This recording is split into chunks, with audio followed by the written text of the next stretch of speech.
LoveLore Library. Mo Xiaobao, who was nestled under his subordinates, felt his scalp tingle when he heard that soft brother Xiaobao. As long as he raised his head, he could see the expressions of the guards at the door. Mo Xiaobao only felt that the veins on his forehead were throbbing. Gritting his teeth, he looked at Ling Junhan, who was running out shakily to look for him. Mo Xiaobao finally stood up and said coldly, "Little dummy Ling, come here." Ling Junhan turned around and saw the beautiful brother Xiaobao standing under the tree and waving at him. He immediately showed a bright smile and ran towards Mo Xiaobao. Mo Xiaobao pinched Ling Junhan's cheeks and stared at him. "My name is Mo Yu Chen, did you hear clearly? Mo Yu Chen. Call me brother Yu Chen." Although he couldn't understand Mo Xiaobao's thoughts, Ling Junhan still intuitively discovered that brother Xiaobao was unhappy. I'm not called little dummy Ling." Mo Xiaobao rolled his eyes. "I'm not called Mo Xiaobao either. But Aunt Wang Fei clearly called you Xiaobao." Mo Xiaobao glared at Ling Junhan fiercely. "Brother Yu Chen. Do you hear me? If I don't call you, I won't take you to play. Brother Yu Chen." Ling Junhan whispered. Mo Xiaobao nodded with satisfaction and patted Ling Junhan's little head. He said like an old man, "This is a good boy. You can be taught." Ling Junhan touched his little head and giggled. Brother Xiaobao was willing to take him to play. "Are you Mo Xiaoyao's son?" A somewhat cold voice came from not far away. Mo Xiaobao looked at the voice. A middle-aged man wearing a black embroidered golden python appearance stood a few steps away and stared at him. That somewhat cold and strange gaze made Mo Xiaobao a little uncomfortable, so Mo Xiaobao curled his lips and raised his chin proudly and asked, "It's me. Who are you? Wasn't it just a prince walking around in court clothes for fear that people didn't know his identity?" His father was the most powerful prince. Mo Jingli didn't know that Mo Xiaobao could think so much with just one meeting. His gaze was somewhat complicated as he looked at the handsome child in black embroidered clothes in front of him. This child's appearance was more exquisite than Mo Xiaoyao's when he was young. The arrogance between his eyebrows was also more than Mo Xiaoyao's when he was young. It was obvious that he was a favored son who was doted on by his parents.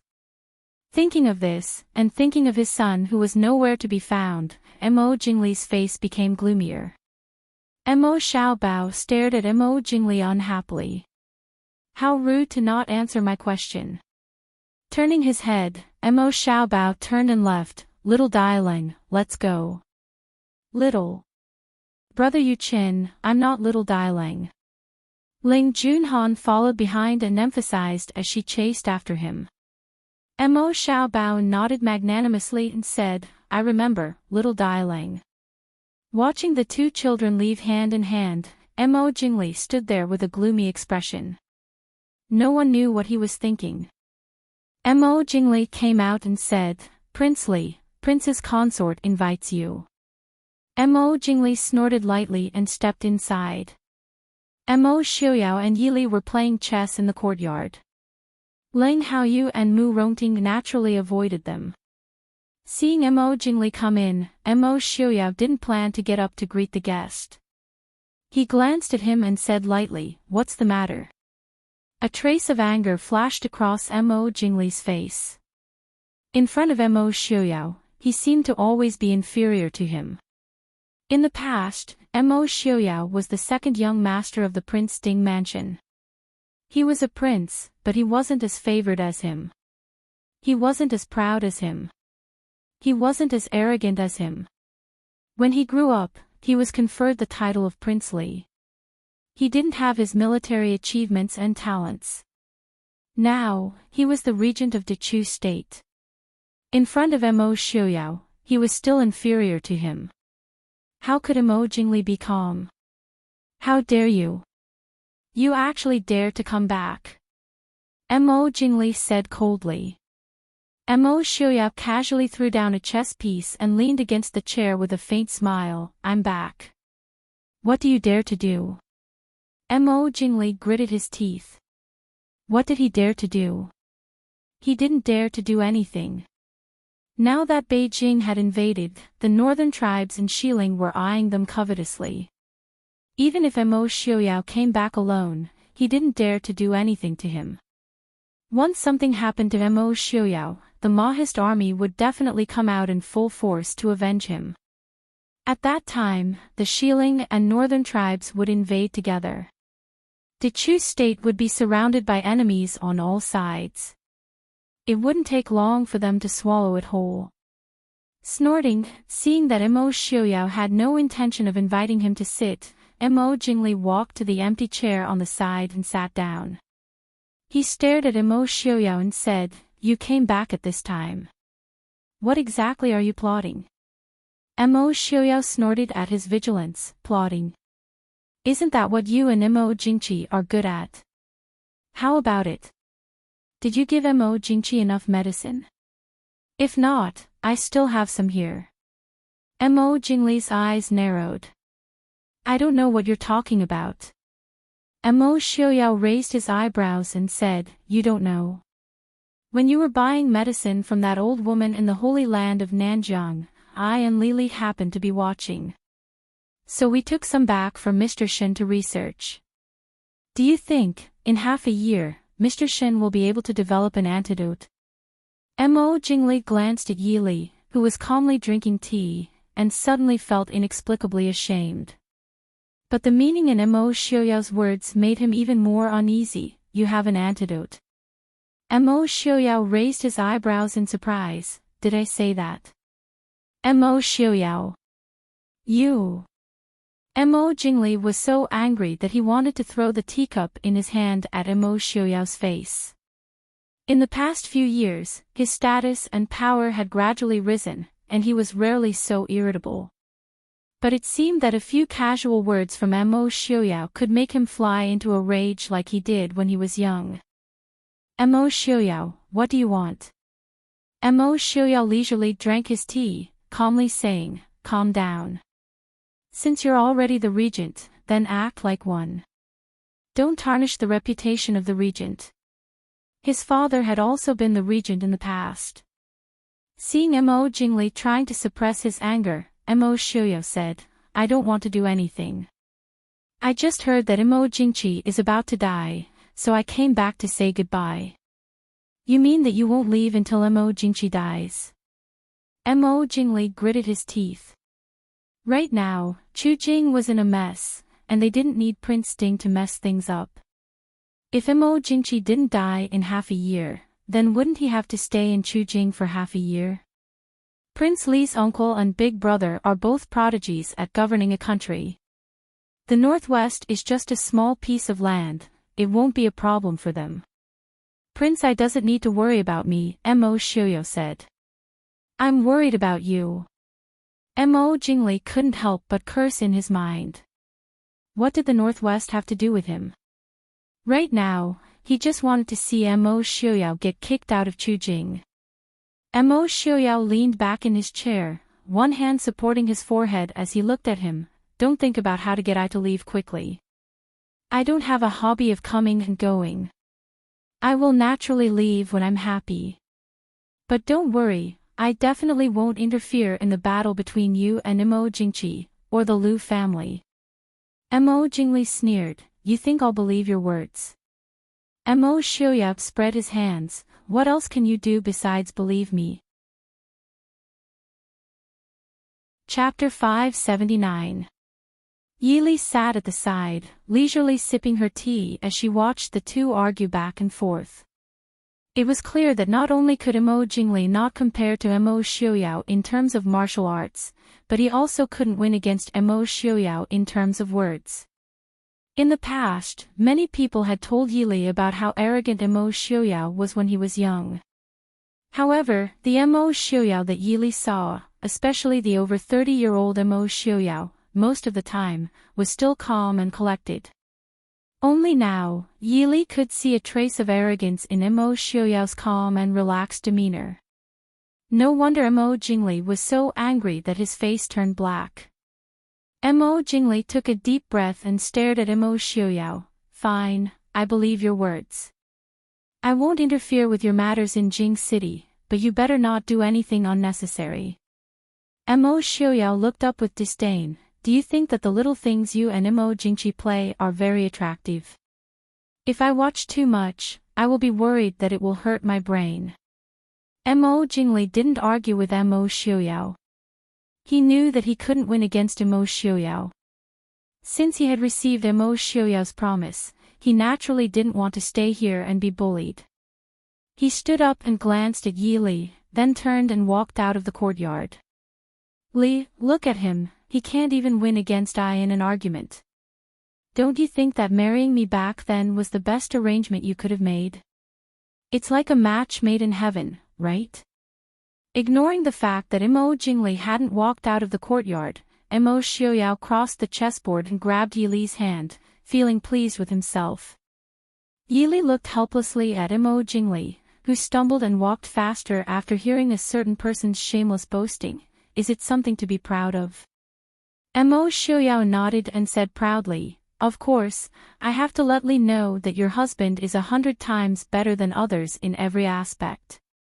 Including arguing. Yi Li rubbed her head and thought for a bit. She looked sincerely at the man opposite her and said, if you want to argue, you shouldn't look for Mo Jingli.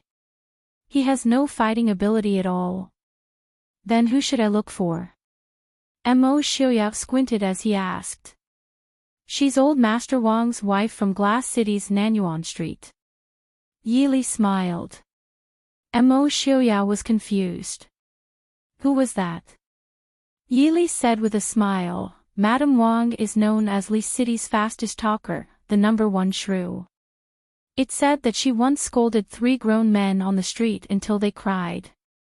Why don't Prince give it a try when we go back? Mo Xiaoyao was stupefied. After a moment of silence, he raised his head and said with a raised eyebrow, does she dare to argue with I? Yi Li was speechless. Indeed, no matter how powerful Madame Wang was, she would still be mute in front of Prince Ding. Seeing this, Prince Ding smiled proudly, look at Li Li. Those who are more powerful than I can't argue with I. Those who are more powerful than I can't argue with I. Your husband is still the most powerful one. Yi Li covered her face and admitted defeat to a certain person's shamelessness. Of course, Mo Jingli was not the only one who knew about Prince Ding's return to the capital.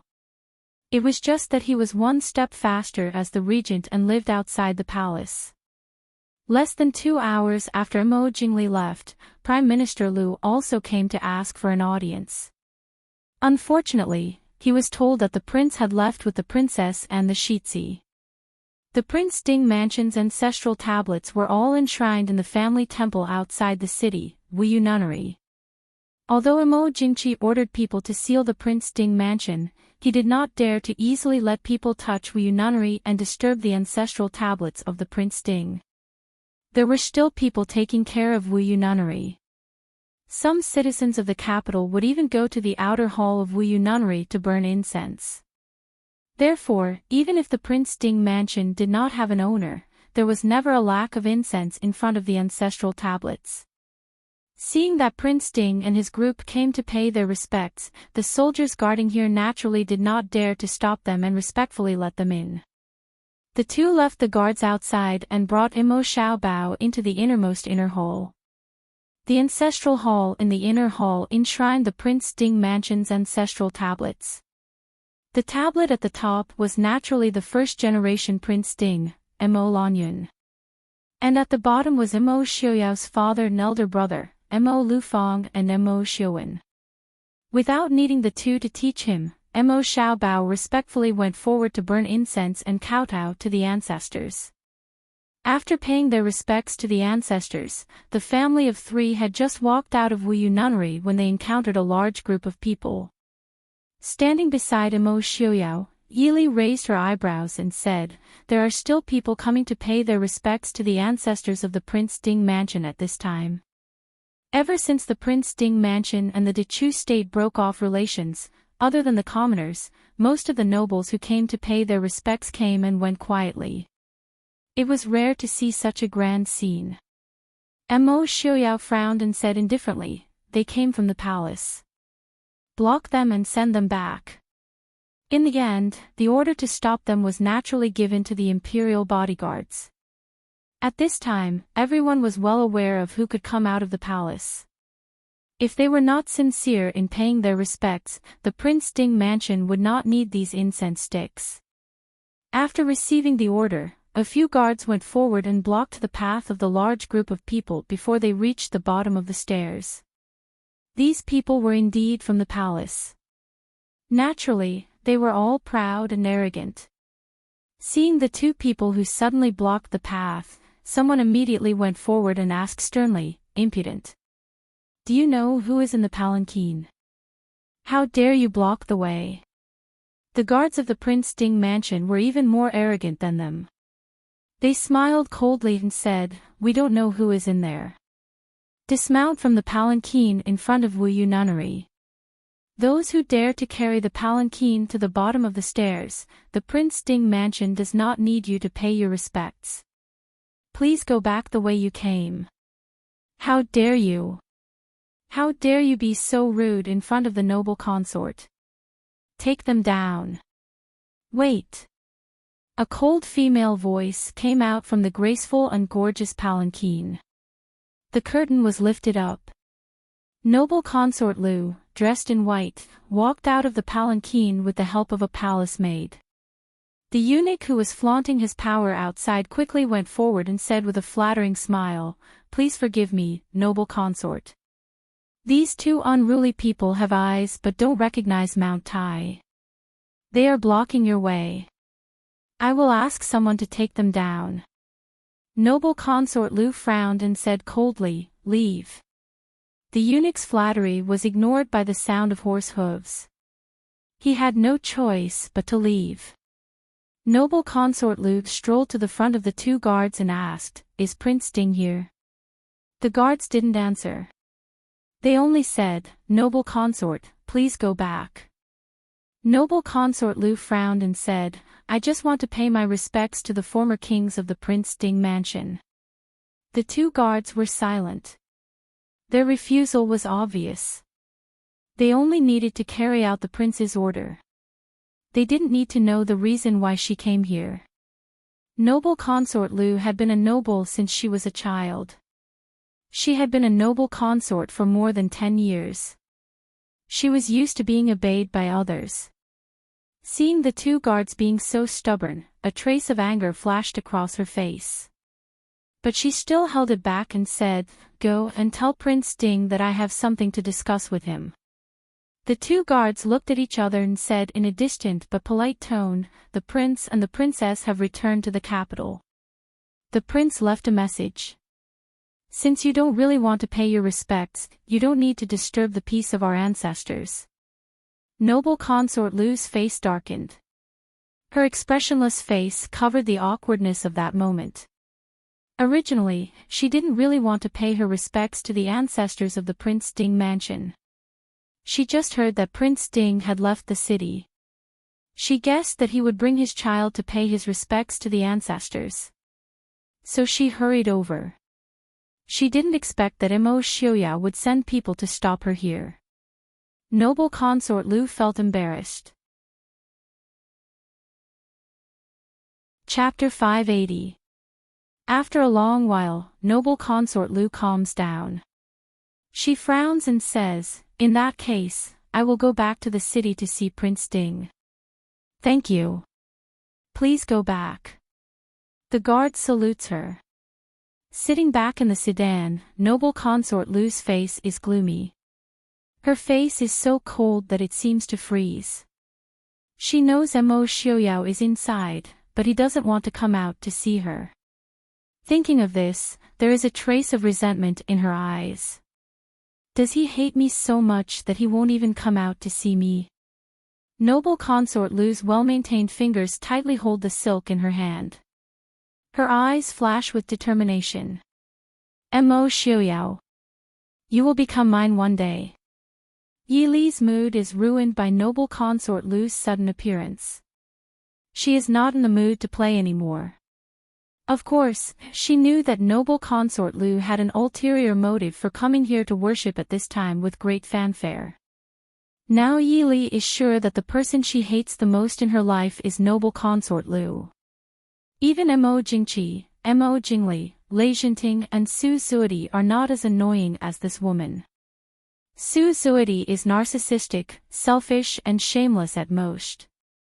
This noble consort Lu doesn't know what face is at all. Su Zuidi thinks that Mo Xiaoyao still loves her, so she confidently pesters him. This noble consort Lu knows that Mo Xiaoyao has no feelings for her, but she still believes that only she is worthy of Mo Xiaoyao. She and Mo Xiaoyao are a perfect match. She has to be strong enough to deal with perverts. Li, I am wronged. Looking at his beloved wife's gloomy face, Prince Ding has to complain carefully. In the past, he only thought that Li doesn't get jealous, which makes him very unhappy. He thought that Li doesn't love him enough. However, when Li's expression really turned ugly, he couldn't help but want to carefully apologize and make her happy. He wished that Li would never be jealous in this lifetime. Too much jealousy is not good for health. Yi Li looks back at him. Mo Xiaoyao quickly says, that woman came here herself. I've already told her a long time ago that I only have one wife, and that's Lily. Who knows why she doesn't understand human language? Yi Li smiled faintly. Isn't it because our Prince Ding's charm is outstanding?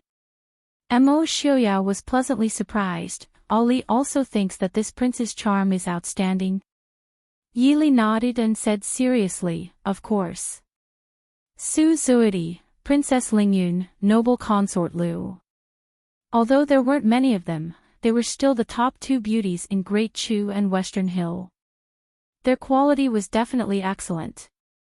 Compared to the so-called handsome men, Prince Ding's charm is nothing, right? Mo Xiaoyao is suddenly depressed. Li is still angry. Li, husband understands. In the future, if anyone dares to look at husband, I will dig out their eyes. Yi Li raises her eyebrows, asking curiously, why not ruin your face? Isn't that the reason? Mo Xiaoyao sternly refuses. If husband's face is ruined again, wife won't be pleased to see me. Mo Xiaobao pokes his head out from his father's embrace, blinking his eyes. Father, don't worry about ruining it. This child will definitely grow up to be an earth-shattering handsome man. Mother, just look at me. Mo Xiaoyao angrily shoves his son back into his embrace. Don't use words like that. When you go back, rate earth-shattering 500 times for me. Mo Xiaobao wiggles his little butt in his father's embrace, groaning, Mother, Father 7-5.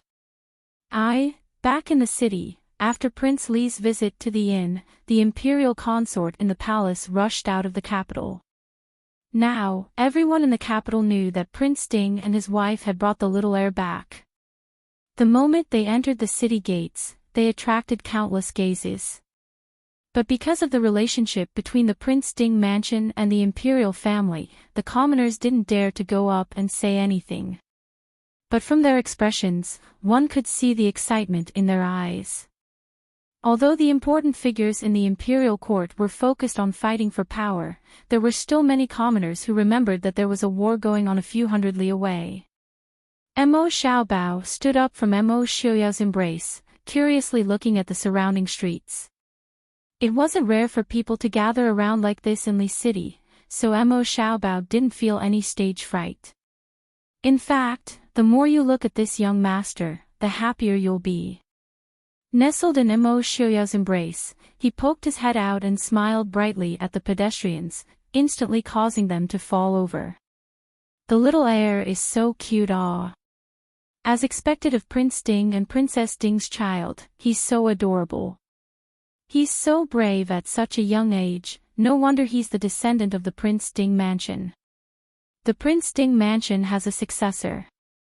These praises naturally entered Mo Xiaobao's ears, so Mo Xiaobao became even more spirited. Yili walked beside Mo Xiaoyao, looking at her excited son. She raised her brows and said to Mo Xiaoyao, "Others said that Prince was flamboyant when he was young, but I didn't believe it. Now, I finally believe it." She pointed at Mo Xiaobao in amusement. "He's so flamboyant at such a young age. What will happen in a few years?"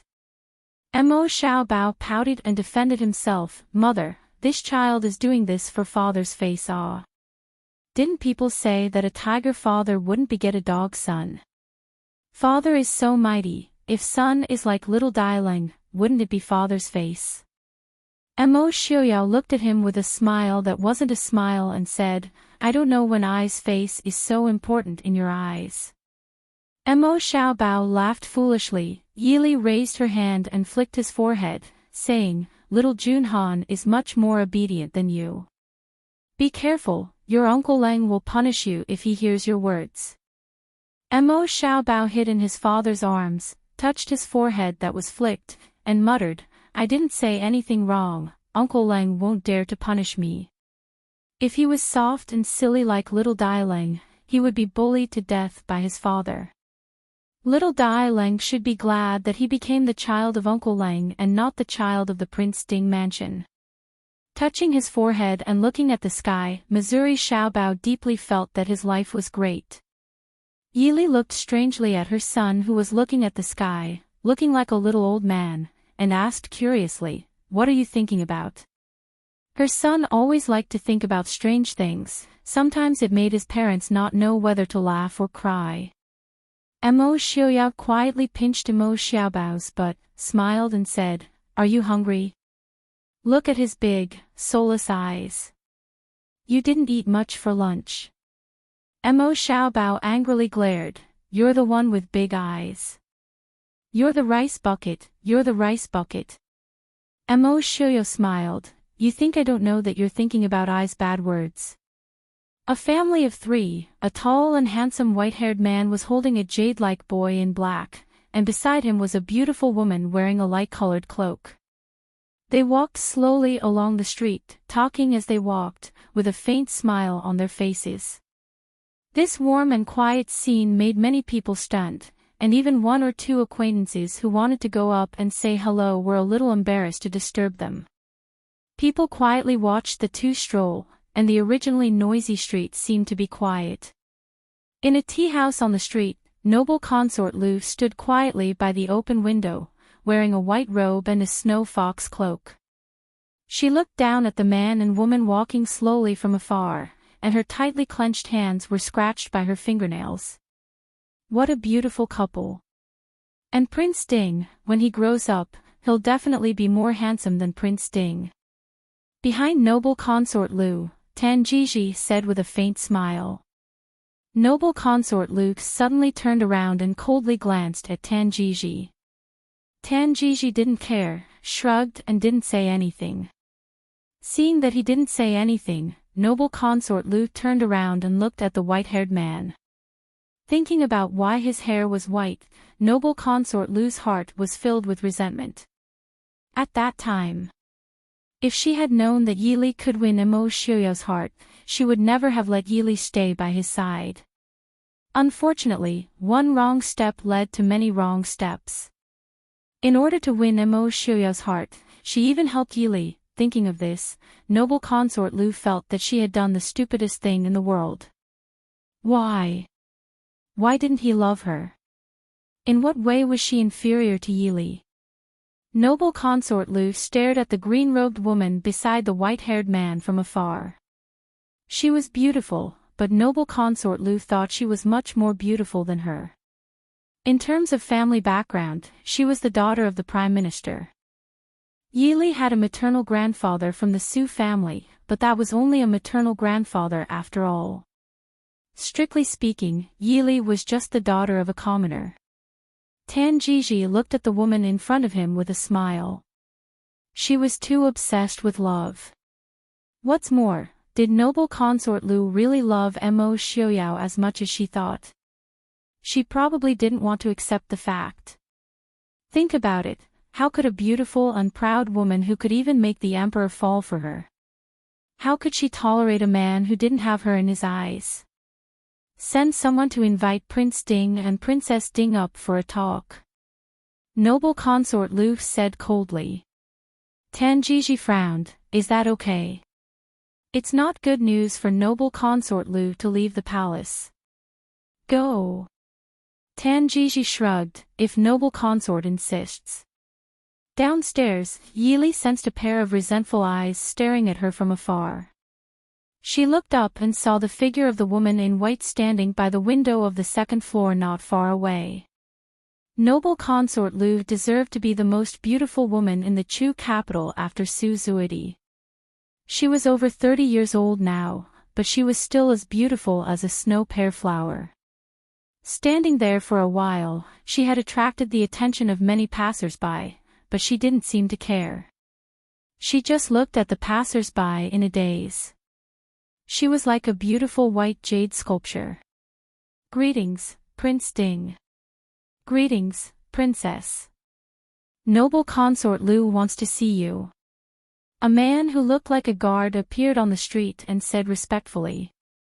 Mo Xiaoyao had a dangerous look in his eyes. He lowered his eyes and said indifferently, Li Li must be thirsty. Let's go and have a cup of tea. Yili smiled faintly, okay. Chapter 581. Walking up to the second floor of the tea house, there was not a single guest there. This was not a very high-end tea house, and the furnishings inside were not to the liking of noble consort Lu, who had lived in the palace for a long time. Therefore, she chose this place purely to wait for Mo Xiaoyao and Qin Wanru. Noble consort Lu naturally could not stay in the same room with so many common people, so this tea house had been emptied long ago. The empty second floor was very quiet. As soon as he stepped on the stairs, he saw noble consort Lu standing facing the window, leaving only a white back. The palace maids and eunuchs around her all bowed their heads, and no one dared to make the slightest sound. Mo Xiaoyao raised his eyebrows, carried Xiao Bao to an empty table on the side, and saw the little steamed bun put on the table. Xiao Bao curled his small mouth. He was not a child, he did not want to sit on the table. He reached out his small hand, wanting Yili to hug him. Yili smiled faintly and reached out to take him to the chair on the side to sit down. Only then did Xiao Bao happily sit on the big chair, twisting his small butt, and blinking his eyes at Yili, saying, Nyangqin, didn't that auntie invite us to drink tea? Why did she ignore us? Auntie? Yili's mouth twitched. Don't think that Xiao Bao did not know how to speak, he would offend people as soon as he opened his mouth. For someone who had just learned how to speak and knew how to call Qinjing sister, and first and second auntie, whether he wanted to make people happy or not depended on his mood. Yili sometimes worried that this son would grow up to be a dissolute playboy, so she agreed to Mo Xiaoyao's suggestion, which was rare, to prevent Xiao Bao from interacting with Han Mingxi as much as possible. Therefore, this time, noble consort Lu must have done something to make Xiao Bao unhappy. Noble consort Lu turned around and saw the black-clothed child sitting between Yili and Mo Xiaoyao, and couldn't help but be surprised. Noble consort Lu flaunted her beauty. Although she did not like Mo Jingqi, she had to admit that Mo Jingqi was a handsome man. However, their children, 2 boys and 1 girl, were not as beautiful as this black-clothed boy in front of her. Noble consort Lu looked at the boy in black who was looking at her eagerly. Even the anger in her heart dissipated a lot. However, she felt even more indignant. Her and Prince Ding's child would definitely be prettier than this child. On the side, Yili looked at the sky speechlessly. Seeing noble consort Lu's absent-minded appearance, she knew that her mind was wandering again. Perhaps he had some unrealistic fantasies in his mind. Auntie. Pretty auntie. Mo Xiaobao believed that he was a person with a good sense of beauty, so even if he did not like the auntie in front of him, he had to admit that she was a very beautiful auntie. It was a pity that there was something wrong with this auntie's brain. Just a moment ago, she was still glaring at him angrily. He thought that she was going to get angry, but who knew that she was staring at him in a daze. Young master knows that he is handsome, but auntie is too old, so don't drool at young master. Young master Mo thought narcissistically. Auntie, do you want to treat us to tea or not? Mo Xiaobao asked impatiently. Noble consort Lu was called auntie again and again by a child. Even if she was slow, she knew that the child was doing it on purpose. Even if the child was immature, someone must have ordered him to do it. Noble consort Lu came forward and frowned. Little heir, I am not an auntie. Mo Xiaobao frowned and looked at her for a while. Then he said quietly, my father said that people who are 10 years older than my mother should be called auntie. Although his mother was in her 20s, many people said that his mother looked like the young girl who was not yet 20 years old. The auntie in front of him looked like she was in her 30s. She was as old as his father. It's okay if you don't take good care of yourself. I will introduce you to my mother's skincare products. Mo Xiaobao said with pity. Such a beautiful person became an auntie because she did not know how to take good care of herself. Therefore, Mo Xiaobao believed that noble consort Lu was an auntie. Cough, cough. Yili, who was drinking tea with her head lowered, accidentally choked. Mo Xiaoyao raised one eyebrow and looked at his serious son with a faint smile. Why didn't he remember that he had taught him that people who were 10 years older than Yili should be called auntie? Little heir is so smart. Noble consort Lu gritted her teeth and said coldly. Miss Yi taught me well. Yili's expression was normal. She said with a smile, noble consort, you are overpraising me. Who praised you? Noble consort Lu felt hatred in her heart. She looked at Yili's smiling face and her heart couldn't help but twitch. She always thought that Yili was not as beautiful as she was. But now that she looked at Yili so closely, she found that Yili was not as ordinary as she remembered. Her eyebrows were delicate and graceful. Her smile was gentle, making people feel like they were bathing in the spring breeze. Under the gentleness between her eyebrows, there was a hint of elegance and nobility. These were two contradictory temperaments, but the woman in front of her had a confidence and majesty that she had never seen before. People couldn't help but remember that this woman was not only a daughter of a famous family, but also a heroine who could ride a horse and fight. This kind of temperament didn't need any external decoration or expression to hide. Even if she smiled so gently like an ordinary woman, people still didn't dare to offend her. Of course, this wasn't what noble consort Lu cared about the most. What made noble consort Lu gnash her teeth and hate was Yili's age. Yili was old compared to a 14 or 15-year-old girl who was of marriageable age. But compared to noble consort Lu, who was over 30 years old, Yili, who was 21 or 22 years old and looked like she was 18 years old, was so young that it made people hate her. No matter how much noble consort Lu didn't want to admit it, she had to admit that she was old compared to Yili. Thinking of this, noble consort Lu looked at Mo Xiaoyao, who was sitting on the side, with some panic. She saw that Mo Xiaoyao was holding a cup of tea in one hand, but he didn't drink it, nor did he look at her. Instead, he fixed his eyes on the woman in blue who was sitting on the other side. Looking at the shallow dimples on Yili's lips, the handsome face under the white hair also showed a happy smile. Sitting between such a handsome man and woman was a child who seemed to have all the advantages of the two. This picture was so beautiful that people were addicted, but noble consort Lu suddenly felt cold all over. Xiao. Prince Ding. After thinking for a moment, seeing that Mo Xiaoyao didn't want to speak, noble consort Lu had to speak. Mo Xiaoyao raised his eyebrows and looked at her silently with a questioning look. Noble consort Lu gritted her teeth and said, I have something to talk to Prince Ding alone. Can Miss Yi and the heir leave? Before Yi Li could speak, Mo Xiaobao spoke first. No. No matter how angry noble consort Lu was, she couldn't get angry in front of Mo Xiaoyao. She could only force a stiff smile and said, "Little heir, I have something to talk to your father about. Why don't you let your mother take you out to play?" Mo Xiaobao puckered his little mouth and looked at Mo Xiaoyao with eager eyes. His big black and white eyes were instantly filled with tears, and it looked like they were about to drip out. Mo Xiaoyao raised his eyebrows and looked at his son. "What do you want to do?" Mo Xiaobao looked at his father pitifully and choked with sobs. "Father, do you not want Xiaobao and mother anymore? Xiaobao loves mother and father the most.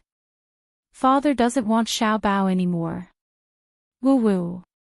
Thus, thanks to noble consort Lu, Mo Xiaoyao heard his son say that he loved him for the first time in his life. This kid usually wanted to kick his father as far away as possible. Of course, he also thought the same. Chapter 582. Father won't abandon your mother. Mo Xiaoyao promised. He'll only abandon you. Mo Xiaobao said with tears in his eyes, but just now, this auntie wanted mother to take Xiaobao away. Woo-woo, little uncle said that all the women who want to talk to father alone want to be Xiaobao's stepmother. Xiaobao doesn't want a stepmother. Mo Xiaoyao was speechless. He felt that separating Han Mingxi from Mo Xiaobao and Mo Xiaobao was definitely a wrong decision. He should have separated the 5 brothers of the Su family as well. Look at what Su Wu taught his son. He also learned a lot from Su Qingchen, always talking about eldest uncle this way and that. If it wasn't for the fact that Mo Xiaobao often pestered Li, he suspected that Mo Xiaobao would simply follow Su Qingchen to the Su family. Of course, he could throw Mo Xiaobao to the Su family now, but it was different for him as a father to throw Mo Xiaobao over and for his son to run over by himself. Your little uncle is right, so father won't talk to other women alone. I only want to talk to Li alone, so you shouldn't pester Li so often. That way, father will still love you. Xiaobao knew that father isn't a heartless person who would abandon his wife. Mo Xiaobao said with relief. This time, Mo Xiaoyao and Yi Li both had tears in their eyes. The husband and wife looked at each other. Who was the one who failed to educate their 5-year-old son to become like this? Mo Xiaobao didn't care that his actions had also shocked his parents. He flipped over the chair and climbed into Mo Xiaoyao's arms. His tear-stained face revealed a happy and sweet smile. He said to noble consort Lu, whose face had turned green from anger, "Auntie, men and women shouldn't touch each other. My father won't be intimate with you alone. A man's reputation is also very important. Auntie, don't harm my father." Yi Li helplessly raised her hand to rub her son's little head. She turned to noble consort Lu and said, "The child is not sensible. Please don't blame him." Mo Xiaobao smiled and rubbed his face against his mother's heart. Although he hated his father the most, his father was his mother's. If mother still wanted father, even though he hated it, he would still accept it magnanimously. Other women want to snatch him. Humph. Noble consort Lu's face was cold. She knew it was impossible to talk to Mo Xiaoyao alone today. He could only suppress the anger in his heart and said in a deep voice, "Since that's the case, there's no harm in Miss Yi listening to it." Yi Li smiled and nodded, indicating that she was all ears. Noble consort Lu waited until Mo Xiaoyao stopped sleeping in Mo Xiaobao's arms before she spoke. Although it was only a short confrontation, she was really a little scared of this little mischievous boy. He had an innocent and naive little face, but every word he said made her look bad. She couldn't even think that he didn't mean it on purpose. "Prince Ding, what do you think about the current situation in the capital?" Noble consort Lu stared at Mo Xiaoyao and asked in a low voice. Mo Xiaoyao raised his eyebrows and said, I only came back to worship my ancestors. I don't plan to get involved in the affairs of the capital. Moreover, the Mahist army has no connection with the Dechu state. I don't have a good reason to get involved. Noble consort Lu doesn't need to ask about this. Moreover, this isn't something noble consort Lu should ask about. Shouldn't ask. These 3 words were undoubtedly a huge blow to noble consort Lu. Because it meant that Mo Xiaoyao still regarded her as an ordinary harem woman. No matter how talented Mo Xiaoyao was, he was still a marquis in the ancient imperial era. He definitely didn't think that men and women were equal. But he was different from ordinary men. He believed that some women were as capable as men. Therefore, he could accept them learning literature, martial arts, politics, and generals. For example, Yi Li and Princess Anxi. But at the same time, he still thought that most women were ordinary women in the boudoir. All they needed to do was to stay in the boudoir. The former represented equal status and respect to him, while the latter represented a man's vassal. Therefore, in Mo Xiaoyao's eyes, it was natural for Yi Li to get involved in anything, and noble consort Lu shouldn't get involved in the affairs of the imperial court. Not because she was a harem concubine, but because she wasn't qualified. Noble consort Lu obviously understood Mo Xiaoyao's thoughts. Because of this, she was even angrier. After a while, noble consort Lu gritted her teeth and said, Prince, you should know that my son has been made the crown prince. Once the emperor passes away, he will become the emperor of the Dechu state, and I will be the empress dowager of the Dechu state. Mo Xiaoyao nodded. Of course he knew. But so what? There are plenty of empress dowagers. In the Dechu state alone, there were 7 or 8 empress dowagers. So what? So what? The Dechu state had never had an empress dowager who could control the young emperor and stir up trouble in the previous dynasty. It wasn't that they didn't want to. Most women who worked hard all their lives to sit on the empress dowager's throne wanted to govern from behind the curtain. But, the Dechu state had the Prince Ding mansion. As long as the Prince Ding mansion was there was no woman in the imperial court who could give orders. Therefore, since the founding of the Dechu state, the Empress Dowager with the most power was the current Empress Dowager, Mo Jingqi's birth mother. Even so, she wasn't able to reach the level of power in the imperial harem of previous dynasties. One reason was because Mo Jingqi wasn't young when he ascended the throne, and Mo Jingqi couldn't tolerate the loss of power. 2 was because the officials of the Dechu state weren't used to having power in the imperial harem. Noble consort Lu lowered her eyes. She couldn't argue with Mo Xiaoyao. Not only because she loved him, but also because she didn't have any bargaining chips to compete with him. She could only change her tone and say, Prince Ding should know the current situation in the imperial court. Not only did Mo Jingli poison the emperor, but he also forced the emperor to make him the prince regent. Once the emperor passes away, as the prince regent, Mo Jingli will definitely rule the world. At that time, the Dechu state will become Mo Jingli's world. In this way, it won't be good for Prince Ding, right? Mo Xiaoyao raised his eyebrows and looked at noble consort Lu without saying anything. Noble consort Lu continued, Prince Ding should know that Prince Li and you have been at odds since you were young. Because of Miss Yi, you have a grudge against him for stealing your wife.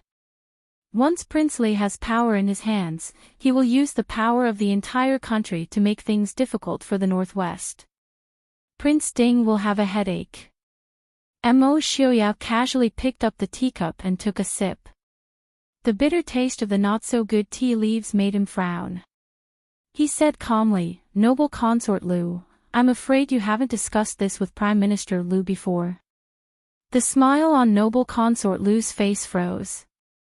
She asked with some confusion, what does Prince Ding mean? Mo Xiuyao said, I said that if noble consort Lu has nothing to do, you should stay in the imperial palace and not interfere with things you don't understand. If you had discussed it with Prime Minister Lu beforehand, he would have told you that no matter if it was your son or Mo Jingli who ascended the throne, they wouldn't be able to do anything. They don't have the ability to make things difficult for I. Noble consort Lu's expression changed slightly.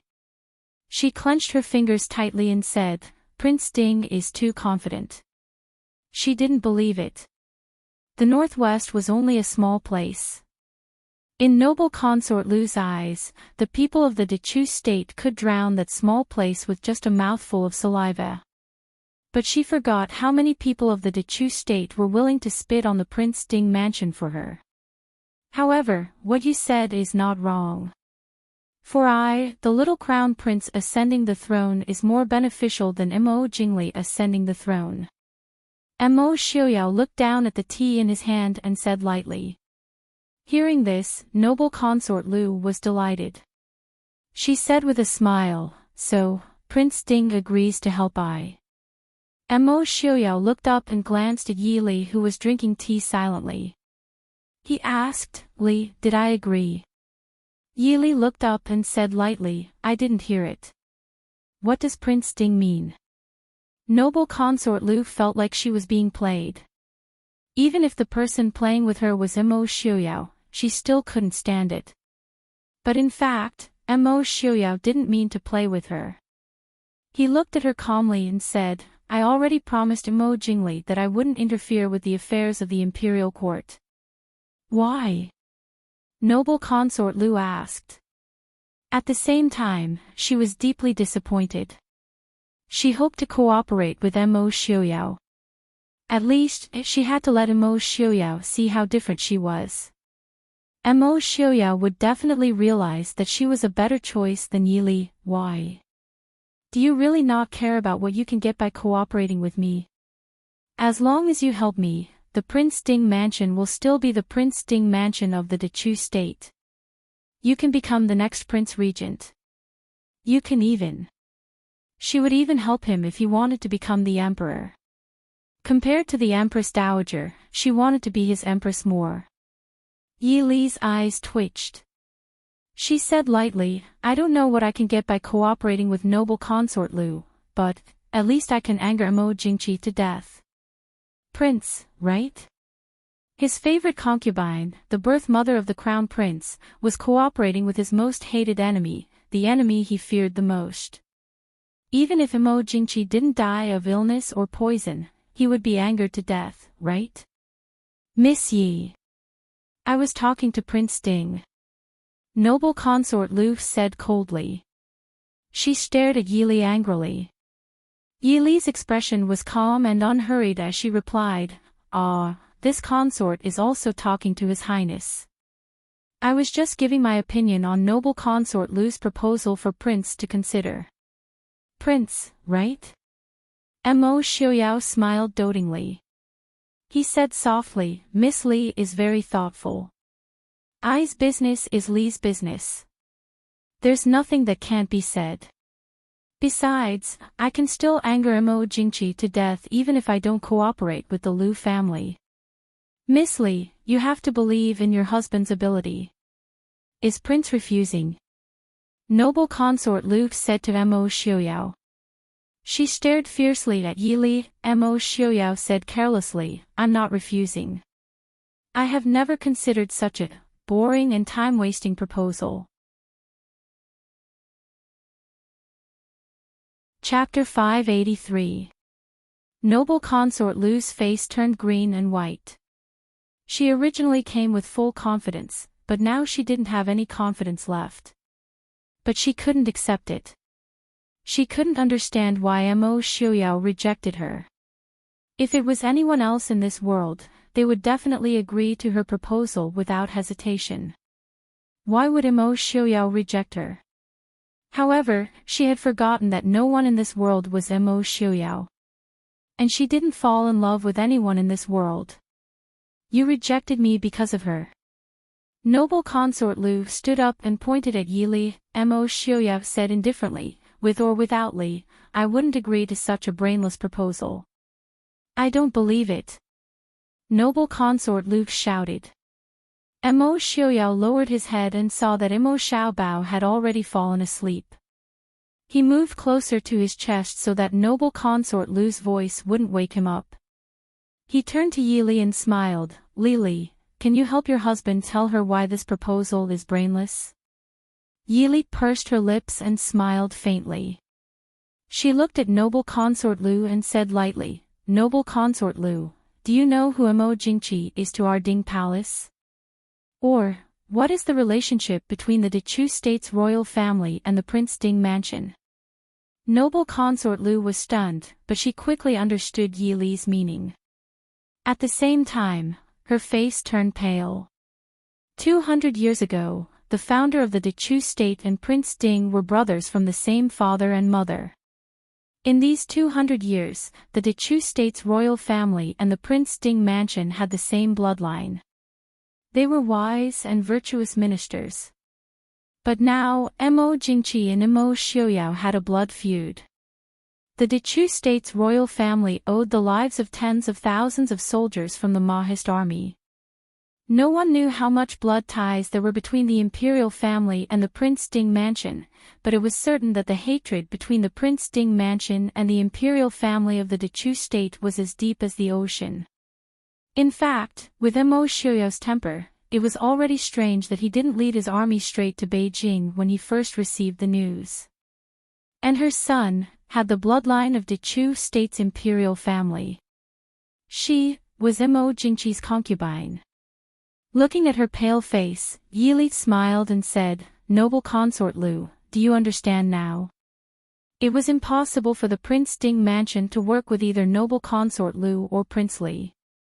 Because that's meaningless. Although there was no such thing as an eternal friend, why should one force oneself to be friends when one clearly knew that they were enemies? Compared to helping one enemy defeat another, they obviously preferred to sit on the mountain and watch the tigers fight, waiting until both sides were injured before going out to clean up the mess. Or did noble consort Lu think that because the Prince Ding mansion didn't do anything these years, they had forgotten the hatred of the past? The hatred between Mo Jingqi and the Prince Ding mansion has nothing to do with I. Standing by the table, noble consort Lu forced herself to be calm and said. Yi Li smiled but didn't say anything. Family members weren't to blame. This sentence didn't work in this era. People who were implicated by family members could be found everywhere. Moreover, even if they were really innocent, the Prince Ding mansion would never support a direct bloodline of Mo Jingqi. Looking at noble consort Lu, Yi Li said softly, Since we've finished talking, please go back, noble consort Lu. We won't participate in any court matters during these days in Beijing. Noble consort Lu, please don't disturb us anymore. Noble consort Lu shook her head and stared blankly at Mo Xiaoyao, asking, Why? Mo Xiaoyao raised his eyebrows. Obviously, he didn't understand what noble consort Lu meant. Noble consort Lu bit the corner of her lips and said, Why can't you see me? As long as you want it, no matter what it is, I can bring it to you. Compared to Yi Li, what's wrong with me? Will she love you more than I do? Will she die for you? I can do anything for you. Just because my surname is Lu, you don't care about me. The more she spoke, the more agitated she became. It was as if she wanted to vent all the years of suppression. In the end, noble consort Lu was almost screaming. Mo Xiaoyao frowned and raised his hand to cover Xiaobao's ears. But Xiaobao was still awakened by this sudden shrill voice. In Mo Xiaoyao's arms, he raised his hand to rub his eyes in a daze and looked blankly at the white-clothed woman in front of him with a twisted expression. Why are you doing this to me? Xiaoyao, I'm the one who loves you the most. I'm the one who met you first. I met you before Su Zuidi and Yi Li. Why won't you look at me? Noble consort Lu said hysterically. Yi Li brought the teacup to her lips, but put it down after thinking for a while. This kind of fierce confession of love was absolutely popular even in her previous life. She really didn't expect that noble consort Lu, who was as cold as snow on the outside, was so fierce in her heart. Unfortunately, she couldn't appreciate this kind of fierceness. Not only could she not appreciate it, but she was also very angry. What was going on in this world? It was fine that all men liked scum. It was not easy for her to find a good man who was not a scum, but the heavens couldn't tolerate it. She put the teacup back on the table with a bang. The clear and heavy sound made everyone present stunned. Yili looked at noble consort Lu indifferently and said, "Noble consort Lu, even if you want to confess your love, you should at least respect me, the first wife, right? Saying these words in front of me, do you really think that I, Yili, am made of wood?" Since she had already said it, noble consort Lu naturally threw caution to the wind. Why would she care whether Yili was angry or not? Besides, she had never been afraid of Yili being angry. She looked at Yili and sneered, "I am talking to Xiaoyao, what does it have to do with you? Do you really think that because you're Princess Ding, I will give in to you?" Yili lowered her eyes and calmly looked at her fingers, but her eyes began to contain a storm. She had always thought that quarreling with a woman for a man was a very degrading thing, but some women could be described with one word, cheap. This consort doesn't need you to give in. This consort just wants to warn you, you can be cheap, but don't be cheap to this consort's man. You can't afford my family's prince's reputation. Yili said coldly. Impudent. You dare to scold I. Noble consort Lu flew into a rage. Since childhood, no one had ever dared to call her cheap. Yili raised her eyebrows and said with a smile, "Could it be that you still think you are noble? Men like to have 3 wives and 4 concubines. If you stick to him, this consort will consider you 2 birds of a feather. If a man doesn't like you and you stick to him, that's called degrading yourself. Do you know why our prince doesn't like you?" Before noble consort Lu could speak, Mo Xiaoyao reminded her in a low voice, "Li, I don't stink. I smell as good as Li." Hearing Mo Xiaoyao's words, noble consort Lu's face became even uglier, but there was a trace of doubt in her eyes when she looked at Yili. Although she knew that Yili would never say anything nice, she really couldn't understand why Mo Xiaoyao didn't like her. Even if she couldn't compare to Yili, at least she wasn't worse than Su Zuidi. Why did she lose to that woman? Yili smiled coldly and slowly spat out a few words, "Because you, cheap. If you had continued to pretend to be noble and indifferent, our prince might have taken a second look at you. In addition, not only are you cheap, you're already a wife and a mother, but you still shamelessly chase after another woman's man to express your love. You even have to add a word, slut." After saying this, Yili let out a long sigh. She had never scolded anyone with such vicious words in her life. Even Yi Ying and Su Zuidi hadn't made her this angry. After saying this, Yili lowered her eyes and didn't say anything else. She gritted her teeth and said, "Let's go back to the palace." Upstairs, Mo Xiaoyao looked at Yili's cold face with a smile. He was in a good mood and said, "Is Miss Li angry?"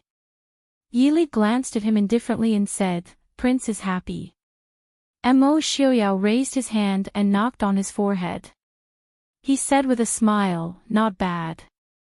I never knew that Miss Li could be so sharp-tongued." Yili narrowed her eyes and asked, "Do you feel sorry for her?" "Why? She is so vicious." "There is no such thing as the most vicious, only more vicious. Next time you see her, Miss Li, scold her as much as you can. Scold her in front of everyone. Then she won't dare to covet your husband." Mo Xiaoyao quickly expressed his intention. Yili looked at him with a faint smile. "Covet? Isn't it Prince himself who attracts bees and butterflies?" Mo Xiaoyao said with a bitter face, "I don't dare to have a fierce wife at home. Fierce wife, my mistake. I have a virtuous wife at home. I don't want to. Mo Xiaoyao said righteously. Looking at Mo Xiaoyao's playful appearance, Yili smiled helplessly and said, "Thank you for your praise, Prince." Mo Xiaobao came out from his mother's arms. He pointed at Mo Xiaoyao and said, "Mother, father lied to you. He is the one who attracts bees and butterflies. Last time he even said that all the women in the world would fall under his charm." Yili raised her eyebrows and looked at Mo Xiaoyao with a smile. Mo Xiaoyao really wanted to pull out the little brat in her arms and throw him down the stairs. Finally, he couldn't take it anymore. Mo Xiaoyao pulled Mo Xiaobao into his arms and used both hands to pinch his little chubby face. Stinky brat. What good does it do you to ruin your parents' relationship? You don't want a stepmother, do you think your stepfather will treat you well? This father has enemies all over the world. Any man that is passable will want to pinch you to death, do you know that? Mo Xiaobao's eyes were filled with tears from being bullied. Yili covered her face and angrily glared at Mo Xiaoyao. "What kind of nonsense are you saying to Xiaobao?" Mo Xiaoyao stared at the tearful Mo Xiaobao and sneered. "I was telling him that other than his biological parents, his life would be over if he followed anyone. He's willing to cause trouble all day long." "Mother, woo-woo, your child was wrong, save me ah." Unable to resist Mo Xiaoyao, Mo Xiaobao could only ask Yili for help. Yili smiled and took Mo Xiaobao from Mo Xiaoyao's arms. Lightly patting him, she said, "Let's see if you still dare to speak nonsense in the future." Woo-woo. He didn't dare. Mo Xiaobao quickly buried himself in Yili's arms, afraid that his father would find a chance to rub him again. In the empty second floor, although Mo Xiaobao's squeaking sounds could still be heard, it was exceptionally warm and peaceful. Outside the back door of the tea house, noble consort Lu's face was gloomy as she got into the luxurious sedan that was waiting for her. She coldly said, "Go to the Prime Minister's residence." Inside the sedan, Tan Jiji was lying comfortably on the wide soft couch, tasting the fresh fruits on the small table. Seeing noble consort Lu come in, he smiled. "The imperial family is indeed a good place. You can even taste such delicious fresh fruits on this early February day." Noble consort Lu coldly waved her hand and all the fruits on the small table fell to the ground. One of them even rolled out of the sedan door. But the people outside didn't dare to ask or stay, as if nothing had happened. Tan Jiji faintly glanced at her and said, "Mo Xiaoyao rejected you." Noble consort Lu's face was cold and she didn't speak. Of course she wouldn't tell Tan Jiji about the humiliation she suffered upstairs. But who was Tan Jiji? He had been Mo Jingqi's confidant for 10 years and Mo Jingqi had never doubted him. He could even make the Saintess of Nanjiang listen to him without batting an eyelid. Not to mention how good he was at scheming, at least not many people in the world could compare with him when it came to figuring out people's minds and judging people's facial expressions. Just by looking at noble consort Lu's facial expression, Tan Jiji knew that it wasn't as simple as Mo Xiaoyao rejecting her. And Princess Ding herself wasn't easy to deal with. Just by thinking about what noble consort Lu would do, Tan Jiji could roughly guess what had happened. She was bullied by Princess Ding. Or more seriously, she was mocked by Princess Ding. Prince Ding is still helping her. The truth was far more serious than he thought. Yili directly scolded. "Shut up!" Noble consort Lu said angrily. As long as she thought of the humiliation she suffered in the tea house, noble consort Lu wished she could tear Yili into pieces. But she couldn't kill Yili, at least she couldn't kill her now. So she could only endure it and force herself to forget about it for the time being. Tan Jiji shrugged. As she wished, he didn't mention it again. He asked, "If Mo Xiaoyao doesn't plan to help, what does noble consort Lu plan to do?" Noble consort Lu snorted and said, "I son is the rightful crown prince. Even if Mo Xiuyao doesn't help, so what? As long as my son sits on the throne. At that time, he would definitely pay back the humiliation he suffered today 100-fold. Tan Jiji raised his eyebrows and said, "So what? Isn't the current emperor of Xiling the rightful emperor? So what? How can I son be the same as the emperor of Xiling? I have the Lu clan behind me." Noble consort Lu said. Tan Jiji curled his lips. That was even more unlucky. Even if Prince Li was overthrown, there was still the Lu clan to restrain the new emperor. Noble consort Lu, don't forget that the south is Prince Li's territory. And Prince Li is the regent who has the real military power. Honestly speaking. 1. Compared to Prince Li, the previous Prince Regent Mo Lufang was nothing. No matter how powerful he is, he doesn't want to usurp the throne. However, Prince Li and Prince Qing were indeed eyeing the throne covetously. Noble consort Lu, are you confident that Prince Li won't force you to abdicate the throne in the future? Noble consort Lu frowned and said, "No, the emperor must have something on him." "Why do you think so?" Noble consort Lu sneered and said, "Who do you think Mo Jingli is? How can the position of regent be enough to get rid of him? He clearly had the victory in his hands, but in the end, he was made regent by the emperor. Instead, I's son became the crown prince. So the emperor must have something on him that is fatal. He had no choice but to take a step back, which led to today's situation. If I can find out what it is." Noble consort Lu, you haven't seen the emperor for many days, right? Tan Jiji asked. Noble consort Lu frowned and said, "He didn't ask I to see him. What's there to see him lying on the bed?" Tan Jiji shook his head in his mind. Mo Jingqi must have been extremely unlucky and blind to have married this woman. Mo Xiuyao didn't like her, which was definitely a wise decision. Noble consort Lu, you'd better go back and see the emperor. I'm afraid, the emperor doesn't trust noble consort Lu and the Lu family anymore. At that time, don't let the snipe and the clam fight and let the fisherman profit. Mo Jingqi had always been a suspicious person. Lying on the bed, he became even more suspicious. Noble consort Lu's attitude might have been cold and arrogant in the past, but now in Mo Jingqi's eyes, it might be that she hoped he would die early. By the way, see if you can find out what Mo Jingqi has on Prince Li. Noble consort Lu thought for a while and nodded, saying, "I know." Chapter 585. What noble consort Lu had suffered in the tea house was naturally unknown to the common people outside. But it didn't prevent some special people from knowing. For example, Mo Jingli. As soon as noble consort Lu left the tea house, her embarrassed look when she went downstairs had already spread to the original Prince Li's mansion and now the Prince Regent's mansion. Speaking of which, although Mo Jingli wasn't very likable, he was obviously much better at dealing with people than Mo Jingqi.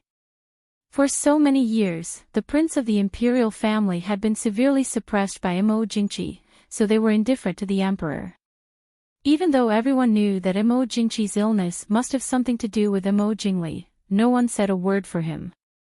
On the contrary, after Mo Jingli became the prince regent, he treated these cousins more courteously. Now the relationship between the imperial family and Mo Jingli was much better.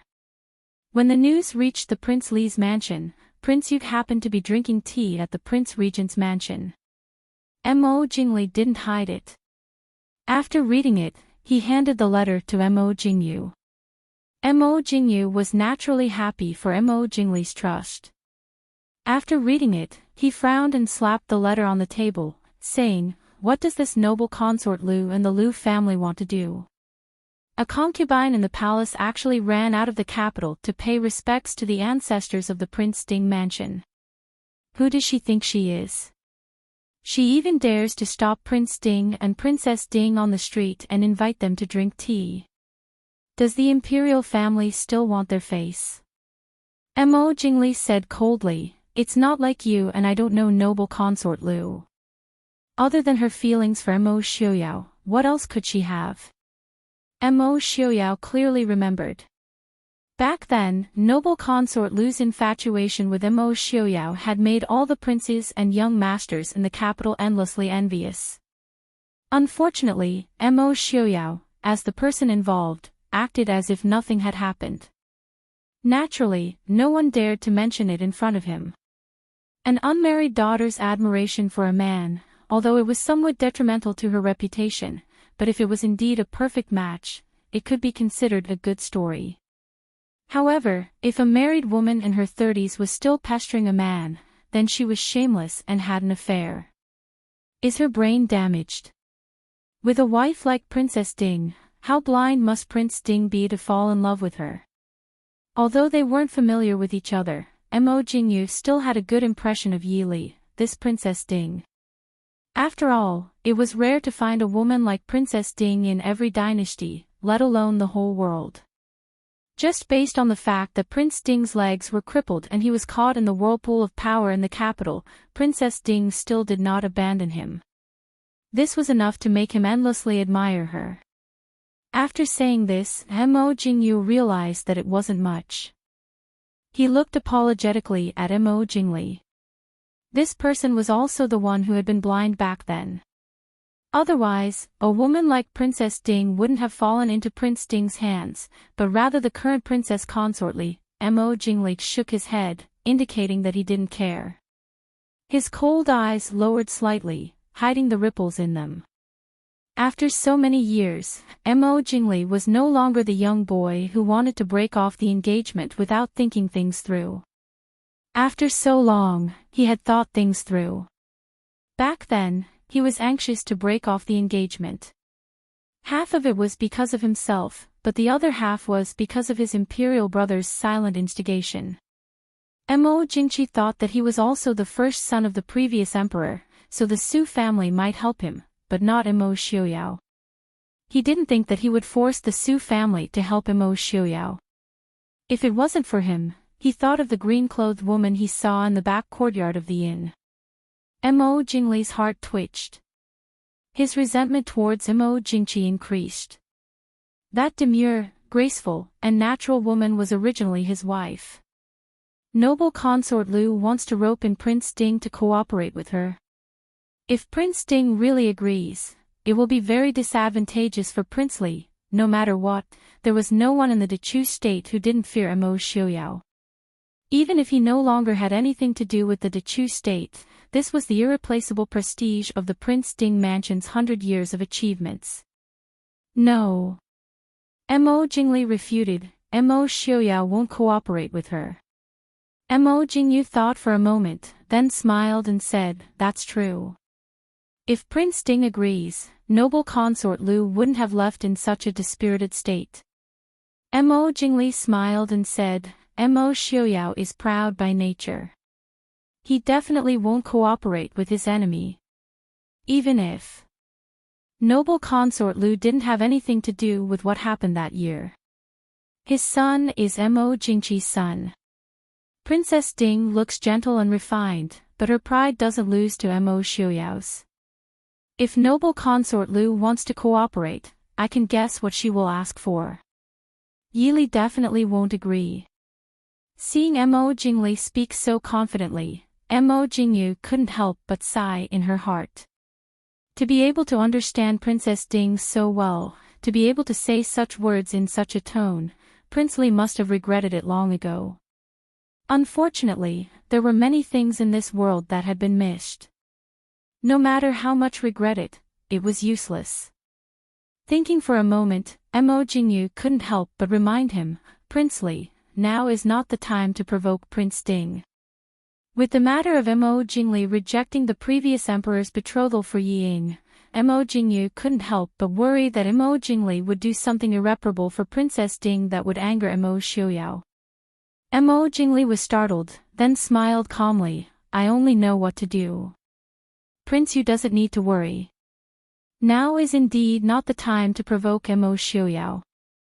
In the days they are in the capital, just treat them with courtesy.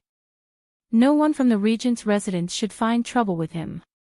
Mo Xiuyao nodded in agreement.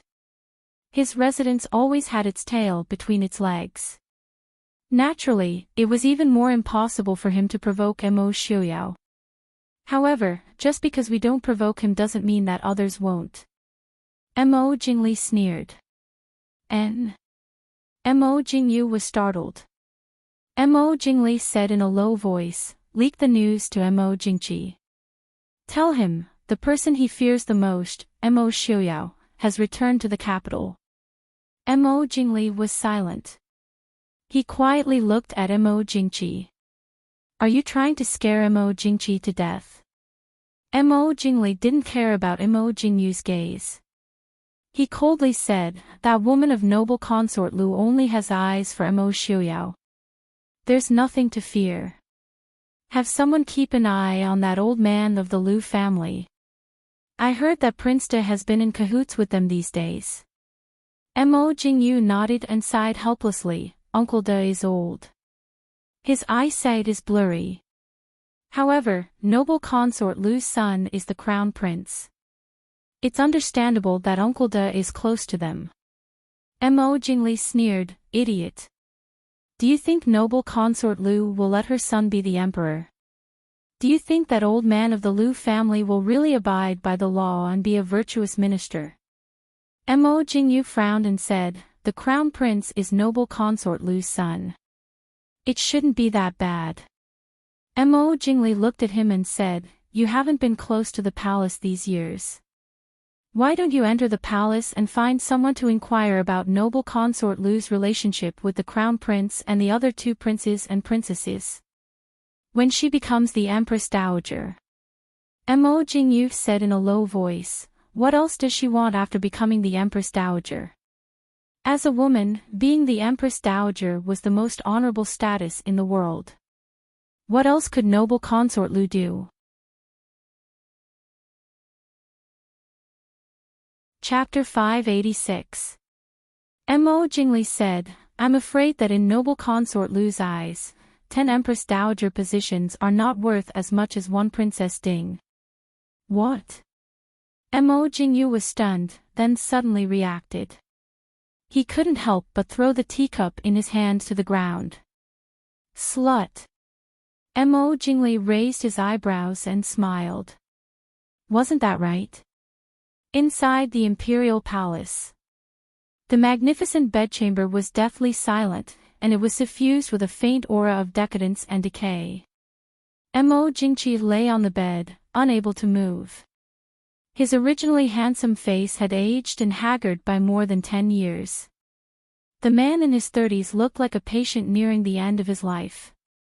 He didn't know what kind of poison Mo Jingli had given him, but he knew it wasn't the 5 minerals powder. The 5 minerals powder didn't have such a strong toxicity. Ever since he stopped taking the medicine, he had been enduring a bone-piercing pain every day. And this pain didn't lessen even after he stopped taking the medicine. Instead, it caused his body to deteriorate even more. Even now, as long as he moved, he would feel pain all over his internal organs. Mo Jingqi knew that he didn't have long to live. But he couldn't accept it. He really couldn't accept it. He had planned and schemed all his life. He had never had a day of comfort. Today, Mo Xiuyao occupied the northwest. Although Mo Jingli didn't say it explicitly, he also occupied the southeast. The northern barbarian army was knocking on the pass, and the northern tribes of Xiling were eyeing him. With so many things, Mo Jingqi couldn't let them go. He didn't know what the Dechu state would become after he died. He didn't dare to kill the ancestors of the Dechu state. Someone. Mo Jingqi called out hoarsely. The sleeping chamber was silent, and no one responded for a long time. Mo Jingqi was stunned for a while. Then he suddenly laughed, but his face was covered in tears. Ever since he was poisoned, he realized that he was such a failure. No one from the royal family spoke up for him. The ministers of the imperial court were busy fighting for sides. His mother stopped coming after visiting him 2 or 3 times. Even the eunuchs and palace maids who used to be important to her were nowhere to be found. For the past few days, he had been facing the empty sleeping chamber alone. It was as if he was watching his internal organs slowly rot and die. Men.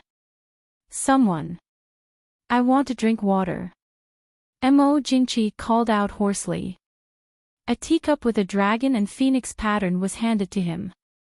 Mo Jingli was dressed in a black robe, holding the teacup in one hand as he stood in front of the bed. She bent down to help Mo Jingqi up and brought the cup of water to his lips. Mo Jingqi was indeed very thirsty. He couldn't care less and lowered his head to drink more than half of the cup of water before he gasped for breath. After putting her down again, Mo Jingli turned around and put the teacup back on the table before slowly walking back. What are you doing here? Mo Jingqi said coldly. Mo Jingli sat down and calmly said, I came to tell royal brother a piece of good news. Someone who can deal with me has come to the capital. Does royal brother think this is good news for you? Who is it? Mo Jingqi had no interest in listening to him. At this time, Mo Jingqi really couldn't think of anyone who could deal with the powerful Mo Jingli. Mo Jingli smiled mockingly at him. Mo Xiaoyao. Mo Xiaoyao has come back. Royal brother, are you happy? Mo Xiaoyao. Why did he come back? Why didn't you give the order to arrest him? Mo Jingqi was shocked and shouted angrily. But right after he shouted, he was followed by an earth-shattering coughing sound. Seeing Mo Jingqi lying on the bed with a pale face in pain, Mo Jingli's eyes flashed with pity. He said indifferently, arrest him. Royal brother, do you think I'm crazy? The Chu state is surrounded by enemies. The north is already overwhelming. Once we start fighting with the Mahist army, Xiling and the northern tribes will definitely take advantage of the situation. What should we do then? Mo Xiaoyao is also our enemy. Mo Jingqi said hatefully. Right now, Mo Xiaoyao is only your enemy. Mo Jingli said lightly. He looked down at him. Mo Xiaoyan was killed by you. The thousands of Mahist army that died at the border were also killed by you. Mo Xiaoyao's serious injuries were also caused by you. When Princess Ding was surrounded and killed in the capital, it was also ordered by you. Royal brother, if Mo Xiaoyao didn't look for you, who would he look for? He heard that you were dying in the northwest, so he rushed back to the capital. Do you know why? He said, he came to send you off. If royal brother wants Mo Xiaoyao to leave the Chu capital as soon as possible, then quickly, go and die. You, Mo Jingli looked at him coldly and continued, that's right, there's another piece of news that I forgot to tell royal brother. Royal brother, your beloved concubine, the mother of our Chu state's crown prince, has already gone to find Mo Xiaoyao. Do you know what she said to Mo Xiaoyao? Mo Jingqi's eyes were half closed. It was obvious that he didn't want to listen to him. He knew what Mo Jingli was thinking. He just didn't want him to have an easy time. Mo Jingli didn't care whether he was listening or not. Noble consort Lu said that as long as Mo Xiaoyao can help her deal with she's willing to share the country with Prince Ding. It looks like, even without royal brother, it's still uncertain whether the crown prince you chose can ascend the throne. Hearing this, Mo Jingqi's expression changed and his body twitched. He glared at Mo Jingli with wide eyes. You're spouting nonsense. Nonsense. Mo Jingli laughed coldly. Noble consort Lu had already fallen in love with Mo Xiaoyao before she entered the palace. Who in the capital doesn't know? If royal brother doesn't believe me, you can send someone to see if noble consort Lu is still in the palace and when she left. But royal brother, don't worry. Mo Xiaoyao doesn't like your beloved consort and has already rejected her. At noon today, many people saw noble consort Lu walking out of the tea house in a daze. You're talking nonsense, nonsense. Mo Jingqi angrily rebuked. Mo Jingli didn't want to pay attention to him anymore. He turned around and walked out. After he left the bedroom, he ran into noble consort Lu before he reached the imperial garden. Looking at noble consort Lu, who was as beautiful as ice, Mo Jingli didn't show any emotion or appreciation in his eyes. He hated proud and arrogant people since he was a child, no matter how beautiful they were. Noble consort Lu didn't have a good impression of Mo Jingli either. She coldly said, "Where are you going, Prince Li?" Mo Jingli put on a fake smile and said indifferently, "I'm going back to my mansion." "Where are you going, noble consort Lu?" Noble consort Lu said, "I'm walking around." Mo Jingli raised his eyebrows and said, "Oh. Noble consort Lu isn't going to see His Majesty." Noble consort Lu originally planned to see Mo Jingqi and see if she could get something on Mo Jingli. But of course, she couldn't say this in front of Mo Jingli. She indifferently said, "His Majesty didn't summon I to take care of him. If I go rashly, won't I disturb His Majesty's rest?" "Is that so?" Noble consort Lu is so considerate. "Then I'll take my leave first." Mo Jingli looked at her with a faint smile. "You're leaving?" Staring at Mo Jingli's back as he left, noble consort Lu showed a trace of anger on her face. How dare Prince Li be so rude to her? "Noble consort?" the eunuch next to her asked cautiously. Noble consort Lu frowned and said, "Go and check if Prince Li went to see His Majesty just now." The eunuch took the order and quickly left. After a while, he hurried back and said in a low voice, "Noble consort Lu is so wise. Prince Li did just come out of His Majesty's palace. It seems that he went to Zhangde Palace." Thinking of the Empress Dowager who had always been rude to her, noble consort Lu's face became colder. She snorted and said, "That old bitch wants to fight with I. She's dreaming." The eunuch smiled flatteringly and said, "Noble consort Lu is right. Noble consort Lu is the birth mother of His Highness the Crown Prince. When His Highness the Crown Prince ascends the throne, noble consort Lu will be the rightful Empress Dowager. By the way, noble consort Lu, I just found out that His Majesty just released the Empress's house arrest. In addition, he also conferred concubine Zhou as virtuous consort and Zheng Xiaoyuan as virtuous consort." "What? When did this happen?" Noble consort Lu changed her expression and asked in a deep voice. The eunuch also knew that this was a serious matter. He hurriedly said, "Just now. When I went there, the person who delivered the decree had just gone to Her Majesty's palace to deliver the decree." "How could this happen now?" "No, it's too late. Why did His Majesty suddenly issue this decree? Is it because of Prince Li?" Noble consort Lu's heart tightened. She hurried to Mo Jingqi's palace. He didn't care about the Empress and the other concubines who were not favored by His Majesty. However, Zheng Xiaoyuan had a son who was 8 years old this year. He was smart and clever and was favored by His Majesty. Because of this, even though Zheng Xiaoyuan was not favored by His Majesty, she was still conferred the title of Xiaoyuan.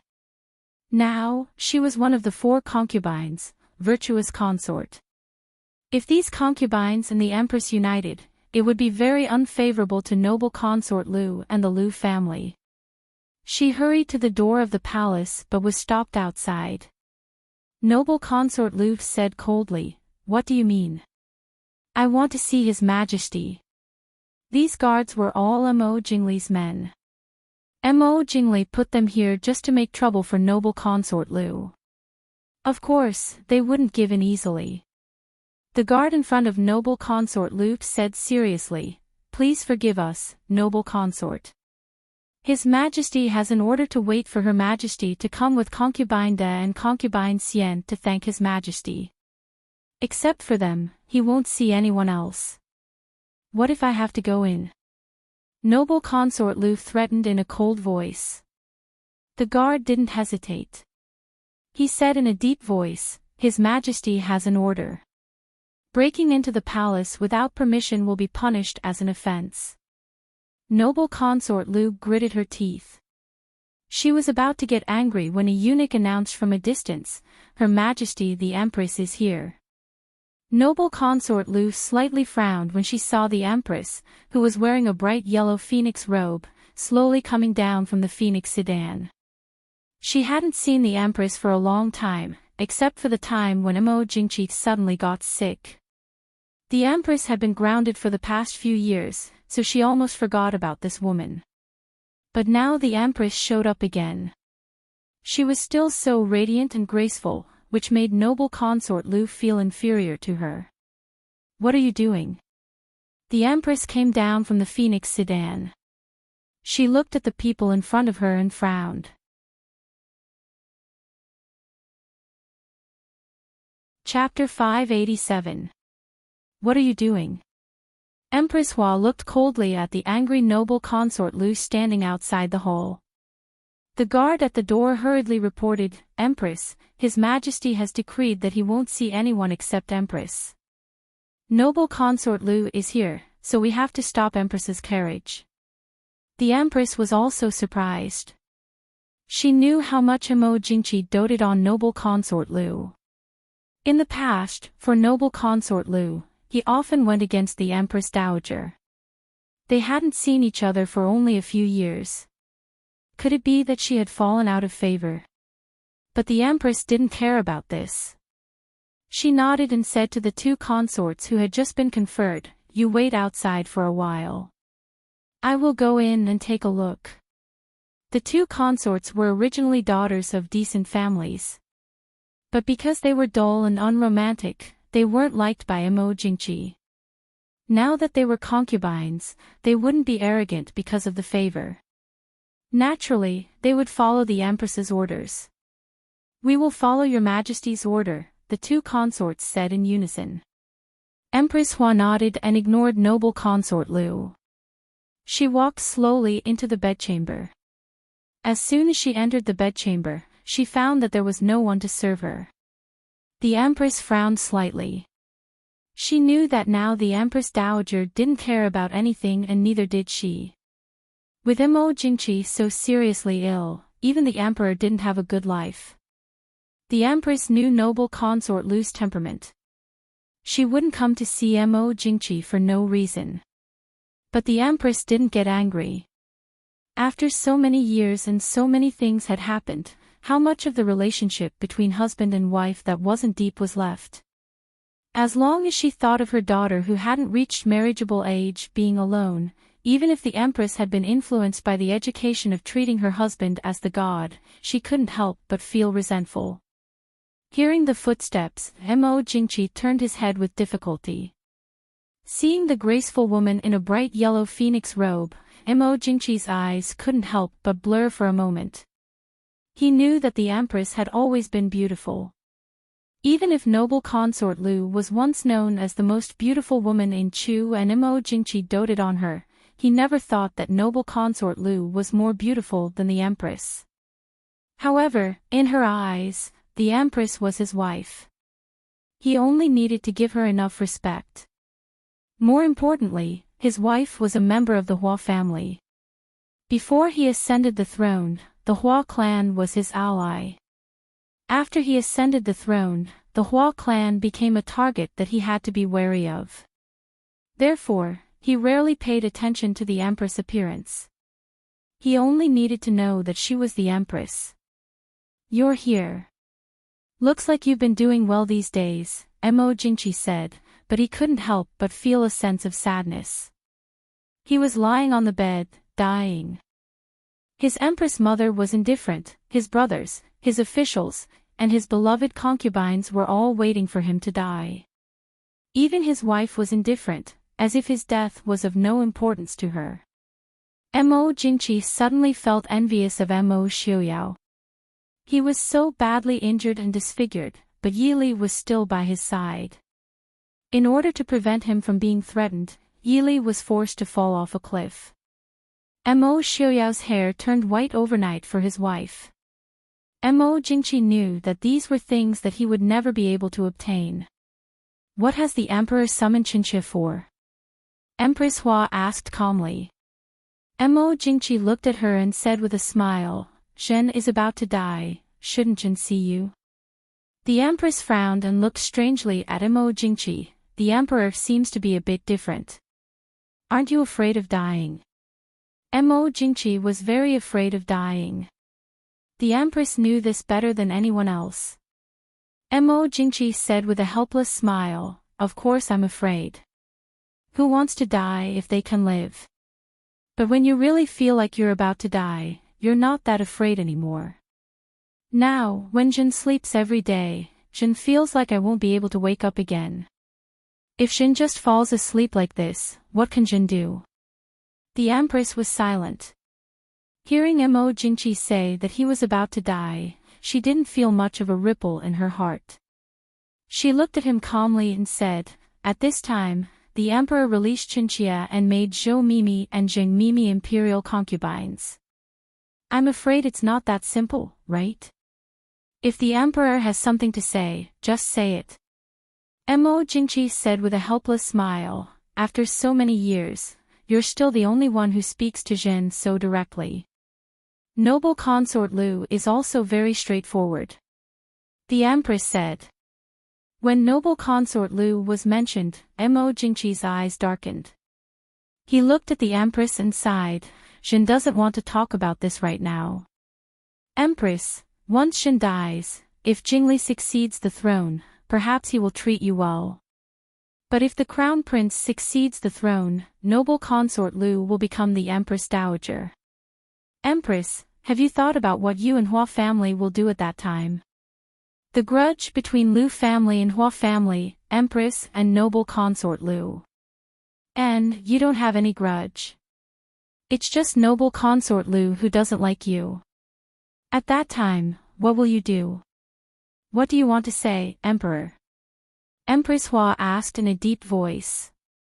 Mo Jingqi was a little tired after hearing so many words in one breath. He took a breath and continued, Sixth Prince, Xing Xiaoyuan's son, is 9 years old this year. Xing Xiaoyuan comes from a humble family. I will put Sixth Prince under your name. After I die, you take my imperial edict, and appoint Sixth Prince as the new emperor.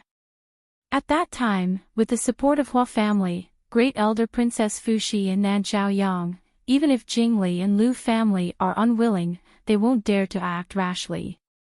Ling family and Mu family are loyal to me. As long as you take my imperial edict, they will support you. As for the future, it's up to you.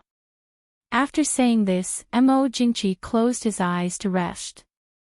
The empress frowned slightly and said lightly, Forgive me for not being able to obey your majesty's words. Hearing this, Mo Jingqi opened his eyes abruptly and stared at the calm empress in front of him. He gritted his teeth and asked, Why? Empress Hua lowered her eyes and said lightly, Your Majesty only talked about the imperial court but forgot to talk about the matters outside the imperial court. Although I'm a woman in the palace, I still know some things. The northern region has invaded and the western hill and northern tribes are eyeing covetously. Once Sixth Prince ascends the throne, King Li and Lu family will not be convinced. At that time, Hua family will also be involved in the imperial court struggle. At that time, how will it end? Since I'm the empress, I should support the young emperor. But if your majesty wants to drag Hua family down, please forgive me for disobeying your imperial edict. Hua family is also a subject of the Chu state. Mo Jingqi said sternly. The empress said, Your majesty is right. Hua family's ancestors fought on the battlefield for the Chu state. Many of them fought on the battlefield. Hua family didn't dare to have any resentment. But what happened to Hua family? Actually, in the current situation, whether the crown prince or sixth prince ascends the throne, what difference does the final result make? When the young emperor ascends the throne, the power will fall. With the imperial courts scheming against each other, who will care about the Chu state? At that time, the matter of the Prince Ding mansion, Your Majesty was wrong. Then what do you think should be done? Mo Jingqi stared at her and said coldly. The Empress didn't care and said calmly, since it's already like this, and Your Majesty isn't willing to give the crown prince position, then give it to King Li. Sixth prince is innocent. Your Majesty, please let him go. Although she had been grounded for a long time, she had still heard about it. Although the sixth prince was clever and quick-witted, he was favored by the emperor.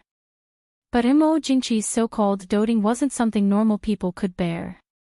With noble consort Lu and the Lu family fanning the flames, sixth prince only knew how to play around.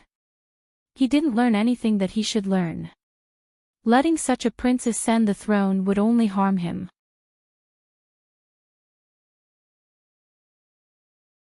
Chapter 588. Impudence. Mo Jingqi was furious. Following a series of coughs, his face turned red. How come Jin didn't know that the Hua family was on Li Wang's side?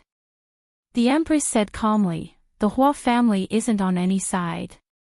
No matter which prince the emperor passes the throne to, there will be endless scheming. If the emperor is truly thinking for the Chu state, then you naturally know what is best. Also, the emperor has made Li Wang regent. Now that Li Wang regent is powerful, can the Hua family really defeat Li Wang regent? In the end, the emperor still wants the Hua family to be buried with you. Mo Jingqi controlled himself and calmed his anger before saying, you and Mo Xiaoyao have been close since you were young. As long as you become the Empress Dowager and beg Mo Xiaoyao, he definitely won't stand by and do nothing. Naturally, he will solve Mo Jingli's problem for you. As long as you teach the sixth prince well, when he grows up, he will naturally be filial to you and treat the Hua family well. The Empress couldn't help but grimace. She shook her head and sighed. After talking for so long, this is the key point. Emperor, for you to say this. I'm afraid you never understood Prince Ding, right?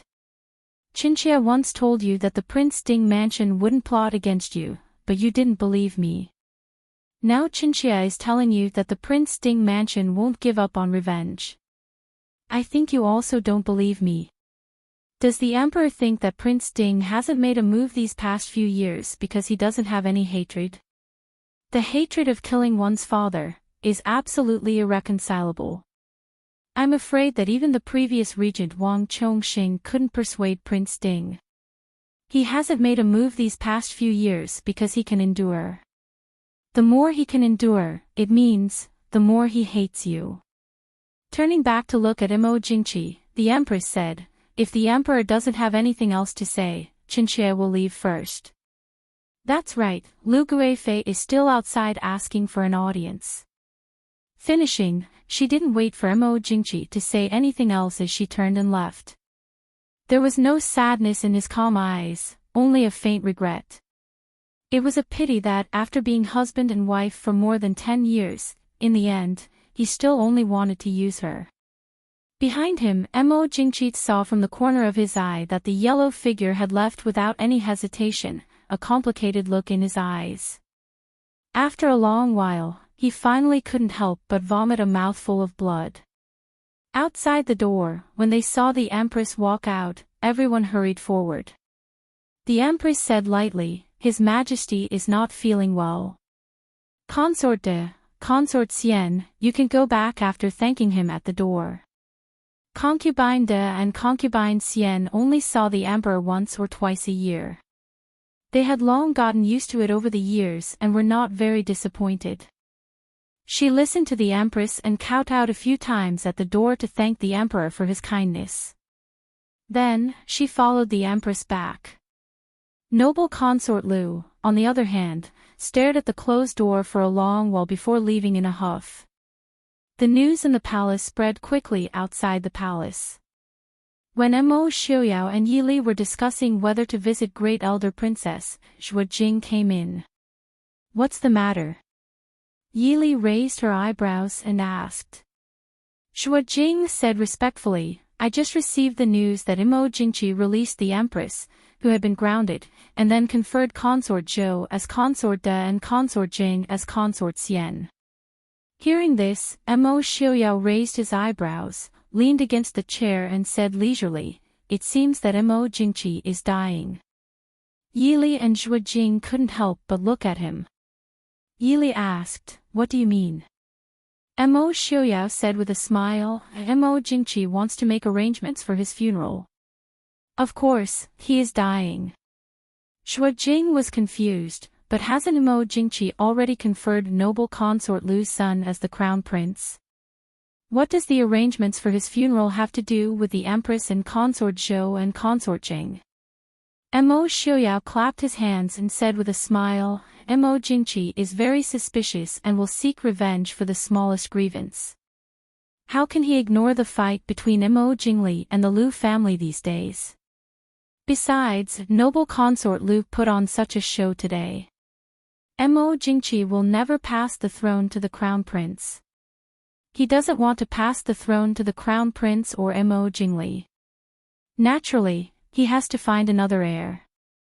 Zhuo Jing suddenly understood and said, "The sixth prince born by Jing Zhaoyuan." Mo Xiaoyao nodded and said with a smile, "There's another reason. Mo Jingqi should already know that I am in the capital now. He also knows that I have a good relationship with the Empress and old Duke Hua. For the sake of old Duke Hua and the Empress, I may let go of the past and even help him solve the current problem." Yi Li asked, "Will you?" "He's thinking too beautifully. Or does he really think that I am a kind bodhisattva who does not eat mortal things?" Standing, Mo Xiaoyao said with a smile, "I should leave the palace to see him. If I am late, I won't be able to make it." Yi Li also stood and said, "Let's go together." The Li Palace also received this news. Hearing the news reported by his subordinate, Mo Jingli laughed coldly. "I's imperial brother is really worrisome. In such a short time, he can create so many problems for me." Princess Xixia leaned against Mo Jingli and asked Baihan, "What does Prince plan to do?" Mo Jingli narrowed his eyes and said coldly, "Enter the palace. I want to see Muhu." Outside the bedroom, the Empress Dowager walked over with a serious expression. The guards at the door naturally did not dare to stop her. They quickly retreated to the side and respectfully invited the Empress Dowager in. When the Empress Dowager walked in, she saw Mo Jingqi unconscious on the bed. There was a pool of blood on the blanket in front of his chest. She quickly went forward and called out, Imperial son, how are you?" A moment later, Mo Jingqi slowly opened his eyes. Looking at the Empress Dowager, he said with a faint smile, "Muhu, you finally came." For some reason, the Empress Dowager suddenly felt guilty. She moved her eyes away and did not dare meet his gaze. Mo Jingqi did not mind and smiled faintly. It was a warmth and serenity that had never been seen before. Seeing this, the Empress Dowager felt inwardly shocked. Looking at the blood in front of Mo Jingqi, the Empress Dowager stood and angrily said, "Where did these dog servants run off to? Why didn't the Emperor change his blanket?" "Forget it, Muhu. Jin wanted some peace and quiet, so I let them go." Mo Jingqi calmly interrupted the Empress Dowager. The Empress Dowager was slightly embarrassed. Sitting down again, she looked at Mo Jingqi and said with heartache, "Imperial son, where do you feel uncomfortable? Quickly tell Ijia." Mo Jingqi said, "It's nothing. Akan has been waiting for Muhu. Akan has something to entrust to Muhu. Akan asks Muhu to consider Urchin's last wish and fulfill Urchin's wish." In the end, they were mother and son. Hearing these words, how could the Empress Dowager hold back? Tears were streaming down her face. Holding Mo Jingqi's hand, she said, "Imperial son, if you have something to tell Aijia, just say it. Aijia will definitely do it for you." "My poor imperial son." Mo Jingqi said. After Ken passed away, the young emperor ascended the throne. It is inevitable that things will not go smoothly. Jingli is now in a high position. He will not listen to me, his imperial brother. Even if he listens, it will be useless after Jin passes away. I only ask Muhu to consider that the new emperor is your grandson and take care of. Before he finished speaking, the Empress Dowager had already stopped crying. Interrupting Mo Jingqi, she said, "Nonsense. You really want to pass the throne to the son of that slut surnamed Lu? Do you have any idea what she's done?" As soon as Mo Xiuyao returned to the capital, she ran to pay respects to the ancestors of the Prince Ding mansion. Was it something that a concubine like her could decide to pay respects to the ancestors? Whose ancestors is she paying respects to? She even invited Prince Ding to drink tea and reminisce on the streets. She has completely thrown away the face of the imperial family. This kind of woman, if Emperor really passes the throne to her son, have you thought about what she will do in the future? How can she properly assist the new emperor? She will probably follow Mo Xiuyao to curry favor with him. Emperor, you are muddle-headed. Moho. Mo Jingqi laughed self-deprecatingly. Catching his breath, he interrupted the Empress Dowager and asked, "Muhu, what do you mean?"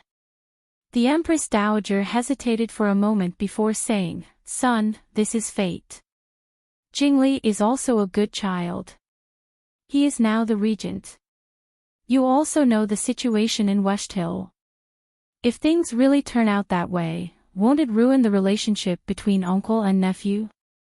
There would come a day when he would cause a disaster. Since it is like this, why not pass the throne to Jingli? He will definitely have descendants in the future. Even if I die, I will protect my grandchildren." Moho. Mo Jingqi shouted harshly.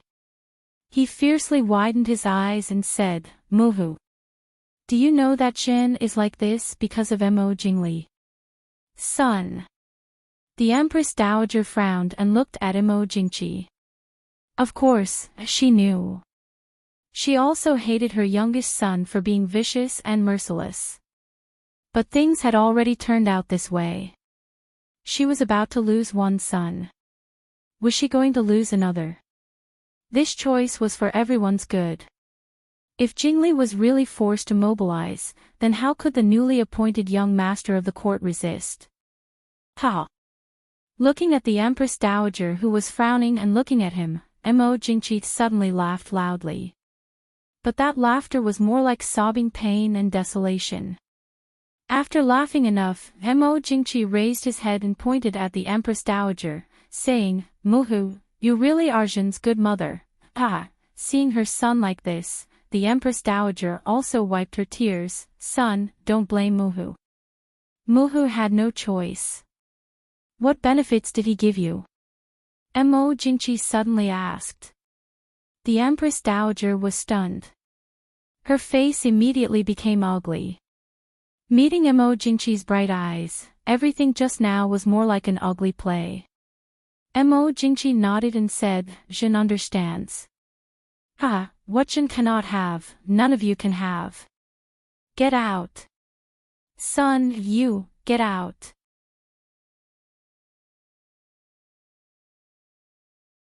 Chapter 589. The Empress Dowager had been the mother of the country for over a decade and was incomparably noble. Even if Mo Jingqi had a grudge against her, he was still respectful on the surface. When had he ever been told to scram to his face like this? His face instantly became a myriad of colors. It was so complicated that it was as ugly as a palette. Imperial son. The Empress Dowager gritted her teeth. Her goal in coming here was to discuss the issue of the throne. Naturally, she could not leave so easily. Mo Jingqi did not care. He pointed at the Empress Dowager and said, "Scram out for Zhen, do you hear me? As long as Zhen is alive, Zhen is the emperor. Scram, don't even think about it, don't even think about it." The Empress Dowager suppressed her anger and stepped forward to say, "Ija knows that the emperor is not in a good mood right now. You can vent your anger, but I ask the emperor to think about the matters after his death. The emperor should think about the princes and princesses." Mo Jingqi couldn't help but laugh wildly. But he was crying and laughing at the same time. Even the corners of his eyes were bleeding. The Empress Dowager saw this and jumped in fright. She took 2 steps back. "Emperor, Emperor, you," Mo Jingqi said hatefully, "go tell your good son, tell him to give up on this idea. Even if the Dechu state is destroyed, Zhen will not give it to him. And that precious son of his, just wait to be buried with Zhen. If he has the ability, he can fight for the throne himself. Zhen will watch him from the heavens, die, without descendants." The last 4 words were filled with hatred. The Empress Dowager couldn't help but feel a chill in her heart. The Empress Dowager did not know that Mo Jingli would never be able to have children in this life. She only thought that Mo Jingqi was cursing her with hatred. But even so, the Empress Dowager was still greatly frightened when she saw Mo Jingqi lying on the bed with tears of blood dripping from the corners of his eyes. Without any other choice, the Empress Dowager could only stumble out of the bedroom. The people guarding outside the room quickly came in to investigate. When they came in, they heard Mo Jingqi's voice, "Scram. I need some peace and quiet." Hearing Mo Jingqi's voice, which seemed to be full of energy, the guards at the door felt relieved and stood guard outside the door again. In the bedchamber, Mo Jingqi laughed bitterly. Just now, his temper had affected his heart. Once the Empress Dowager left, his originally ugly expression quickly deteriorated. "Hee hee." Suddenly, a deep and pleasant laughter came from the bedroom, followed by the sound of slow and approaching footsteps. Mo Jingqi struggled to open his eyes, but the man in front of him instantly cleared his groggy mind. She widened her eyes and stared at the man standing in front of her. White robes, white hair, a handsome face, sword-like eyebrows, and an awe-inspiring aura. Her snow-white sleeves were embroidered with silver dragon patterns and auspicious clouds, and there seemed to be a faint fragrance lingering in his nose. Mo Jingqi, who had been dizzy from the smell of blood, immediately felt much more clear-headed. "Mo Xiaoyao," Mo Jingqi said in a deep voice. "Hee hee." Mo Xiaoyao laughed in a low voice, "Emperor, I haven't seen you for half a year and you've become like this. It really makes I very surprised." Beside Mo Xiaoyao, Yi Li, dressed in a blue robe, was holding a white jade doll in a black brocade robe.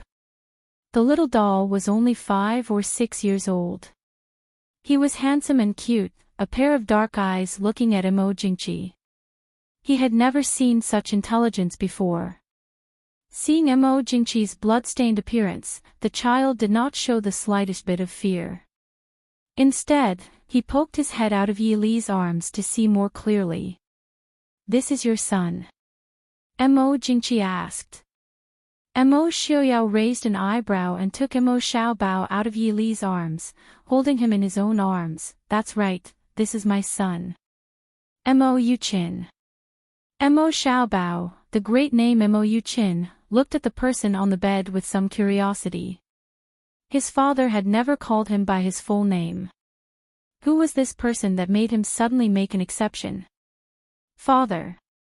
Is this the husband of that auntie in white?" Mo Xiaoyao rubbed his son's little head and smiled. "That's right, he is that auntie's husband, and also your sister Wuyo's father." Originally, when he heard the 3 words Mo Yuqin, Mo Jingqi's face changed. But then he heard the words auntie in white and sister Wuyo. Mo Jingqi finally sighed, closed his eyes, and swallowed back the words he wanted to say, asking, is Chang'e doing well in the northwest? Yili said indifferently, Wuyo has already become the disciple of the godly doctor, and plans to practice medicine to help the world in the future. Mo Jingqi was obviously a little surprised. He waved his hand with some difficulty and said, well, I know you will definitely take good care of her. Hee hee. I really didn't expect that you would actually come back to see me. Mo Jingqi looked at Mo Xiaoyao, and his eyes were unexpectedly calm. In the past, even when Mo Xiaoyao was at his lowest and Mo Jingqi was at his most high-spirited, Mo Jingqi looked at Mo Xiaoyao with vigilance and jealousy. It was the first time in his life that he had such a calm gaze as if there was nothing.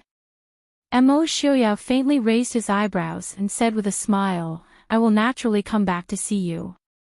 Otherwise, how can I explain to my father, brother, and the tens of thousands of innocent souls who died in the Prince Ding mansion? In order to catch up with the time to send you off, last year I helped you for almost half a year before I could spare the time now to come to see you off. You. Mo Jingqi was slightly taken aback. Mo Xiaoyao nodded and said, that's right, I already knew that you would be like this.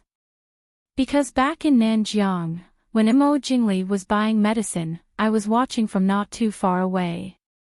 For this matter, I even specially asked Mr. Shen to research the medicinal properties of this poison. After saying this, Mo Xiaoyao took out a small porcelain bottle and threw it onto Mo Jingqi's bed. Mo Jingqi's hands trembled as he picked up the porcelain bottle and opened it. Inside the bottle were small pills.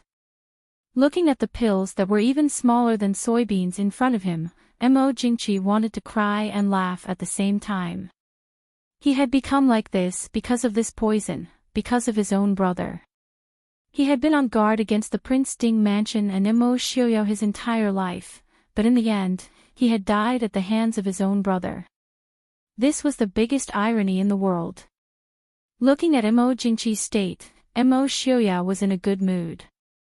Speaking of which, even if you were poisoned with this supposedly incurable poison, you still had a chance. Originally, you still had a chance to live. I remember that you originally had a biluo flower. Am I right? Mo Jingqi's expression changed slightly, his voice hoarse. The biluo flower was taken by you. Mo Xiaoyao generously admitted, isn't that right? You should have guessed it yourself. If it wasn't for your biluo flower, how could I have recovered completely? Mo Jingqi was silent for a long time, then suddenly burst into laughter. Haha, retribution.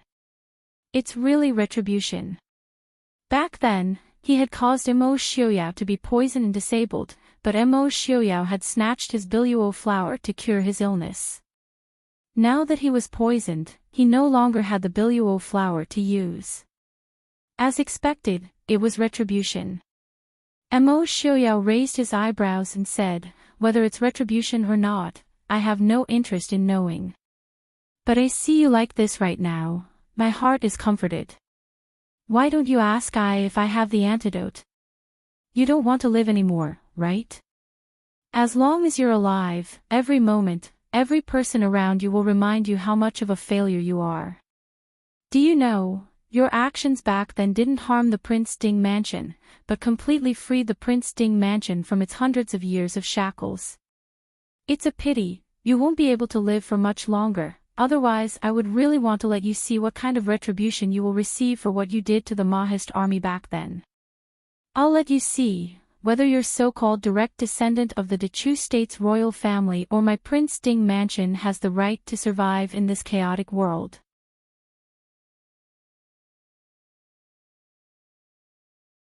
Chapter 590. Don't say any more. Mo Jingqi suddenly shouted. He didn't know where his strength came from, but he reached out and grabbed Mo Xiaoyao's sleeve. Kill me right now as an apology to your Prince Ding mansion. Kill me. Mo Xiaoyao took a step back and easily broke free from Mo Jingqi's grip on his sleeve. He looked down at him calmly and said, I have no interest in your life right now. If you want to die, then die by yourself. However, I advise you to take it easy. Mo Jingli is still anxiously waiting right now. Mo Jingqi panted and looked at him. Help me. Help me kill Mo Jingqi and the Lu family.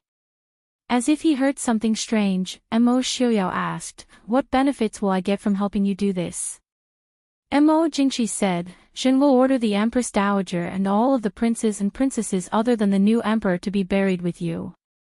This will be used as a sacrifice to the souls of your Mahist army.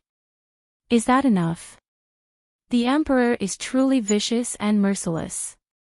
Yili said with a soft sigh. Mo Jingqi stared at Mo Xiuyao and asked, do you agree? Shen can also write an edict to tell the world the truth of what happened that year. The bedroom was silent for a long time. Only then did Mo Xiuyao slowly let out a laugh. Holding Mo Xiaobao, he shook his head and said, the Prince Ding mansion and the Dechu state no longer have anything to do with each other. The emperor should pray for his own good fortune. Li, let's go back. Yili nodded and turned to follow Mo Xiuyao. Mo Jingqi wanted to get up from the bed, but he was powerless. Mo Xiuyao's voice came from the corner of the room, although that small bottle contains poison, it can prolong your life for a few days. It's up to your majesty to decide. On the dragon bed, Mo Jingqi stared blankly at the small bottle in his hand. In the winding tunnel, Yi Li and Mo Xiuyao walked side by side. Mo Xiuyao hugged the sleepy Xiaobao and looked at Yi Li with a smile. Is Yi Li curious why I gave him the medicine? Yi Li nodded. The medicine in the small bottle was indeed what she and Mo Xiuyao had snatched from Ladingfeng.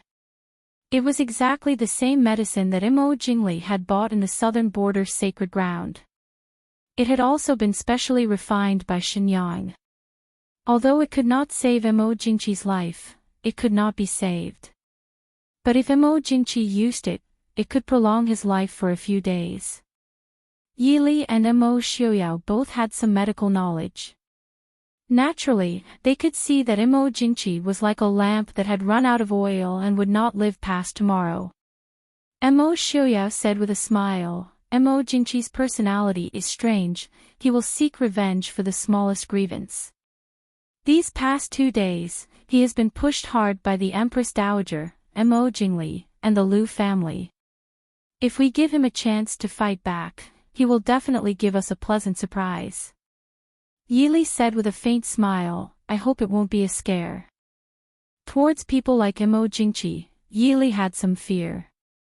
It would be better if he died cleanly. Mo Xiuyao said with a smile, you and I will just wait and see. The next morning, good news came from the palace. The emperor ordered the officials to attend morning court.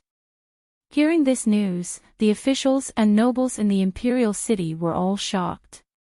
It had to be known that the news they received was that the emperor was definitely not going to get better. While he was lying on the sickbed, Prince Li had been handling court affairs on his behalf. Suddenly, news of the emperor wanting all the officials to attend morning court had naturally shocked them greatly. The more timid ones even felt their legs turn to jelly. They wondered if the emperor had used some kind of trick to deceive them and then secretly observed their loyalty. If that was the case, they would really be at death's door. Hearing this news, Mo Jingli was also shocked and angry. His first reaction was naturally disbelief. Before giving Mo Jingqi the medicine, he had already found someone to test it. This poison was basically untreatable. Also, when Mohu went yesterday, she looked like she was about to die. This morning, she was able to attend morning court. How was this possible? At the same time, old Duke Hua and a group of old officials from the previous emperor's time also received the news of morning court. After Mo Jingqi ascended the throne, these old officials had always been wary of him. Thus, they had long tried to get them to retire or demote. Although there were not many of them left, their influence in the court was not small. This time, Mo Jingqi had also sent them to the palace. At the palace gates, the officials and nobles who met each other all had different expressions. Old Duquois' hair and beard were all white. He was supported by his son and grandson as he walked. Along the way, there were many officials who came up to greet him. Duquois. Mo Jingli was wearing the regent's embroidered robe. He looked very noble. Duquois squinted his old eyes and stroked his snow-white beard. He looked at Mo Jingli with a smile and said, "So it's Li Wang. I haven't seen Li Wang for a few years. Your Highness Li Wang has become more dignified.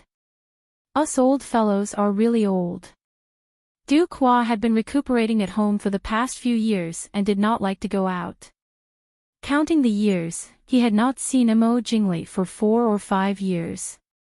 Although he was now in a high position, Mo Jingli did not want to offend Duquois. He cupped his hands and smiled, "Old Duke, you must be joking. My insignificant abilities are not worthy of your attention." Duquois looked at Mo Jingli with a smile and said, "Your Highness Li Wang is becoming more and more eloquent." Mo Jingli accompanied Duquois to the Qingjing Hall for the morning court. They chatted as they walked. "Prince Ding has returned to the capital in 2 days. I wonder if old Duke has seen him." Duquois shook his head and said, "I'm old. It's inevitable that I'm not up to date with news. I have to thank Prince Ding for informing me of Prince Ding's return. If Prince Ding still remembers that I have some relations with the Prince Ding mansion, I'm sure we'll be able to meet in a few days. Now that Prince Ding has just returned to the capital, he must have a lot of things to do. Let's not disturb him." Mo Jingli smiled faintly and said, "Old Duke, you're right on time. Today, the Emperor summoned old Duke to the palace." Duquois smiled and said, "It must be because the Emperor's body has recovered. He's so happy that he wants us old men to celebrate for the Emperor." "Is that so?" Mo Jingli did not refute. He looked at Duquois apologetically and said, "Old Duke, I." Duquois did not make things difficult for him. He smiled and said, "Your Highness Li is a young man. He won't be able to walk with us old men. Your Highness Li will go first." Mo Jingli cupped his hands and smiled, "If that's the case, old Duke, take care. I will take my leave first. I won't send you off." Duquois smiled. Seeing Mo Jingli walk away with majestic steps, the smile on Duquois' face gradually faded. His son, who was supporting him, said worriedly, "Father, the Emperor hasn't summoned us to the palace for a few years. This time, I'm afraid it won't be simple."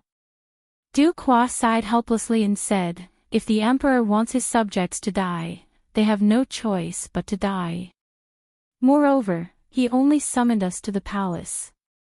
It's not like we're the only family. Forget it. When you reach the palace, remember, the less you say, the less you make mistakes. It's not bad if you don't say anything. If there's anything, this old man can still block it for you. Father, it's all because I'm useless." The eldest son of the Hua family was already over 50 years old. He supported Duquois and said with a face full of shame, "If it wasn't for the incompetence of their descendants, why would their father, who was almost 80 years old, have to personally come to the palace to block the schemes of the Emperor for them?" Duquois waved his hand and said, "I don't know how many more days I can protect you. I'll count on it as long as I can. I'm thinking that today's matter might have something to do with Prince Ding." "What do you mean?" The eldest son of the Hua family was shocked. He did not dare to show it on his face. He could only lower his voice and ask. Duquois said, "I just heard from King Li that Prince Ding came back in 2 days. As soon as Prince Ding came back, His Majesty recovered. Do you think this is a coincidence? But, with Prince Ding's temper, he would never save His Majesty." They had all watched Prince Ding grow up. Even if they had not seen each other for many years, their basic temperament would not change. Prince Ding was not a refined and generous person when he was young. After more than 10 years, it was impossible for him to develop a temperament that repaid evil with good. Du Qua sighed and said, "I'm just afraid that His Majesty's days are numbered." "Father, you're saying that His Majesty summoned us to the palace to entrust his children to him?" Du Qua waved his hand and said, "Let's go. We'll know when we see." Today, the hall of diligent government was full. There were many more people than usual for the morning court. Many young courtiers found that there were several old courtiers that they did not even know standing in front of them. There was also the prince of the imperial family. They all faintly knew that something big was going to happen today. The timid ones couldn't help but shrink in the back, not daring to say a word. Those who stood in the front were whispering to each other, exchanging their opinions. It could be seen from the positions that these courtiers had been divided into two groups. One group surrounded Imo Jingli, and the other group surrounded Prime Minister Liu. They all looked at each other with hostility. The other group was independent of these people. However, there were only a few of them. They were all old men over 60 years old, and those who did not have much power. "His Majesty is here." A eunuch's sharp voice sounded in the hall. The hall suddenly fell into silence. Everyone couldn't help but look at the empty dragon chair. After a while, a series of footsteps came from the back of the hall. Mo Jingqi, who hadn't been seen for a long time, walked out with the help of a eunuch. Because he had been sick for a long time, Mo Jingqi was so sick that he was emaciated. The dragon robe on his body could no longer hold him up, making him look weirdly out of place. His face was still sallow, but his lips were a striking dark red, and his eyes were astonishingly bright and sharp.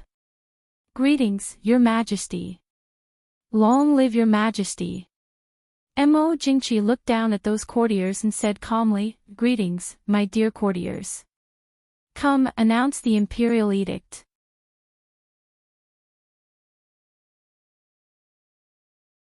Chapter 591.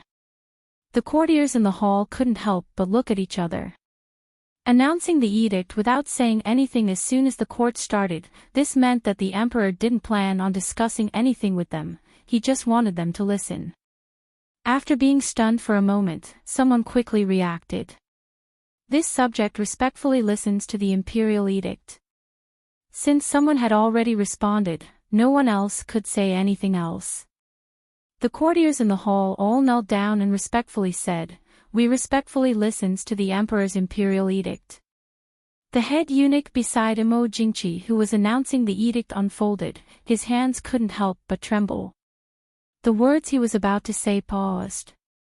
Before he could react, Mo Jingqi's cold gaze had already landed on him from the dragon throne. That eunuch's heart quivered, and he hurriedly read it out loud. "By the will of the heavens, the emperor decrees, Zhen, with great virtue, has inherited Pai Ji for 19 years. Ever since I took over the reins of power, words have been obscured, flattering, monopolizing power, corrupt officials have succeeded. Zhen has listened to slanderous words, placing the king's mansion in a dangerous place, wrongly harming loyal people. Behind the scenes, in front of Wu Yan and my ancestors." The eunuch who announced the edict read it out in a carefree manner. Even the people who were listening to the edict all changed their expressions. What imperial edict? This is clearly an edict of self-guilt. And what monopolizing power? Corrupt officials have succeeded. If it's really monopolizing power, corrupt officials have succeeded, then what are the people in the hall? When they heard the Prince Ding mansion incident being mentioned, everyone couldn't help but gasp. The emperor actually personally admitted that the Prince Ding mansion incident that year was related to him, and even issued an edict of self-guilt to admit his mistakes. Although this incident had already been known to the world a few years ago, the common people had already discussed it. But discussion is discussion, the emperor personally issuing an edict to admit it is another matter. After the eunuch finished reading the edict, everyone let out a long sigh, and then quickly held their breaths. They knew that today's matter wouldn't end so easily. Mo Jingqi had been resting with his eyes closed until the eunuch finished reading the edict and asked for instructions. Only then did he raise his head and say, "Pass it down. In addition, pass down Jin's decree. Prince Ding, Mo Xiuyao, Prince Ding, Yili, will be reinstated as the king's imperial concubine. Prince Ding's heir apparent, Mo Yuchen, will be the heir apparent of the Prince Ding, and will be given the title of Prince Yang. Release the seal of the Prince Ding mansion, and return all the properties of the Prince Ding mansion in the capital." "Yes, your servant obeys." The eunuch's hands trembled as he held the imperial edict. Mo Jingqi thought for a moment, then said, "Let the sixth prince go and announce the decree." "Yes, your servant will take his leave." Seeing the eunuch leave with the edict, the people below finally came back to their senses. They realized that the emperor wasn't just putting on a show for the officials. He really did plan to announce his crimes to the world. Even Prince Ding's declaration of separation from the Dechu state a few years ago, and his actions of supporting the Northwest in the past few years were no longer investigated. As a result, if the people still didn't understand what the emperor wanted to do, they would have lived in vain. Imperial brother. This must not happen. Mo Jingli stepped forward and said in a clear voice. He secretly regretted that he hadn't predicted that Mo Jingqi would make such a move. He hadn't taken precautions in advance. At this time, in front of all the civil and military officials, without Mo Jingqi's consent, even if he was the regent, he didn't have the right to ask people to take back the imperial edict. Mo Jingqi looked down at him from above, slightly raising an eyebrow, and "Why not?" Mo Jingli said, "Once this edict is announced, it will greatly damage the reputation of the Dechu state's imperial family. How will the people of the world view the imperial family, and how will they view the emperor? Imperial brother, please reconsider." Mo Jingqi's eyes flashed with a carefree smile, saying, "No need to reconsider. Zhen has issued the edict, so the fault is naturally Zhen's. It has nothing to do with the imperial family or the future imperial heir. Besides, I don't have many days left to live. Presumably, the people of the world will see Zhen's determination to regret and remorse." But Mo Jingli's heart was unwilling, and he wanted to say more. Mo Jingqi waved his hand, saying, "There are no buts. What happened in the past was Zhen's fault.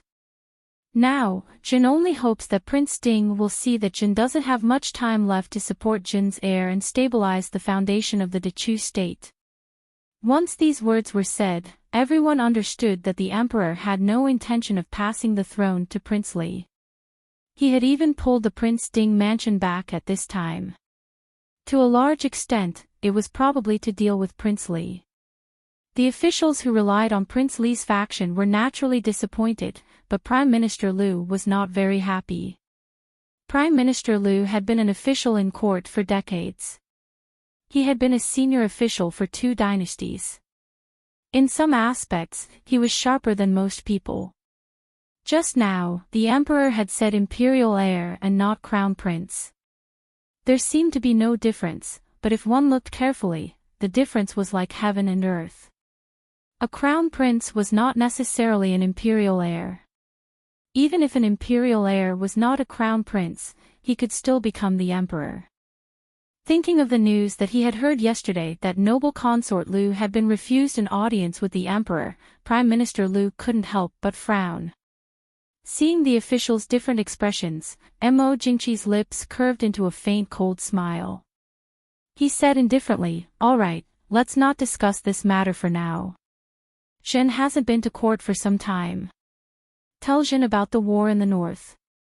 Even though Mo Jingqi had been ill for a long time, he could stand now, so he still had some power. Since the emperor asked them to talk about it, they had to talk about it. Therefore, the morning court lasted for more than 4 hours.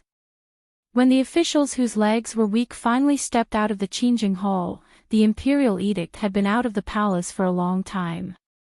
After the morning court, Mo Jingli stepped out of the Qingjing Hall and left with a gloomy face. Prime Minister Liu, who was following behind him, also had a gloomy face. He was an old man, but he had been sitting for nearly 6 hours. Only a few retired officials were given seats by Mo Jingqi. Prime Minister Liu, who was still an official in court, had to stand even though he was old. Therefore, when he came out, he was a little shaky. The people following him hurriedly supported him. "Prime Minister, are we going back?" Prime Minister Liu pushed away the people supporting him and said in a deep voice, "Let's go and see noble consort Liu and Crown Prince." He had to know why the emperor changed his mind so quickly. And the sixth prince, in the inn. Because it was the end of winter, the small courtyard was still cold and bleak. The eunuch who delivered the decree was the 9-year-old sixth prince Mo Ruiyun.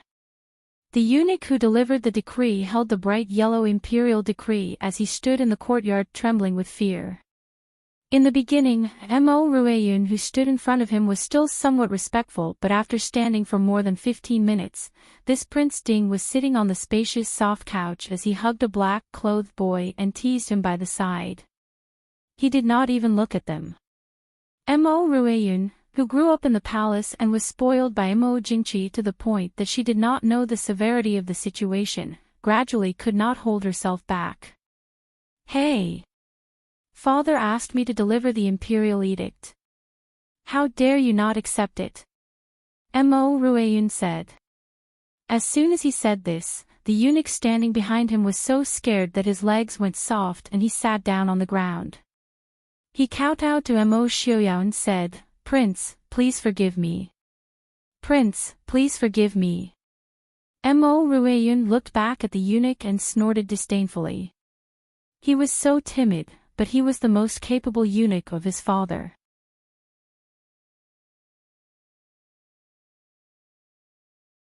Chapter 592. Mo Ruiyun, who had been pampered since he was young, did not know that even if his mother was here, she would also be scared to the point of kneeling and kowtowing. His reaction attracted Mo Xiaoyao's interest. Raising his head to look at him, he calmly said, "This is the person Mo Jingqi chose." The eunuch had a bitter expression, not daring to answer. How could the sixth prince be chosen by the emperor? This was clearly a choice with no other choice. It was just that the sixth prince had been pampered by the emperor since he was young and his birth mother's status was too low to speak.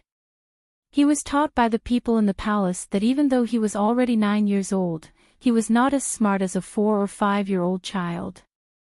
Mo Ruiyun proudly said, "That's right, this prince is really the sixth prince. Since you know, why haven't you come to pay your respects?" Pooh! Mo Xiaobao laid on Mo Xiaoyao's lap, his eyes wide open as he looked at this strange prince who seemed to have eyes growing on top of his head. Was he really not afraid of his father at all? Mo Xiaoyao smiled as he patted Mo Xiaobao's head. "What are you laughing at?" Mo Xiaobao blinked his large eyes. "Father is going to pay his respects to the prince. Your father hasn't even paid his respects to the emperor. What is there to pay respects to the prince?" Mo Xiaoyao smiled. Mo Xiaobao comfortably closed his eyes, lying on Mo Xiaoyao's lap to bask in the sun. "That's good, I also don't want to pay my respects to the prince." If his father was going to pay his respects to the prince, then didn't that mean he would also have to pay his respects to this silly prince in front of him? It really was too shameful. Mo Xiaoyao lowered his head to pinch his son's small cheeks, saying, "It's easy if you don't want to pay respects. As long as you have the ability to make others pay respects to you, then you naturally don't need to pay respects to others." Mo Xiaobao disdainfully snorted, "This young master naturally has the ability." This young master. Mo Xiaoyao sneered, his hand mercilessly pinching Mo Xiaobao's little but where Yili couldn't see. Despicable. Mother, Lord Father is bullying me." Mo Xiaoyao's grip caused Xiaobao to toss and turn in his arms. Mo Xiaoyao smiled and said, I just taught you this. If you don't want others to bully you, you have to rely on yourself.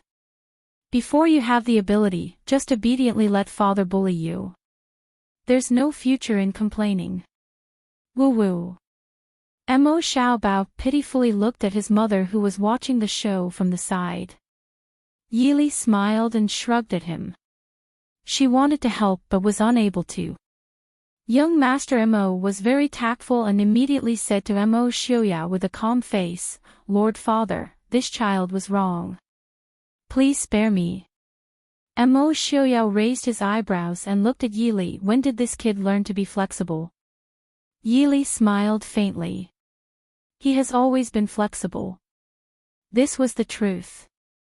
Other than in front of his father, Mo Xiaobao rarely suffered because of his pride. First, he couldn't put down his face. Second, he was certain that his father wouldn't really do anything to him. Now it seemed that even the last problem of his pride was solved. Therefore, young Master Mo could be invincible in the future.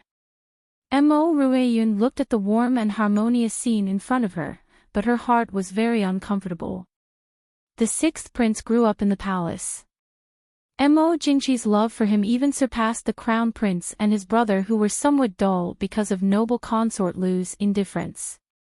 But even so, Mo Ruiyun didn't dare to cause trouble in front of her lord father. Looking at the 5 to 6-year-old boy in front of her who was lying in the arms of the handsome white-haired Prince Ding, Mo Ruiyun felt that something strange was spreading in her heart. Looking at the smile on Mo Xiaobao's face, she also felt that it was particularly dazzling. Mo Xiaoyao and Mo Xiaobao were playing and didn't pay attention to it. The eunuch kneeling on the ground clearly saw Mo Ruiyun's expression. He couldn't help but complain in his heart. The people in front of him weren't people that a small sixth prince like him could offend. If he angered Prince Ding, not to mention the emperor wanting Prince Ding to support him, he might even lose his little life here. The Prince Ding mansion's upbringing isn't that good. Mo Ruiyun finally didn't let down the worries of her subordinates. She stared at Mo Xiaobao and suddenly blurted out. Hearing this, the three people who were originally smiling all quieted down. Yili slightly frowned and looked at Mo Ruiyun, saying, The Prince Ding mansion's upbringing, I'm afraid that the sixth prince doesn't need to judge. Sixth prince, please go back. Our place is small and can't accommodate someone of your noble status. Yili was really angry. Mo Ruiyun's words were not only directed at Mo Xiaobao, but also the entire Prince Ding mansion and the people who taught Mo Xiaobao. As for the reason he said this, Yili naturally could see it. It wasn't because he had any grudges with the Prince Ding mansion, it was only because he was jealous of Mo Xiaobao. A prince who had been doted on since he was young, but because of this little bit of jealousy, he actually spoke ill of others. This kind of character was enough to make people dislike him. This prince didn't say anything wrong.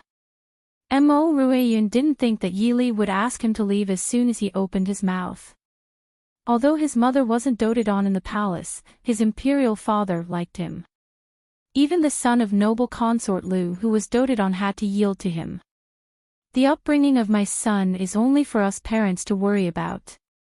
I wonder what status does the sixth prince have to worry about this matter? Yili indifferently asked. Mo Ruiyun was speechless and could only fiercely glare at Mo Xiaobao. Mo Xiaobao wasn't willing to jump out and argue with him at this time. It would make him seem like he really didn't have any upbringing. He arrogantly snorted and hid in Mo Xiaoyao's embrace. Imperial father, this child was wrong. This child will go back and properly ask maternal grandfather about etiquette. Mo Xiaoyao looked at him with a smile that wasn't a smile. He said to Xue Jing and the others who were waiting on the side, invite the sixth prince back. Xue Jing waved his hand and the guards naturally came forward to send the guest off. The eunuch who was still holding the imperial edict remembered his duty and hurriedly said, Prince Ding, this is the emperor's decree. Mo Xiaoyao raised his eyebrows and said, what does Emperor Chu's decree have to do with I? You can take it back. Tell Mo Jingqi that his taste is really good. The eunuch who delivered the edict also knew that there was nothing he could do. He could only put away the imperial edict and say, the emperor has already given the order to unseal the Prince Ding mansion and return the Prince Ding mansion's properties in the capital that were seized to the prince. The inn is simple and crude. I ask that the prince move back to the mansion to rest so that Wang Fei and He Shizhi will not be wronged. Mo Xiuyao looked at the eunuch with a smile and said with a smile, you really know how to speak. Go back and tell Mo Jingqi. I will accept this gift. It was finally done. The eunuch let out a sigh of relief and hurriedly left respectfully. After sending off this large group of people, Yili frowned and said, what is Mo Jingqi's intention now? Is this the good show you were talking about? Mo Xiuyao smiled and said, isn't it a good show? I've already said that Mo Jingqi, this person, has a fickle personality. He is usually ruthless when he turns hostile. He has favored noble consort Lu for many years. For her sake, he went against the Empress Dowager and ignored the Empress. If it wasn't for the fact that he still wanted some face, I'm afraid that he would favor the concubine and destroy the wife. Because of this, he is on the verge of death. When he suddenly learns of noble consort Lu's actions, whether it is true or not, he will resent noble consort Lu. If he wants to be even more extreme, he will hate noble consort Lu to the bone. Yesterday, he was provoked by the Empress Dowager and I. Right now, he won't care about the Dechu state's territory. As long as he can get revenge on Mo Jingli, his mother, and the Lu family, what can't he do? You're saying that Mo Jingqi has completely lost his mind. Yili said with a frown. It's not that he has completely lost his mind. In this life, he has always been half crazy and half insane. He doesn't hate the Prince Ding mansion. In the beginning, he only dealt with the Prince Ding mansion because he was afraid that the Prince Ding mansion would threaten his throne. But now, he is about to die. I also didn't threaten his throne. On the contrary, his mother, brother, and the people who sleep next to him are all plotting against him. Compared to I, he only hates them. Right now, let alone the Prince Ding mansion, even if I wanted to be the regent, he would agree. He has already been blinded by hatred. He only wants revenge. Mo Xiuyao said with a faint smile. Yili pondered for a moment. It was really as Mo Xiuyao said. In fact, Mo Jingqi's personality wasn't suitable to be the emperor. He was too sensitive and paranoid. His intelligence could only be considered average. It was because he knew his own mediocrity that he was even more uneasy. Once he had power, it was very easy for him to go to extremes. Just like the matter of the Prince Ding mansion. The imperial family wanted to take away the Prince Ding mansion's power. It definitely wasn't something that only happened in the past 2 generations. However, with so many emperors, not a single one was as rough as him. However, it was probably because he caught them off guard that he almost succeeded. It was a pity that the heavens didn't want to destroy the Prince Ding mansion. It could only be said that it was the will of the heavens. In short, Mo Jingqi was someone who was very bad at balance. The most important thing for an emperor was to understand the way of balance. Xiuyao already knew this would happen?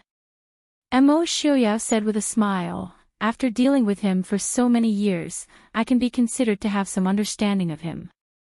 It's a pity, even if the Prince Ding mansion has been loyal to the Dechu state for generations, I definitely won't agree to his request this time. His wishful thinking will be for naught. Why? Yili raised an eyebrow. Although Mo Jingqi's move was a messy one, it wasn't a bad one. Once this self-condemnation decree was released, if Mo Jingqi died, the Prince Ding mansion's refusal would only cause criticism among the people. It wasn't that the people didn't know how to distinguish between right and wrong, but that the people placed too much importance on the self-condemnation decree.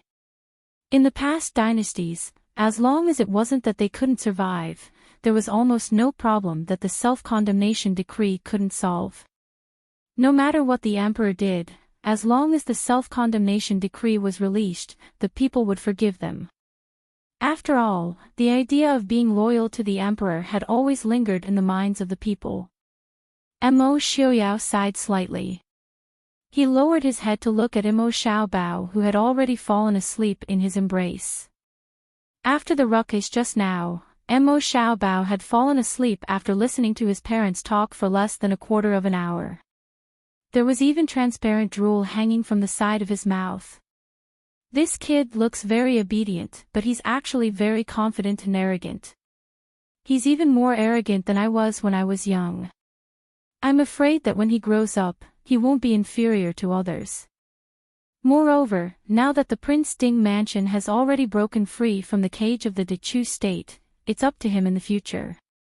Could it be that I, as his father, can personally lock him back in? After the events of the past few years, who wouldn't have any grudges in their hearts?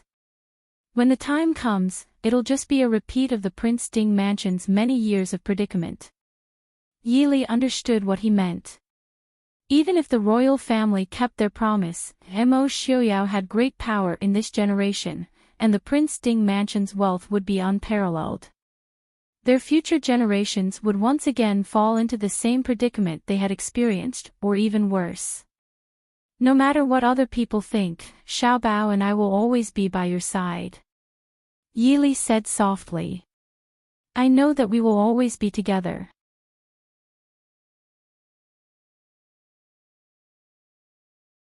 Chapter 593. Once the decree came out, the entire capital was shaken. In an instant, there was an endless stream of people who came to the inn to visit Prince Ding. It was as if a scene of Prince Ding Fu being revived had appeared in front of her eyes. Of course, no one thought that Prince Ding would not be able to defeat Prince Li, nor did they think that Prince Ding did not even plan to participate in this battle.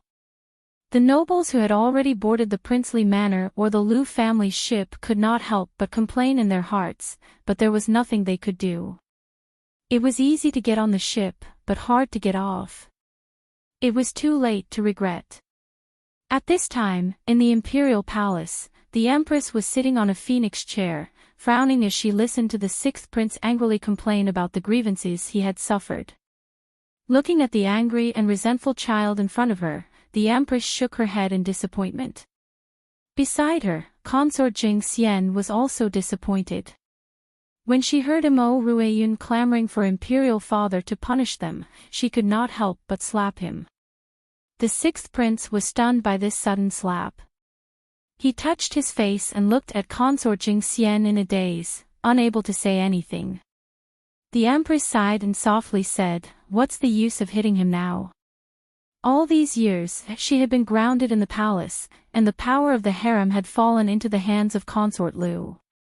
Consort Lu was the reason why the sixth prince had been taught this way, but Consort Jing Xian, as his mother, had also neglected her duty.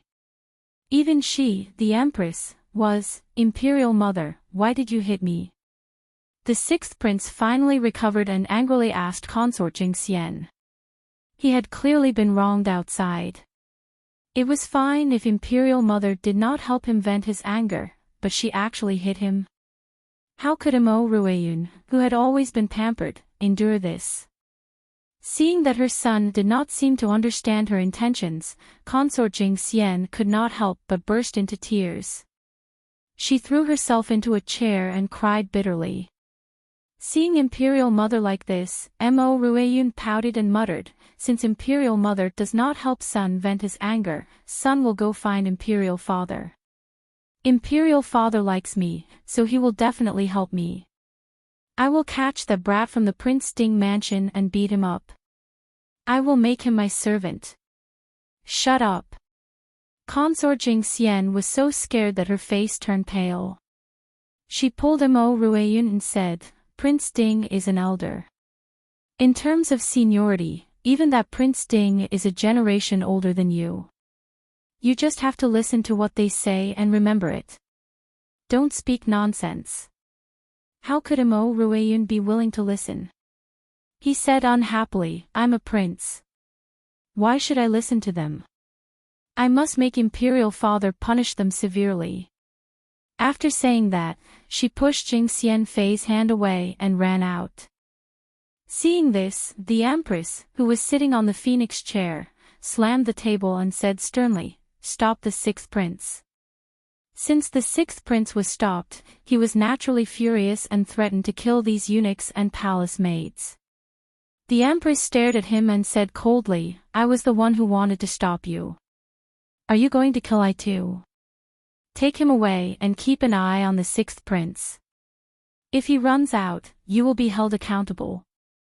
Mo Rueyun was still a bit afraid of this mother that he had only seen a few times. Seeing that the Empress was truly angry, he didn't dare to cause trouble and obediently went to the inner hall. The Empress rubbed her eyebrows and looked at Jing Xianfei, saying, Don't cry. Prince Ding won't argue with an ignorant child. Now that you have seen it clearly, is Rueyun suitable for that position? Jing Xianfei was a bit embarrassed and stopped crying. She came from a small family. Knowing that her son had a chance to ascend the throne, she would become the Empress Dowager. How could she not be moved? But now, seeing her son's ignorant appearance, she had been in the palace for so many years and had some experience. Leaving the palace once, he had offended the entire Prince Ding mansion. He didn't know what was important and what was not. Even if he ascended the throne, he wouldn't be able to sit for more than a few days before being harmed. Woo-woo. It's all because of that slut. That slut led my son astray. Woo-woo. Empress, you have to make a decision for this concubine. Jing Xianfei's heart was filled with hatred for noble consort Lu. These years, the emperor had doted on noble consort Lu and had given her the entire harem. As the birth mother of a prince, she could only see her son twice a year. Now that her son had been taught to be like this, her dream of becoming the Empress Dowager was shattered. How could she not hate noble consort Lu? The Empress impatiently waved her hand and said, Enough. What's the use of saying this now? Regarding Mo Jingqi's suggestion, the Empress had completely suppressed it. With the sixth prince's character, what could he teach?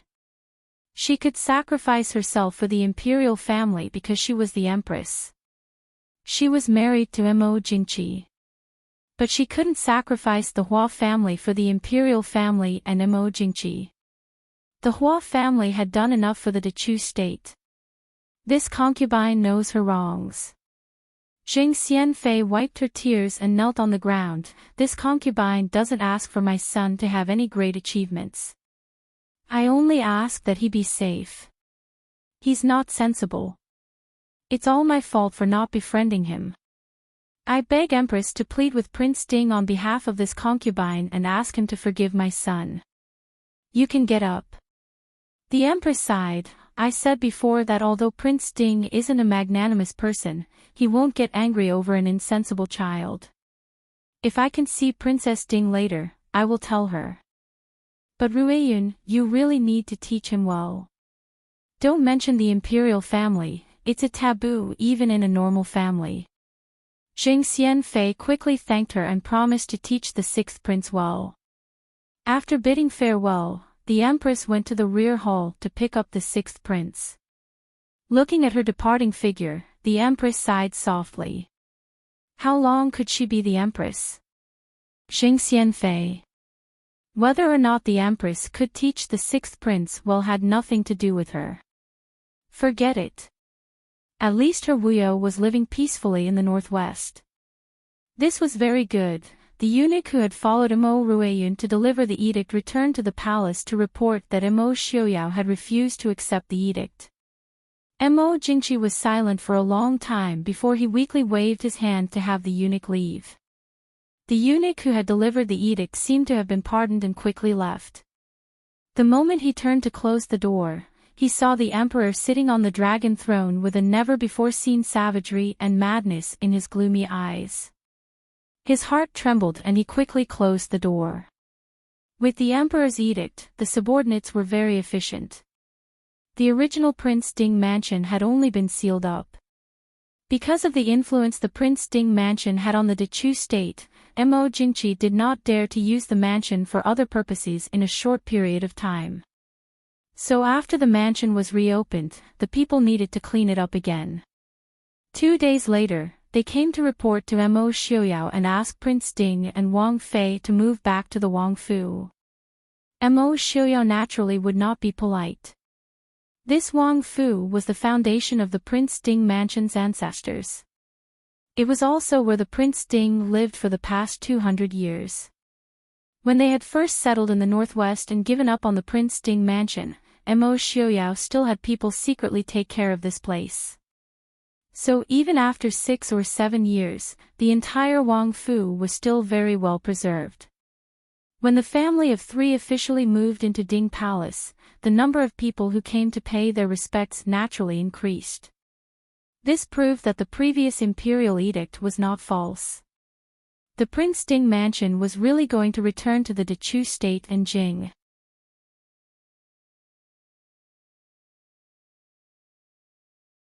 Chapter 594. Although Mo Xiuyao refused most of the visitors, he couldn't refuse some of them. In the afternoon when they returned to the prince's mansion, the guards outside came to report that Great Elder Princess Fuxi and Zhaoyang Princess wanted to see the prince. Zhaoyang Princess was easy to persuade, but Great Elder Princess couldn't refuse. He had to ask someone to invite them in. Great Elder Princess was now 80 years old, much older than a few years ago. Although she looked good, her health was obviously not as good as before. Supported by Zhaoyang Princess and maids, she slowly walked in. Mo Xiuyao and Yili immediately took Mo Xiaobao to greet her. Great Elder Princess. Great Elder Princess looked at Mo Xiuyao with white hair standing in front of her calmly. A trace of heartache and relief flashed across her wrinkled face. She looked at Mo Xiuyao helplessly and said, "It seems that you really hate the royal family so much that you don't even want to recognize me as your aunt." Mo Xiuyao lowered his eyes and still called her aunt. Great Elder Princess was delighted. Her eyes fell on Mo Xiaobao who was standing aside, and her eyes lit up with affection. "Is this little Yuchen? He looks like you when you were a child." Zhaoyang Princess smiled and said, "Aunt, Zhaoyang thinks this little heir looks more lovable than Xiuyao when he was a child." Great Elder Princess nodded with a smile and said, "Yes." Mo Xiaobao was not timid. Standing beside Mo Xiuyao and Yili, he gracefully stepped forward and bowed to them. "Nice to meet you, Aunt Zhaoyang." "Good boy, good boy," Great Elder Princess said with a smile. She took out a dagger she carried with her and handed it to Mo Xiaobao, saying, "I didn't prepare a gift for you. Take this little thing and play with it." It was a small and exquisite dagger. The hilt and scabbard were inlaid with all kinds of gemstones. Once the dagger was pulled out, the blade was so shiny that it could reflect one's reflection. It was obviously a treasured dagger. Xiaobao turned to look at his parents.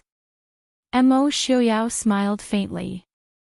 "I don't dare to refuse an elder's gift. Keep it." Mo Xiaobao also liked this little thing very much, so he was happy to hear his father's words. He took the dagger with both hands and said in a clear voice, "Thank you, madam." His cute little face was serious and respectful, which made Great Elder Princess applaud him repeatedly. Zhaoyang Princess took out a jade pendant and handed it to Mo Xiaobao. She smiled and said, "Auntie doesn't have a sword to give you. This jade pendant looks good. Yu Chen, keep it and play with it." Mo Xiaobao accepted the gifts and thanked Zhaoyang Princess. Great Elder Princess and Zhaoyang Princess looked at the little bun, who was only as tall as Mo Xiuyao's thigh. Not only was he handsome, but his temperament showed that he was well educated. Thinking of the children in the emperor's palace, they found that the emperor had many princes, but they were not as good as the 4 or 5-year-old child in the Prince Ding mansion. Looking at the gentle and elegant Princess Ding, who was standing beside Imo Xiaoyao, they couldn't help but sigh. Only such a woman could give birth to and raise such an excellent son. And, Xiaoyang Princess, it's still a little cold now. Why don't we sit inside? Yili chuckled and led them to the hall. Now that they had just moved back, there were not many people in the Prince Ding mansion. There were no more than 100 guards and maids in total, which was less than 1/3 of the previous number. Therefore, the big mansion looked particularly quiet and bleak. After entering the hall, the guests and the host took their seats. Great Elder Princess pulled Imo Xiaobao to the front and asked him carefully. Imo Xiaobao had a good impression of this old man who was as amiable as his grandfather, so he answered her question seriously. Xiaoyang Princess beside them couldn't help laughing and said, "It turns out that the little heir is taught by Mr. Qingyun himself. No wonder he has such a temperament at such a young age." "How is Mr. Qingyun now?" Yili said with a smile, "Although my grandfather is old, he is still healthy. Occasionally, he will teach the students of the academy. Shin really benefited a lot from being raised by him." Great Elder Princess looked at Imo Xiaobao with a smile, then looked up at Yili and Imo Xiaoyao and sighed, "The emperor did something stupid. Is Mr. Qingyun used to living in the northwest?" Yili said, "Aunt, thank you for your concern.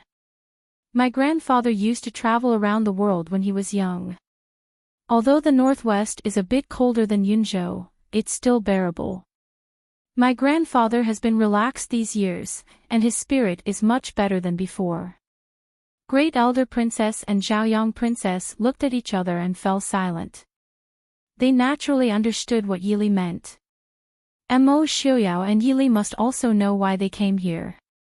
However, in their positions, there were many things they had to do even if they didn't want to. Imo Xiaoyao held the teacup, stared at the tea in the cup calmly, and said nothing. Yili's lips curled into a smile, but she had no intention of speaking again. For a moment, there was a touch of dignity and awkwardness in the hall. After a long time, Great Elder Princess sighed, looked at Imo Xiaoyao and said, "Xiaoyao, what do you think of the Emperor's imperial edict?" Imo Xiaoyao raised his head and said with a faint smile, "Aunt, you are my elder. For the sake of your care for me, I shouldn't lie to you. Xiaoyao has also told the emperor this. The Prince Ding mansion has already cut off all ties with the Dechu state.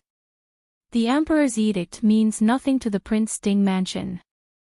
Great Elder Princess closed her eyes, and her wrinkled face looked more tired and haggard. "Is it really irreversible? After all, the Prince Ding mansion and the royal family. After all, we are still a family." Imo Xiaoyao smiled coldly. "The hatred of killing my father and brother, the hatred of tens of thousands of heroes of the Mahist army, and the fact that the Prince Ding mansion ruled the northwest these years. Who can forget it? The royal family of the Dechu state can't, nor can the Prince Ding mansion, the Mahist army, and I can't forget it. I know I can't persuade you." Great Elder Princess didn't force him and just shook her head helplessly. She watched Imo Xiaoyao grow up and experience so many things. Now Imo Xiaoyao seemed as calm as the sea and unfathomable. But the turbulent waves at the bottom of the sea were no gentler than the fiery waves when he was a teenager. For many things, once he made up his mind. No matter how difficult the road ahead was, he would never turn back. But the current situation of the Dechu state, without the support of the Prince Ding mansion, Great Elder Princess didn't know what kind of situation it would face. Just looking at the ministers and nobles who were arguing with each other in the Qingjing Hall, Great Elder Princess, who was known as an iron fist when she was young but now had gray hair, only felt a burst of powerlessness in her heart. They were all old. Emperor Taizu was a genius, but now the Dechu state, had no successor. Since Great Elder Princess gave up persuading him, Xiaoyang Princess naturally didn't say anything more. She didn't have Great Elder Princess's strategy, but she had sacrificed her life's happiness for the Dechu state. A princess's marriage was presided over by a duke, so she was called a princess. As a royal princess, she had no right to refute. Therefore, when her brother needed to form an alliance with Nanzhao, she had to marry the prince of Nanzhao without any regrets. When Dechu's state no longer needed this consort of Nanzhao, she had to live as a widow for the rest of her life without any regrets. Now, if the Dechu state fell because of the incompetence of his descendants, all she could do was to be buried with him. Great Elder Princess knew Mo Xiuyao well, and so did Xiaoyang Princess. So the reason why she accompanied Great Elder Princess today was that she wanted to see Mo Xiuyao and the little heir that she had never met before. After putting aside their positions, the atmosphere in the hall suddenly became much more harmonious. In fact, Great Elder Princess was probably entrusted by Mo Jingqi to persuade him. As for the result, Great Elder Princess had already known in her heart before she came. Therefore, she didn't persuade him very much. She just roughly understood Mo Xiuyao's intention. If she took a step back, she could still save some old friendship. In this case, when the emperor Xiuyao, go back to the northwest as soon as possible. The capital. I'm afraid there won't be any peaceful days. Great Elder Princess sighed. Princess, can you and Aunt Xiaoyang go back to the northwest with us? Mo Xiaobao looked up at Great Elder Princess and said crisply. Great Elder Princess was stunned. She looked at Mo Xiaobao lovingly and shook her head, saying, I can't go to the northwest with you. Why? Mo Xiaobao tilted his little head and asked in confusion. In Mo Xiaobao's opinion, there were great-grandpas, uncles, and many, many good people in Glass City. They were much more fun than the Chu capital. In Glass City, he could run around and play by himself, but in the Chu capital, he couldn't even go out and play with little dummy Lang. Second Uncle Lang said that there were too many bad people in the Chu capital, so children couldn't go out to play. Great Elder Princess said softly, because Granny's home is here. Oh. Mo Xiaobao didn't quite understand. His parents' home was in Glass City. If she asked him to live in the Chu capital all the time, he wouldn't agree. That's why Grand Aunt Huang can't bear to leave home. Mo Xiuyao put down the teacup and looked at Great Elder Princess, saying, Aunt, Mo Jingqi should think about the future instead of working on me. It's not that the Prince Ding mansion can't support the young master, but it won't do it again. What was the origin of the disaster of the Prince Ding mansion? Wasn't it because his father supported the former emperor? The Prince Ding mansion had made outstanding contributions. In addition, they supported the young master to be the regent, which had made the royal family vigilant against the Prince Ding mansion. Since ancient times, how many powerful officials could have a good ending? Now that Prince Ding Fu had come to this stage, it was determined that they would not turn back. Great Elder Princess smiled helplessly. It was not that Mo Jingqi still didn't know what was important. It was that he had no choice at all. Except for the two sons of noble consort Lu, there were almost no good princes in the imperial harem. If the crown prince really ascended the throne and the Lu family was in power, Great Elder Princess could imagine the situation without guessing. Facing the current situation, Great Elder Princess was powerless even if she wanted to. They looked regretfully at Mo Xiaobao who was sitting beside them. If one of the princes had 70% of Prince Ding's heir apparent's intelligence, they, these old bones, would do their best to help the little prince become a talent. Unfortunately.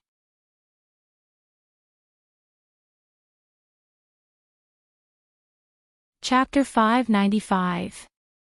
In the study of Prince Li's mansion, Mo Jingli's face was distorted and full of anger. Even the most favored Princess Xixia did not dare to approach him.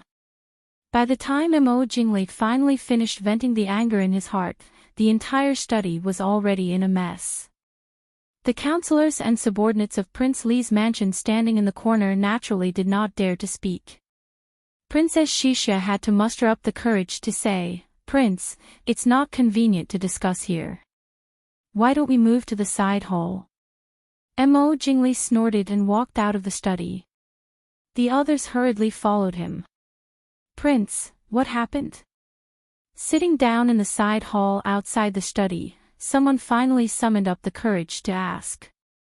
Mo Jingli said coldly, "After Great Elder Princess and Zhaoyang Princess left the palace, they went to see Mo Xiuyao." Everyone was shocked. "Emperor, what do you mean?" Mo Jingli sneered and said, "What else can he mean?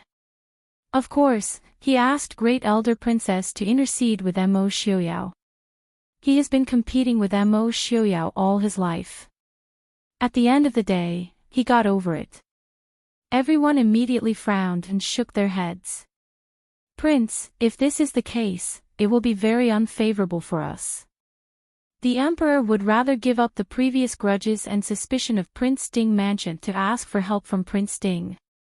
It was obvious that he wanted to kill Prince Li's mansion." Mo Jingli snorted and said disdainfully, "Mo Xiuyao will not agree. What's more, even if Mo Xiuyao agrees to help, how can I be so easy to deal with now?" Everyone looked at the cold-faced man in front of them and was stunned. It took them a while to come to their senses. Wasn't it? Prince Li was no longer the Prince Li of many years ago. He was the Prince Regent of Dechu State, and he controlled half of the richest southern part of Dechu State.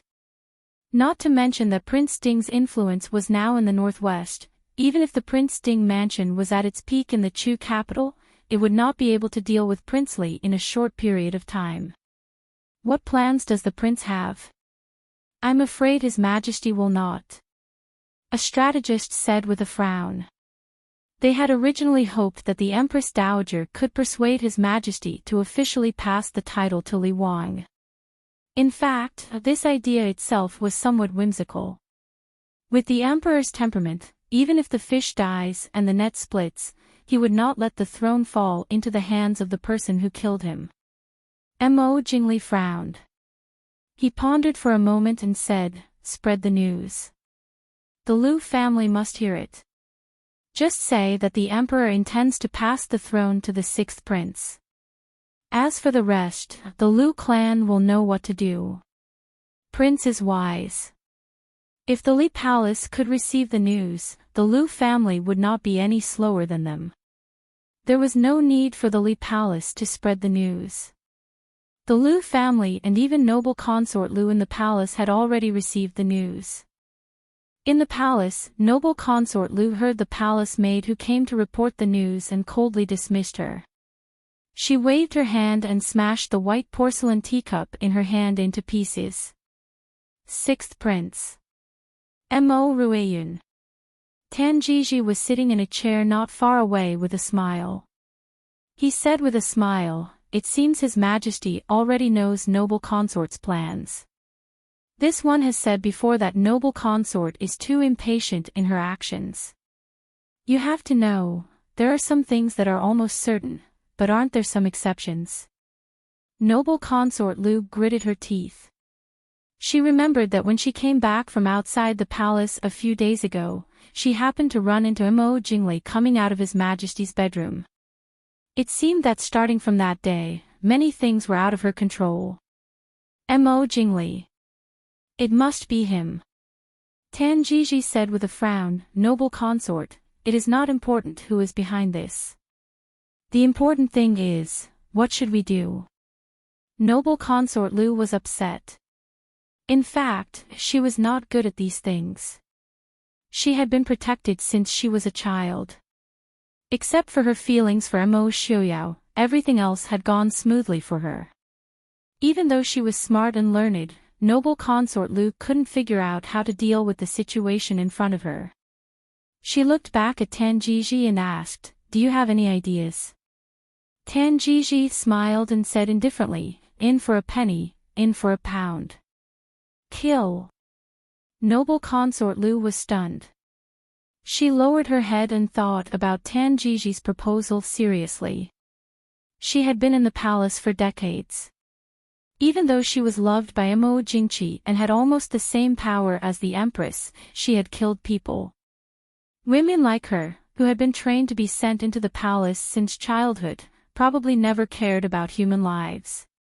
After thinking for a while, noble consort Lu raised her head. A trace of killing intent flashed through her cold eyes. She said indifferently, "Okay. You go and do it." With the help of the Lu family and noble consort Lu's power in the palace, Tan Jiji did things neatly. Before it got dark, the news came that the sixth prince fell down accidentally while playing on the rockery and was unconscious. When the news came, the 12-year-old crown prince was sitting in front of noble consort Lu and talking to her. Noble consort Lu waved her hand indifferently to let the eunuch who came to report leave. The crown prince hesitated for a while. He looked at noble consort Lu and said, "Mother, should I go and see my sixth brother?" A trace of disdain flashed across noble consort Lu's face. She raised the crown prince's childish little face and looked at it carefully. She hid the disgust in her eyes and said indifferently, "Why go and see him? He is the son of a lowly official's daughter. Do you really think he is your younger brother? You have to remember that you are the crown prince. You will be the emperor of the Dechu state in the future. Other than imperial concubine mother, everyone else is your servant." The crown prince moved the corners of his mouth. He wanted to say that he had a younger brother and sister. But looking at his mother's beautiful face, which was like a snow sculpture, he felt a chill down his spine. He didn't know why, but he didn't say anything in the end. Noble consort Lu nodded with satisfaction and said with a smile, "Then you are my good son. Don't worry. I will make you the emperor." "Yes, mother." The sixth prince's sudden serious injury made Mo Jingqi's body, which was already very weak, even worse.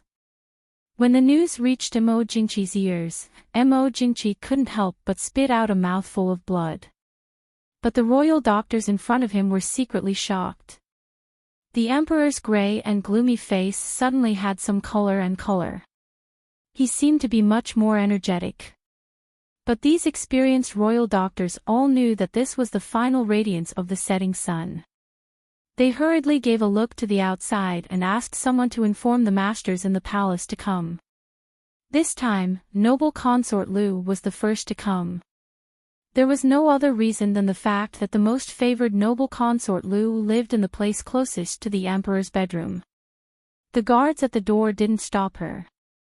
As soon as noble consort Lu stepped into the hall, she smelled a smell of blood and the decaying smell of a long illness. She couldn't help but frown in disgust. Since Mo Jingqi fell ill, this was the second time noble consort Lu had stepped into this bedroom.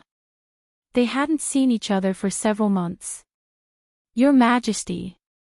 Noble consort Lu called indifferently.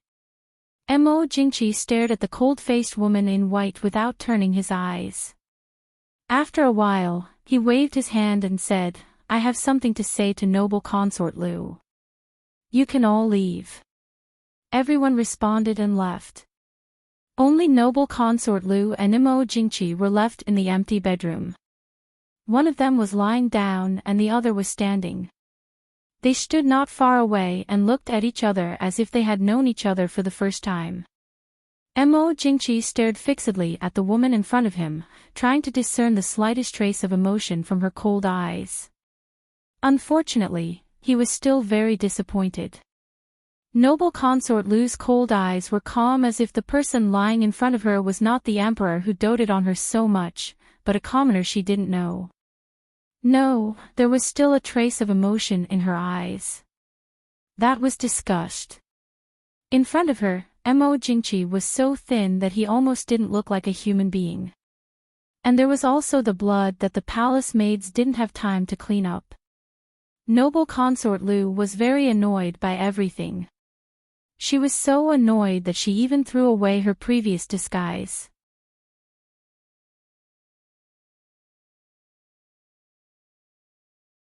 Chapter 596.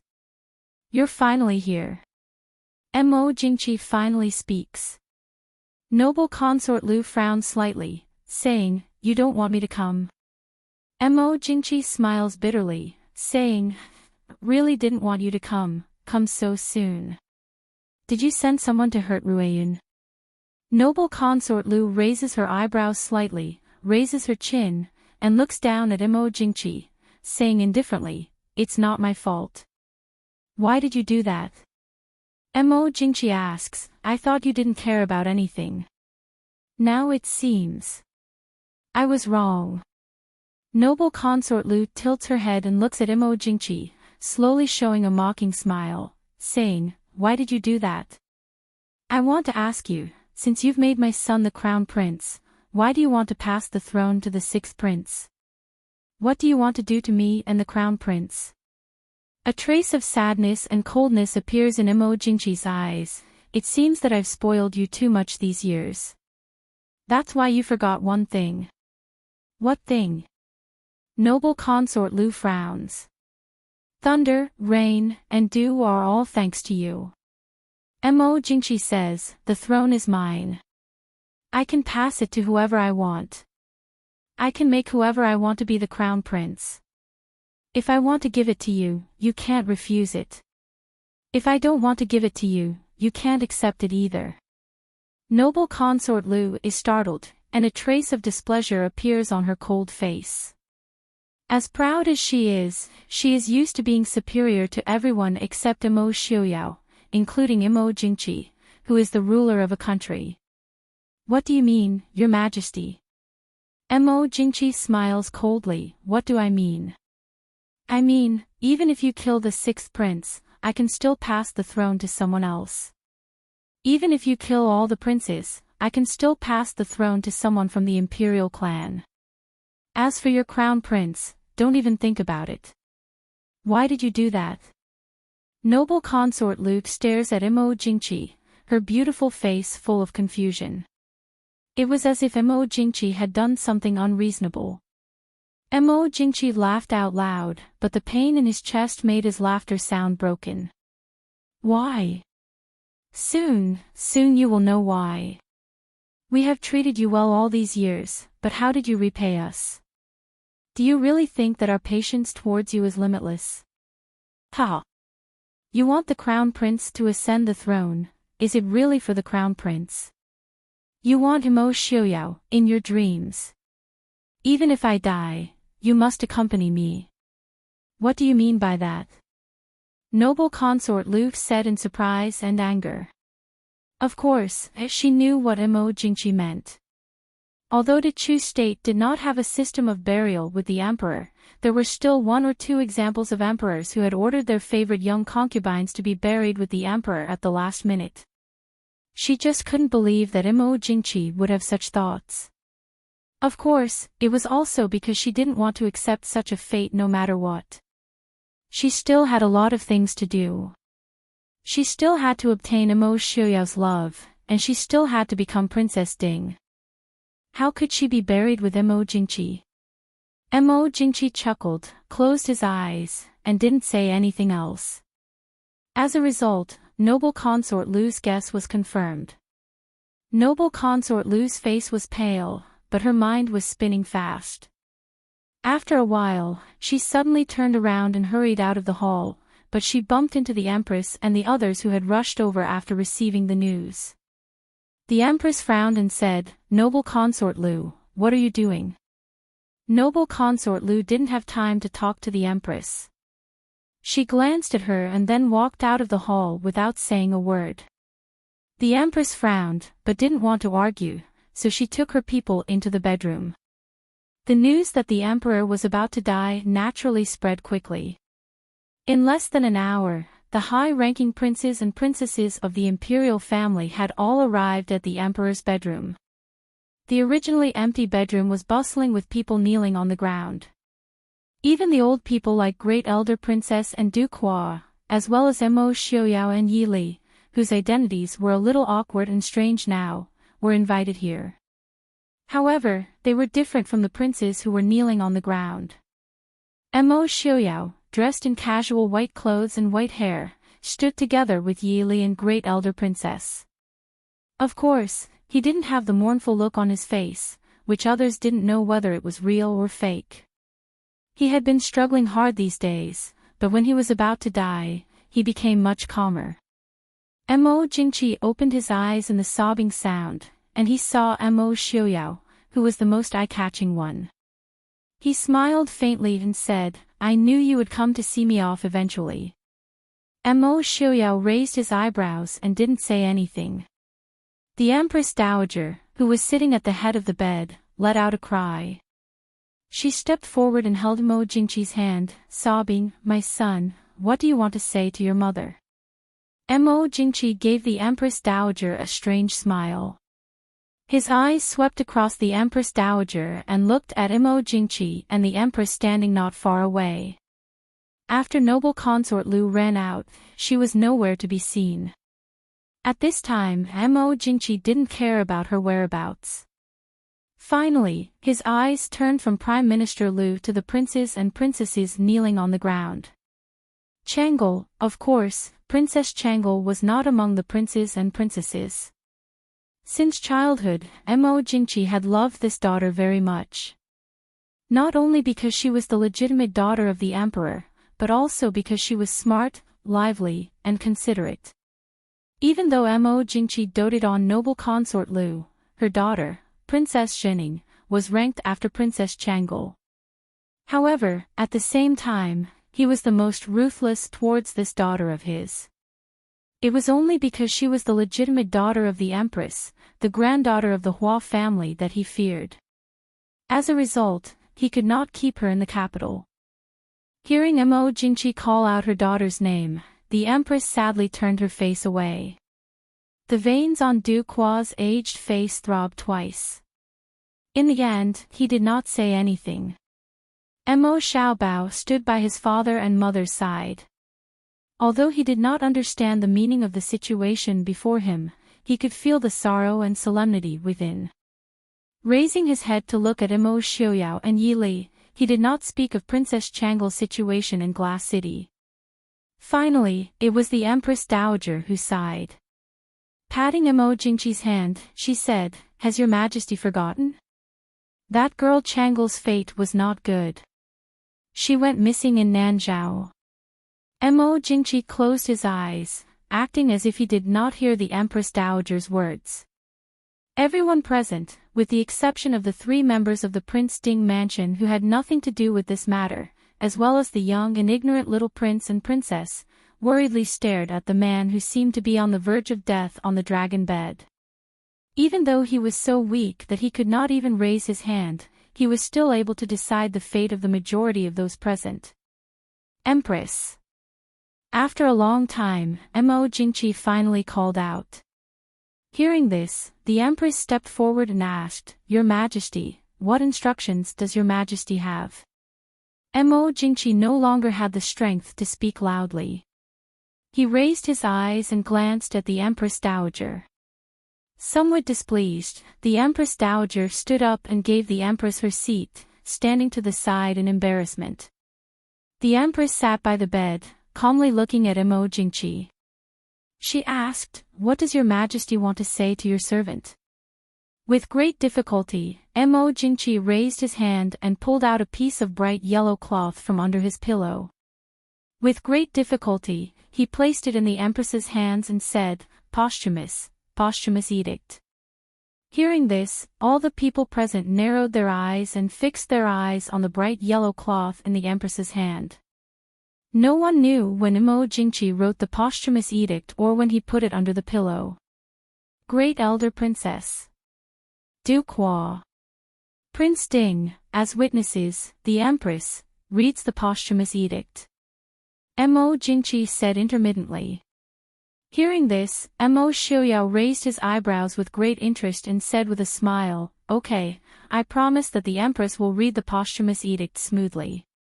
Great Elder Princess also nodded and said, "Your Majesty, please rest assured." "Yes, Your Majesty." It was as if he had completed a major task. Mo Jingqi breathed a sigh of relief, and his face became even gloomier. He said to the crowd lightly, "You can leave.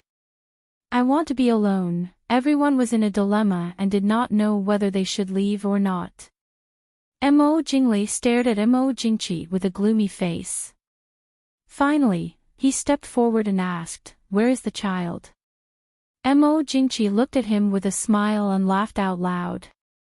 Mo Jingli said sternly, "I asked you where the child is." Mo Jingqi smiled but did not say anything. Blood slowly flowed out of his mouth. Mo Jingqi. Mo Jingli could not help but step forward and wanted to pull his clothes. The Empress Dowager hurriedly stopped him. "Leave her, what are you doing?" At this time, the emperor was dying. If Mo Jingli pulled him and he died, no matter what the cause of the emperor's death was, Mo Jingli would not be able to escape the crime of regicide. Mo Jingli also knew that he was impulsive. However, he had tried his best these days to find his only son's whereabouts, but he still had no clue. If Mo Jingqi was really dead, she was afraid that the only clue would be lost. "Princely, can't you see it?" Emperor Chu is obviously speechless. Mo Xiaoyao said with a smile. Although it was rude to smile when the emperor of a country was about to die, no one dared to say that because of Mo Xiaoyao's identity. Mo Jingqi lay quietly on the bed. The blood in his mouth had dyed the bed and clothes around his neck dark red. His eyes were fixed on Mo Jingli with a strange smile on his face. For some reason, Mo Jingli only felt a chill in his heart when he saw that smile.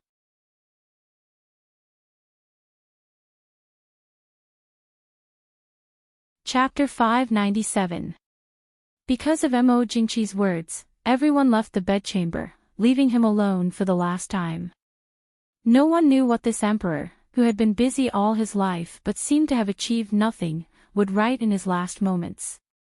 Mo Xiaoyao walked beside Great Elder Princess and Duke Hua with Mo Xiaobao in his arms and Yili in the other hand. Now, there were only two true elders left in this country. The rest of the people walked behind him, not too far and not too close. At this moment, no one was in the mood to turn around and leave the palace. The emperor's posthumous edict was still in the hands of the empress, and Great Elder Princess, Duke Hua, and Prince Ding were watching over it. Naturally, no one could get in the way. But they also didn't leave in a hurry. They sat down in the pavilion of the imperial garden. The pavilion was not big, so only Great Elder Princess, Duke Hua, Mo Xiaoyao, and Yili were sitting in it. Duke Hua looked at Mo Xiaoyao with a smile and then looked at Mo Xiaoyao, who was sitting on Mo Xiaoyao's knees. He said with a smile, "Prince Ding looks much better these years than when he was in the capital." Mo Xiaoyao nodded and said with a smile, "I haven't seen you for a few years, but you are still as healthy as before." Duke Hua shook his head and sighed, "I'm old." It was a little quiet in the pavilion. After a while, Duke Hua asked, "What's Prince Ding's plan for the future?" Mo Xiaoyao was a little surprised. He looked up at Duke Hua and raised his eyebrows, saying, "Won't you persuade me?" Duke Hua shook his head and said helplessly, "Since this situation has been broken, why should we repeat the same mistake? A broken mirror reuniting wasn't completely flawless. What's more, the Chu state has restrained the Prince Ding mansion for too long. Now the dragon is flying in the sky. No matter it succeeds or fails, I'm afraid that no one can change it. Don't you think so, Prince Ding?" Mo Xiaoyao smiled faintly, neither admitting nor denying it. Although Duke Hua had spent his entire life on the battlefield, it didn't mean that he didn't know anything about politics. The return of the Prince Ding mansion to the Dechu state was what the people of Dechu state and many of the courtiers wanted, but for the Mahist army and the subordinates of the Prince Ding mansion, this was a huge blow.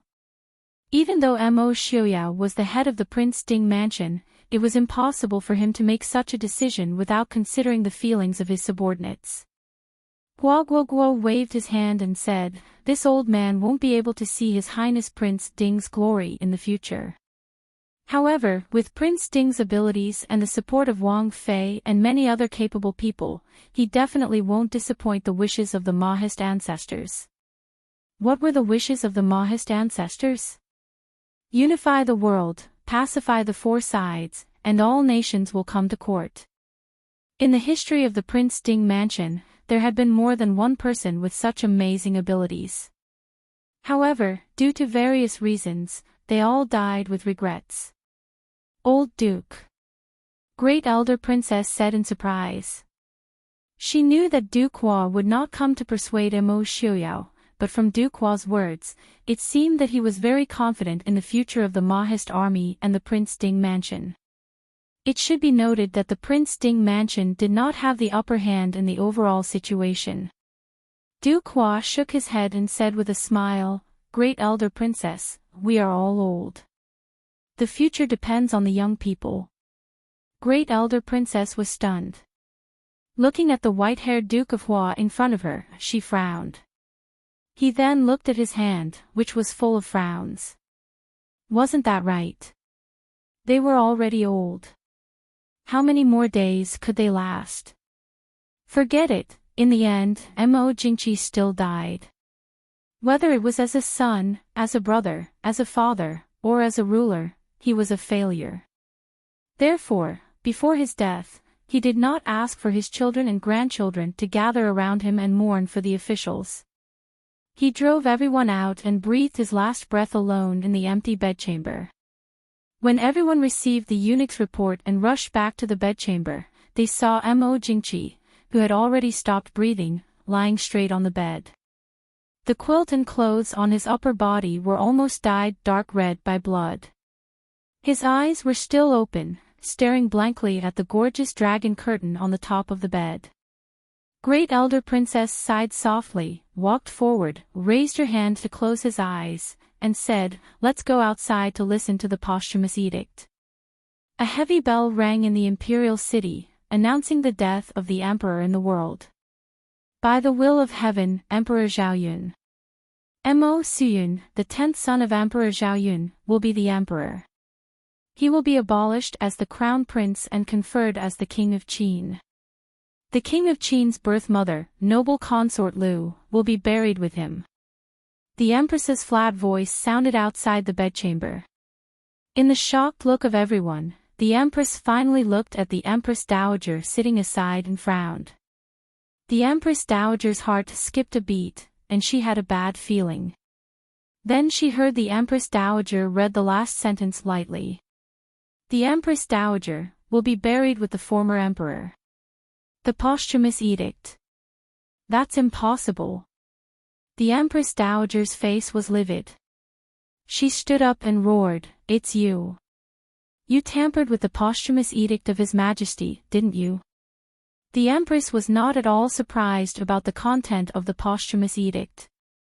But she had long been used to a calm expression, so she didn't seem to change.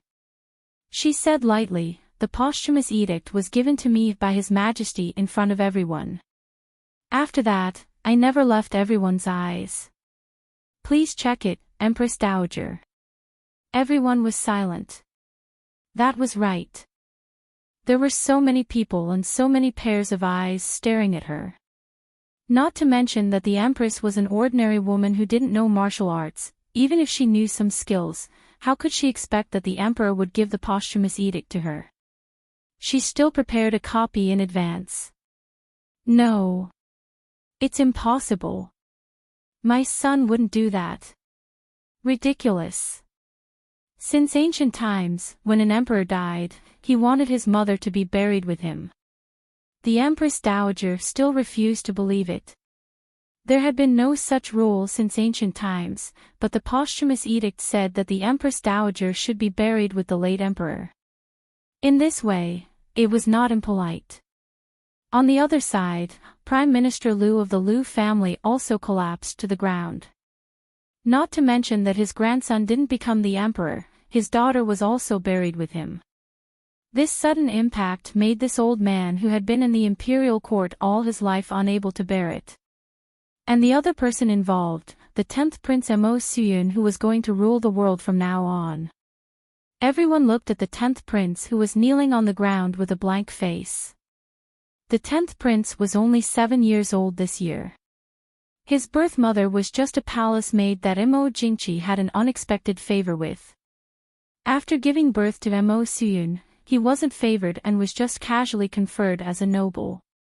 In these years, the mother and son lived in the imperial palace like ghosts, and almost everyone forgot about them. But now, this child with a blank face had obtained the thing that everyone had been longing for but had missed out on. Mo Xiaoyao looked at the timid 10th prince with a meaningful smile on his lips. He lightly said, "Since the posthumous edict has been read out, the rest has nothing to do with I will leave first." Once again, Prince Ding made it clear that he had no intention of getting involved in the Chu state's imperial court. On the side, the ashen-faced Mo Jingli let out a sigh of relief. He nodded and said, "Prince Ding, take care." Mo Xiaoyao looked at him with a smile that wasn't a smile. He carried Mo Xiaobao and held Yili's hand as he turned to leave the palace. As for what would happen in the palace, it had nothing to do with them. Outside the imperial palace, the streets of the capital were covered with white cloth. The glorious lights of the past were covered under the solemn black and white. When the emperor died, the entire country mourned. Even if the emperor didn't have the support of the people still had to wear mourning clothes, stop singing and dancing, and stop marriage to express their mourning for the emperor.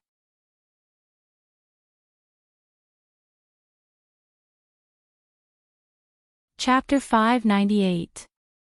Naturally, the Prince Ding mansion did not have such strict rules. Only a few conspicuous items had been taken down. The people in the mansion continued to live as usual. Although they were in the capital, they could no longer be considered citizens of the Dechu state. They were like Xiling, Northern Army, and Southern Zhao. They could only be considered guests. There was no need for such strict rules for guests. Returning to the courtyard and sitting down, Mo Xiaoyao was in a rare daze. Yili sat beside him and asked softly, "Xiaoyao, what's wrong? Are you tired?" Mo Xiaoyao shook his head and pulled her tightly into his arms. Taking a deep breath, he said, "I'm thinking, did Mo Jingqi die too easily?" According to Mo Xiaoyao's thoughts a few years ago, he would not let Mo Jingqi die so easily. He wanted Mo Jingqi to see the things he cared about lose one by one. He wanted to see his country fall into pieces. He even wanted to see the Chu kingdom fall into ruin. If not, he had 1,000 ways to take Mo Jingqi's life when he learned the truth of his father and brother's deaths. Even this time, he had the thought of saving Mo Jingqi and continuing to torture him. But in the end, he gave up on this idea.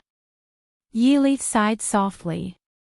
She raised her head to look at Mo Xiaoyao and asked, "Do you think Mo Jingqi's death was not tragic enough?" Mo Xiaoyao lowered his head and thought. Before Mo Jingqi died, other than not being able to see the country fall apart, he had already lost everything he should have lost. Even if the Dechu state arranged for the 10th prince to succeed the throne, he probably did not have much hope.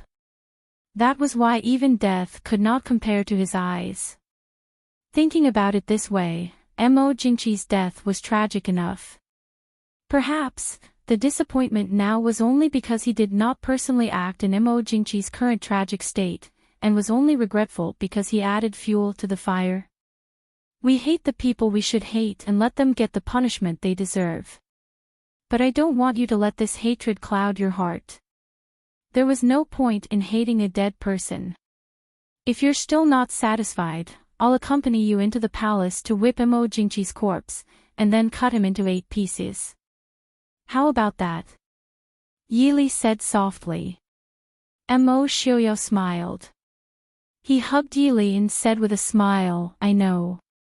I won't think about it anymore." Although it was a pity that he couldn't avenge his brother personally. However, a person like Mo Jingqi was not worthy of dirtying Ai's hands. There's a saying. Heaven's sins can be forgiven, but the sins we bring upon ourselves are the hardest to bear. Yili smiled faintly and said, "It's good that you've thought it through." In the following days, the entire capital was bustling with activity. Mo Jingqi's coffin was still in the imperial palace. The funeral had not yet been carried out, but the members of the imperial family and the courtiers were already in an uproar. The focus of the dispute was none other than two things. The first was the succession of the 10th prince. The second was the burial of the Empress Dowager and noble consort Lu.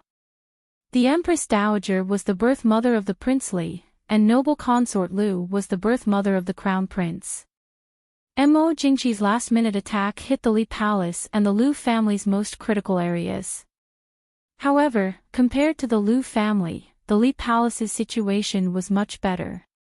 Because Mo Jingli was already the Prince Regent. Even if he was not the emperor, the young emperor still had to listen to him before he personally led an expedition. He still had plenty of time to plan. But the Lu family was different. The crown prince had become the Prince of Qin, and noble consort Lu had to be buried with him. As a result, the Lu family could be said to have no support in the imperial palace. When the time came, Mo Jingli would naturally not let go of this opportunity to strike the Lu family. Even if the Empress Dowager and noble consort Lu had to be buried with him, the blow to Mo Jingli would not be as great as the blow to the Lu family. Because Mo Jingli was already a completely independent prince with real power, it was not very important to him whether he had the Empress Dowager's support or not. At this time, the Zhangde Palace was filled with grief. The empty palace was no longer filled with maids and eunuchs like before. The Empress Dowager sat in the phoenix chair in a daze. There were a few strands of white hair in the originally well-maintained hair on her temples. She looked haggard and had a dazed expression. Mo Jingli sat on the side and drank tea silently. His expression was calm. Even his birth mother, the Empress Dowager, could not see any emotion on his face. Li, what should we do? She, is so cruel. I am his birth mother. The Empress Dowager murmured. She had never thought that Mo Jingqi would leave such an imperial edict.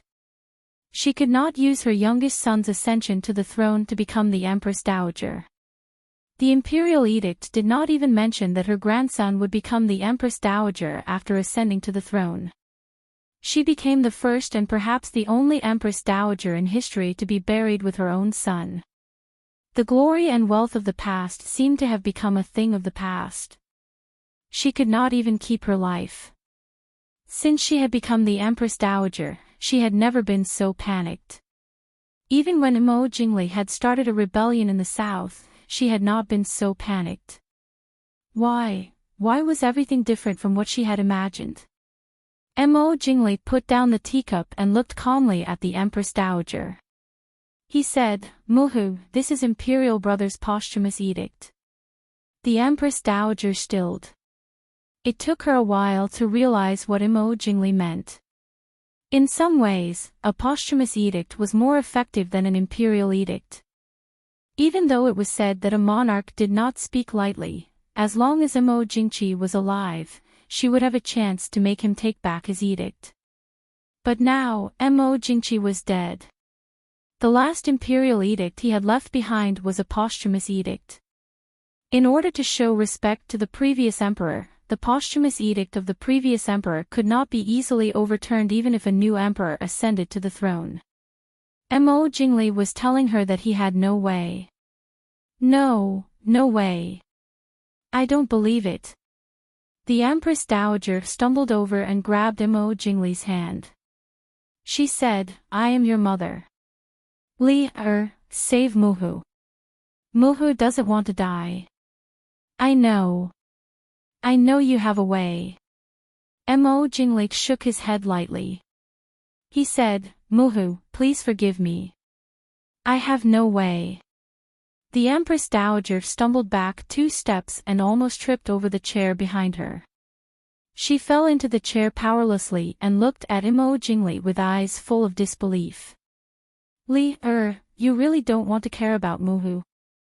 Don't forget, if Muhu didn't persuade His Majesty for you, why would His Majesty order Muhu to be buried with him?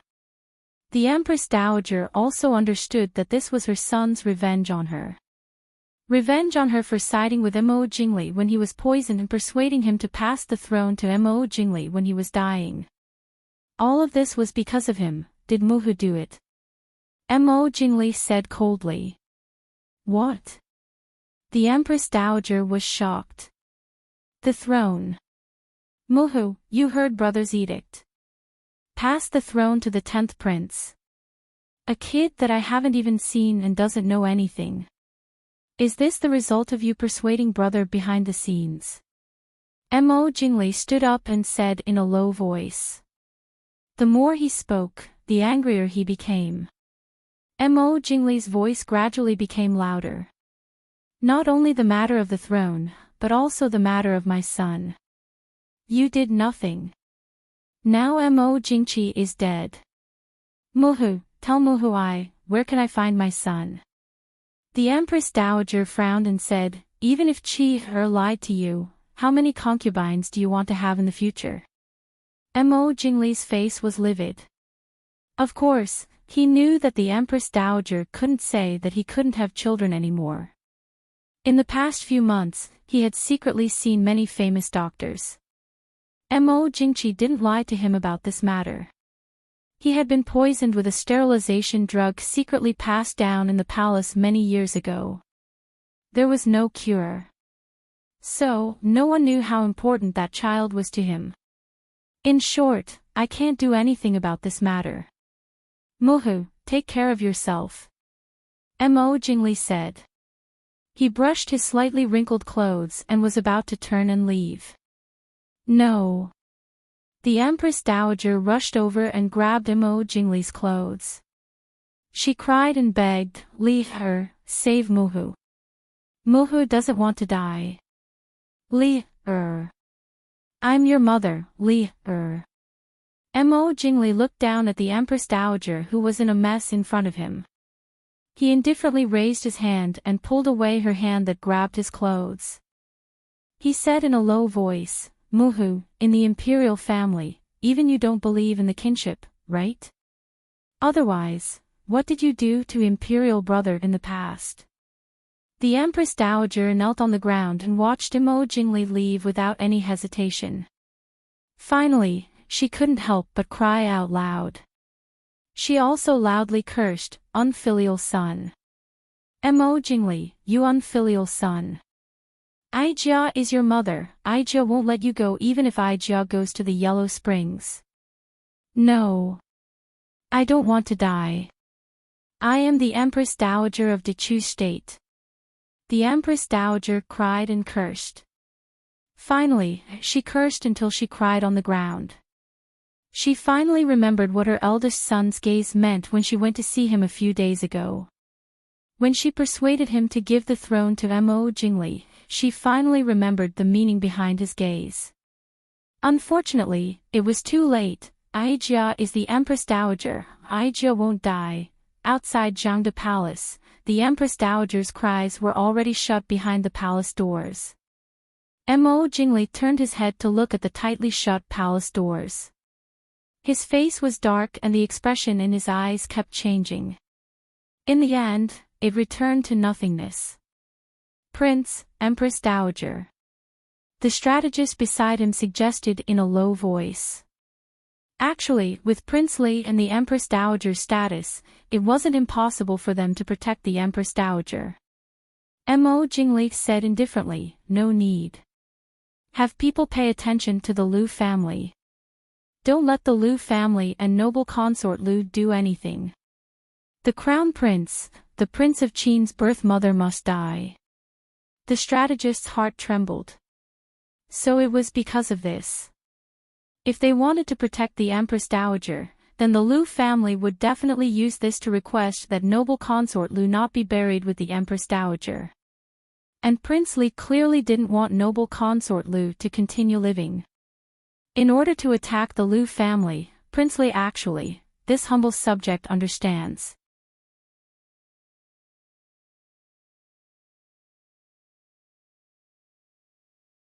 Chapter 599. In noble consort Lu's palace, although she didn't go to listen to the posthumous edict, the news still reached her ears very quickly. When she heard the news from the eunuch, noble consort Lu was sitting in the small garden in her palace, looking at the brilliant pear blossoms in the courtyard. A slightly cold breeze came out, sprinkling the ground like white snow. Although wrapped in the white fox cloak, noble consort Lu couldn't help but shiver. "Get out!" noble consort Lu said coldly. The eunuch naturally didn't dare to say anything and scrambled out. He was afraid that before noble consort Lu was buried with him, his head would fall to the ground first. After telling the people around her to leave, noble consort Lu looked up at the snow-white tree in front of her. Pear blossoms were her favorite flowers. In her opinion, the snow-white pear blossoms were much more beautiful and noble than peonies, peach blossoms, orchids, and plum blossoms. There were no pear trees in the original pears were very far away. The palace had always thought that pears were ominous. However, after she entered the palace, Missouri Jingchi planted several pear trees in the small garden in her palace to please her, just to make her smile. And now, she was buried with him. She knew that Imo Jingchi had always been cruel and merciless, but she never thought that he would use this on her one day. Sure enough, even if he died, he wanted her to be buried with him. Noble consort. His Highness, the Duke of Qin and the Prime Minister ask for an audience, the palace maid outside the door reported with trepidation. Noble consort Lu stood up, gathered the white fox cloak around her, and said, "Let them in." Before long, the Crown Prince, Mo Xiaoyun, who had been demoted to the Duke of Qin, and Prime Minister Lu appeared together and walked into the main hall. Following them were the fifth prince, who was 2 years younger than the Crown Prince, and the 14-year-old Princess Xin Ning. The fifth prince and Princess Xin Ning cried as soon as they saw noble consort Lu. "Mother!" Sob. "Mother!" Noble consort Lu wasn't a patient person to begin with. Right now, she was very upset. When she heard the crying, the anger in her heart surged. She said harshly, "Why are you crying? I'm not dead yet." The fifth prince and Princess Xin Ning were originally worried about their mother. When they heard Imperial Father's posthumous edict to bury their mother, they eagerly followed the King of Qin and Prime Minister Lu over. Although noble consort Lu had always been indifferent to them, she was still their biological mother. Moreover, they had always admired this extremely beautiful mother of theirs. However, he did not expect to be scolded harshly the moment they met. The fifth prince's cries were immediately stifled in his chest, and his face flushed red due to the difficulty in breathing.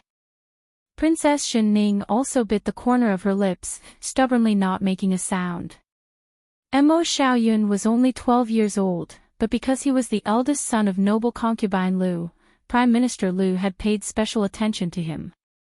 Naturally, she was much calmer than her sister and brother. The Crown Prince was originally the rightful heir to the throne. However, because of an imperial edict from his father before his death, he had to submit to someone else. At this time, he could still speak with a calm expression. It was enough to show that the Lu family had put in a lot of effort in cultivating him. Mo Xiaoyun frowned and said, "Imperial mother, second sister and fifth brother are worried about you." Noble consort Lu snorted and said indifferently, "What's the use of worrying? What can crying and wailing solve?" Mo Xiaoyun was silent. In fact, he did not have deep feelings for his mother. He was not second sister and fifth brother, who only had blind admiration and longing for his mother. He clearly understood that in his mother's eyes, he and his sister should not exist, and he was just a tool that already existed. "Your Highness." Prime Minister Lu frowned and said in a deep voice. Speaking of this daughter, Prime Minister Lu only felt a great headache. Since she saw Mo Xiuya when she was a child, this was the first time that her heart seemed to be attached to Mo Xiuya. She had not given up for so many years. Not only was she cold and indifferent to the emperor, but she was also indifferent to her own children. If it were not for Mo Xiuya, she would not even consider fighting for the position of crown prince for the king of Qin, let alone for her family. This was really the evil debt of her previous life. Prime Minister Liu thought that he was a ruthless and cold-blooded person. As an official, many people had died unjustly in his hands. However, no matter how cold-blooded he was, he still cared about his family and children. As for his daughter, except for Mo Xiuya, she could abandon all the other families, her husband, and her parents. Noble consort Liu still had some respect for her father, Prime Minister Liu. Hearing her father's disapproving tone, noble consort Liu frowned and said indifferently, "Father, why are you here?" Prime Minister Liu said anxiously, "Why am I here? How can I not be here? You have heard the edict of the late emperor. Why don't you think of a way? Do you really want to be buried with the late emperor?" Speaking of Mo Jingqi, noble consort Liu curled her lower lip corner in disgust. At first, she believed that Mo Jingqi cared about her, but now she didn't believe it at all. That man, he wanted to drag her to die with him after he died. Even if she had to die, she would never be buried in the same tomb as him. "Father, don't worry. I know what to do." Prime Minister Liu was stunned. "You have a way." The emperor also ordered the Empress Dowager to be buried with the late emperor, and King Li didn't raise any objection. At that time, King Li will keep a close eye on you, and you may not be able to get away safely. Hearing Mo Jingli's name, noble consort Liu's face darkened. She gritted her teeth and said, "Mo Jingli." He ruined I's plan again. Prime Minister Liu sighed helplessly and said, "What's done is done. There's nothing we can do.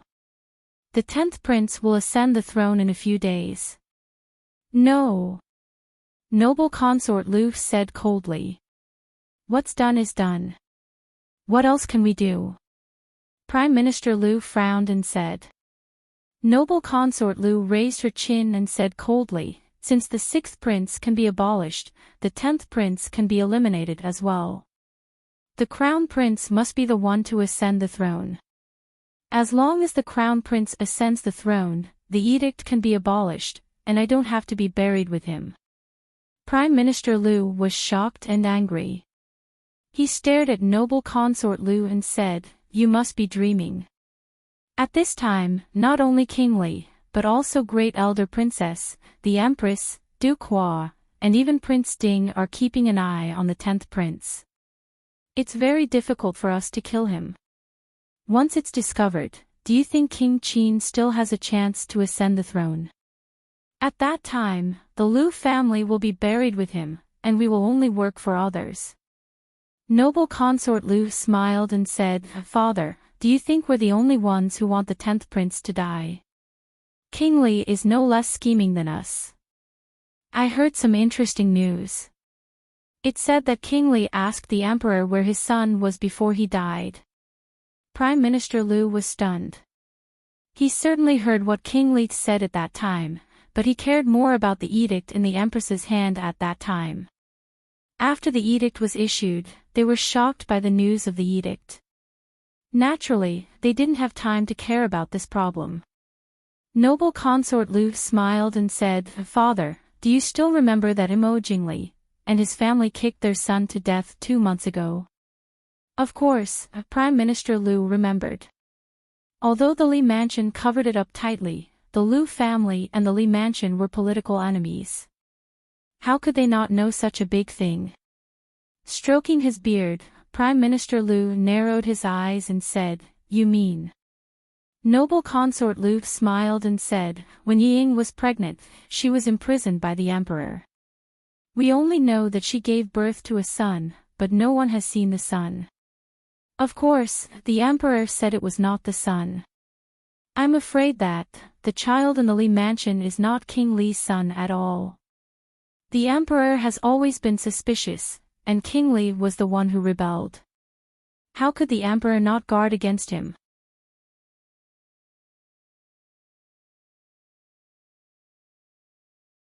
Chapter 600.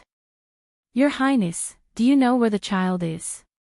Prime Minister Liu was overjoyed. Now, except for Yi Ying's son, King Li didn't have any other children. He didn't even have the news of his concubine's pregnancy.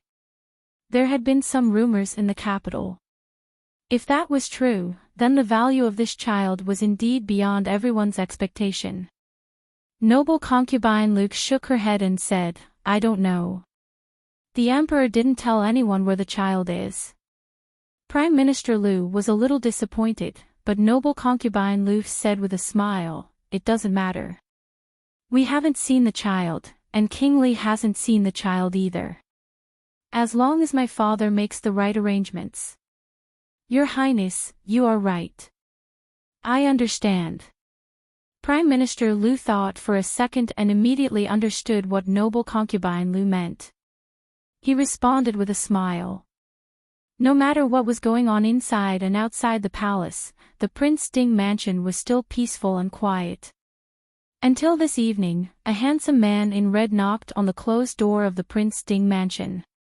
In the study, Mo Xiaoyao lazily looked at Feng Zhiyao, who was covered in dust, and said blandly, I don't remember asking you to come to the capital, Feng Zhiyao. Feng Zhiyao stood against the wall by the door, and gave him a tired smile. After the new year, Feng Zhiyao's handsome face, which used to be frivolous, became a little calmer and a little more down and out. This kind of feeling shouldn't exist on Prince Ding's right-hand man, young Master Feng San, who was not the most powerful person in the northwest, but no one dared to ignore him. At this moment, he frowned slightly because of tiredness and worry, which made people unable to blame him. Yili quietly pulled Mo Xiaoyao's clothes, indicating that he shouldn't blame Feng Zhiyao too much. Mo Xiaoyao snorted with dissatisfaction, looked at Feng Zhiyao and said, Tell me, what's the matter? If you want to say that there's nothing wrong and that you just came to the Chu capital from the northwest because you're worried, I will immediately ask someone to pack you up and throw you back. Feng Zhiyao had grown up with him. Naturally, he could tell when he was really angry and when he was just trying to scare people. Smiling gratefully at Yili, Feng Zhiyao walked to a chair at the side and sat down. Young Master Qingchen wants me to pass a message to Prince. The West Hill and Nanzhao haven't started fighting yet. In fact, this was a favor that Su Qingchen owed to Feng Zhiyao. Originally, this kind of news naturally didn't require Feng Zhiyao's status to send a letter from thousands of miles away. Moreover, it wasn't that Su Qingchen couldn't handle this kind of matter. However, Feng Zhiyao's condition had seriously affected his work efficiency. Young Master Qingchen was extremely intelligent. He naturally understood that there must be something in the capital that made him uneasy. Only then did he casually assign him some tasks so that he could return to the capital. Hearing this, Mo Xiaoyao raised an eyebrow in surprise. Su Qingchen's plans rarely went wrong. However, he quickly understood. Although Mo Jingqi's death wasn't unexpected, the chaos after Mo Jingqi's death was definitely unexpected.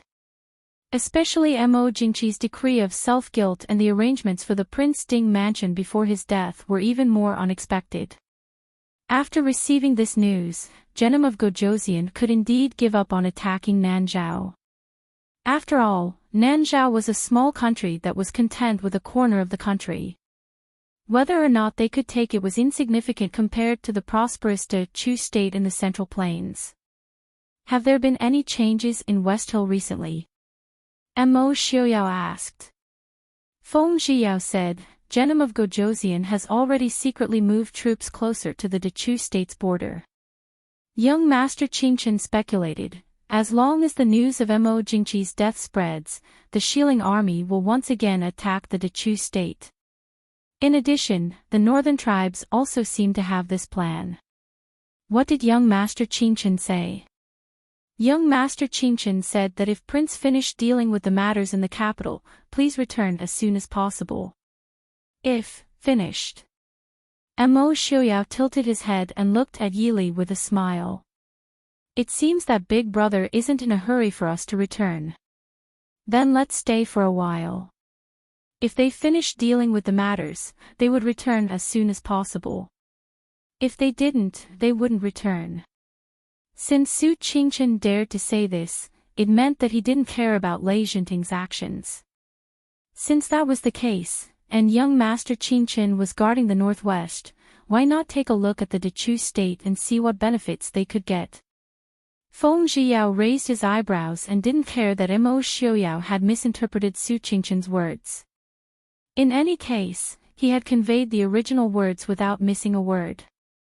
As for how Prince wanted to interpret it, that was none of his business. Yili smiled at Feng Zhiyao and said, since that's the case, Feng San can stay in the palace for now. Although Feng Zhiyao had a home, he had already moved out a few years ago. When the Mahist army and the Dechu state broke off relations, the Feng family publicly announced that they had expelled Feng Zhiyao from the family and cut off all relations. Feng Zhiyao's residence in the capital had been empty for many years. Who didn't know that young Master Feng San was Prince Ding's confidant? Feng Zhiyao nodded and said, many thanks to Wang Fei. Prince. Wang Fei. Feng Zhiyao looked at Yili and Mo Xiaoyao. In the end, he couldn't bear it. He had hurried back to the capital for this matter. He couldn't wait a moment longer. Yili couldn't help but cover her mouth and smile when she saw the handsome young Master Feng San blushing in front of everyone. She looked at Feng Zhiyao and said seriously, don't worry. She is the empress of a country and has the support of the Hua family. No matter who ascends the throne, they will only be respectful to her. Feng Zhiyao's expression froze. He hesitated a moment and said, I want to see her. Wang Fei, please grant me this wish. Yili tilted her head to look at Mo Xiaoyao. Mo Xiaoyao raised an eyebrow and said, let Li decide such a small matter. Yili thought and then said to Feng Zhiyao, right now, the palace is under martial law. Don't be impatient. I will have someone arrange it, but I need to get her agreement first. Yili knew what Feng Zhiyao wanted to do, but if the empress didn't agree, Feng Zhiyao's rash visit would only add to the troubles of both sides. Yili wasn't sure if the empress had feelings for Feng Zhiyao, or if the feelings were enough for her to give up her responsibility and status. Feng Zhiyao hesitated and wanted to refute, but seeing Yili's serious expression, he could only nod, many thanks, Wang Fei. As though she saw Feng Zhiyao's unwillingness, Yili sighed softly and said, it is hard to say who is right and who is wrong in matters of the heart. We all know that you care for her, but, if she doesn't need your care, then your thoughts right now are not helping her, but creating trouble for her. Do you understand? Feng Zhiyao was silent. Maybe in his heart, he didn't believe that the empress didn't need his help at all. But, she was the mother of the world. Even if she didn't have any feelings for Mo Jingqi, it didn't change the fact that she was the future empress dowager of Dechu state. Even if Mo Jinglei ascended the throne, he could only be respectful to this imperial sister-in-law. Right now, the 10th prince who was about to ascend the throne was only 7 years old. This was the time when he needed someone to help him. Would she go with him? In this moment, Feng Zhiyao suddenly became fearful and uneasy. Seeing his rare expression, Yili sighed softly in her heart. Love was the most torturous thing. Feng Zhiyao was a free and easy person with extraordinary achievements. She should have lived a carefree and unrestrained life, but unfortunately, she fell for the word of love. How many years had he been obsessed?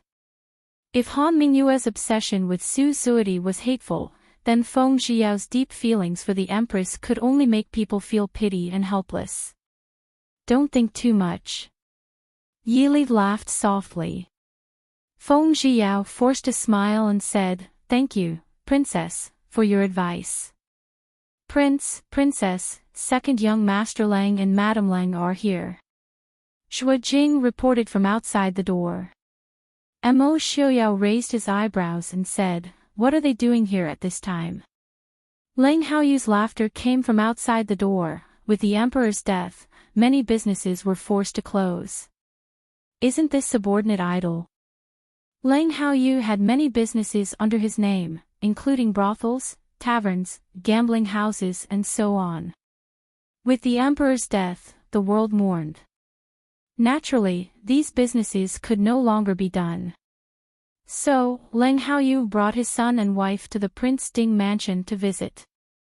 He pulled Morong Ting into the study and happened to see Feng Zhiyao sitting on the side. Lang Haoyu smiled and said, "Oh. Isn't this young Master Feng San? I haven't seen you for a long time. You don't look very good. Wasn't that so?" Feng Zhiyao rushed all the way here and didn't rest. He went straight into the study to discuss matters. When he was in good spirits, he looked fine. Now that he was relaxed, even his red clothes looked a little dull. Although Lang Haoyu always liked to argue with Feng Zhiyao, he still had a sense of propriety and didn't poke at his sore spot. He sat down and looked at Feng Zhiyao and said in a low voice, "Don't worry, she's fine." At this time, no one dares to neglect her. Before the new emperor was elected, the previous emperor had passed away. The Empress Dowager, noble consort Lu, was buried with the emperor. In the palace, the empress had the final say. At this time, no one with eyes would make the empress uncomfortable. Feng Zhiyao nodded and said with a faint smile, "Thank you." Lang Haoyu curled his lips and didn't say anything. He didn't have any opinions about the empress, but seeing Feng Zhiyao's more than 10 years of bitter love, sometimes he couldn't help but want to fight for justice for his good friend. But thinking about how much time and effort he had spent chasing his wife, he could only sigh that Feng Zhiyao was more unlucky than him.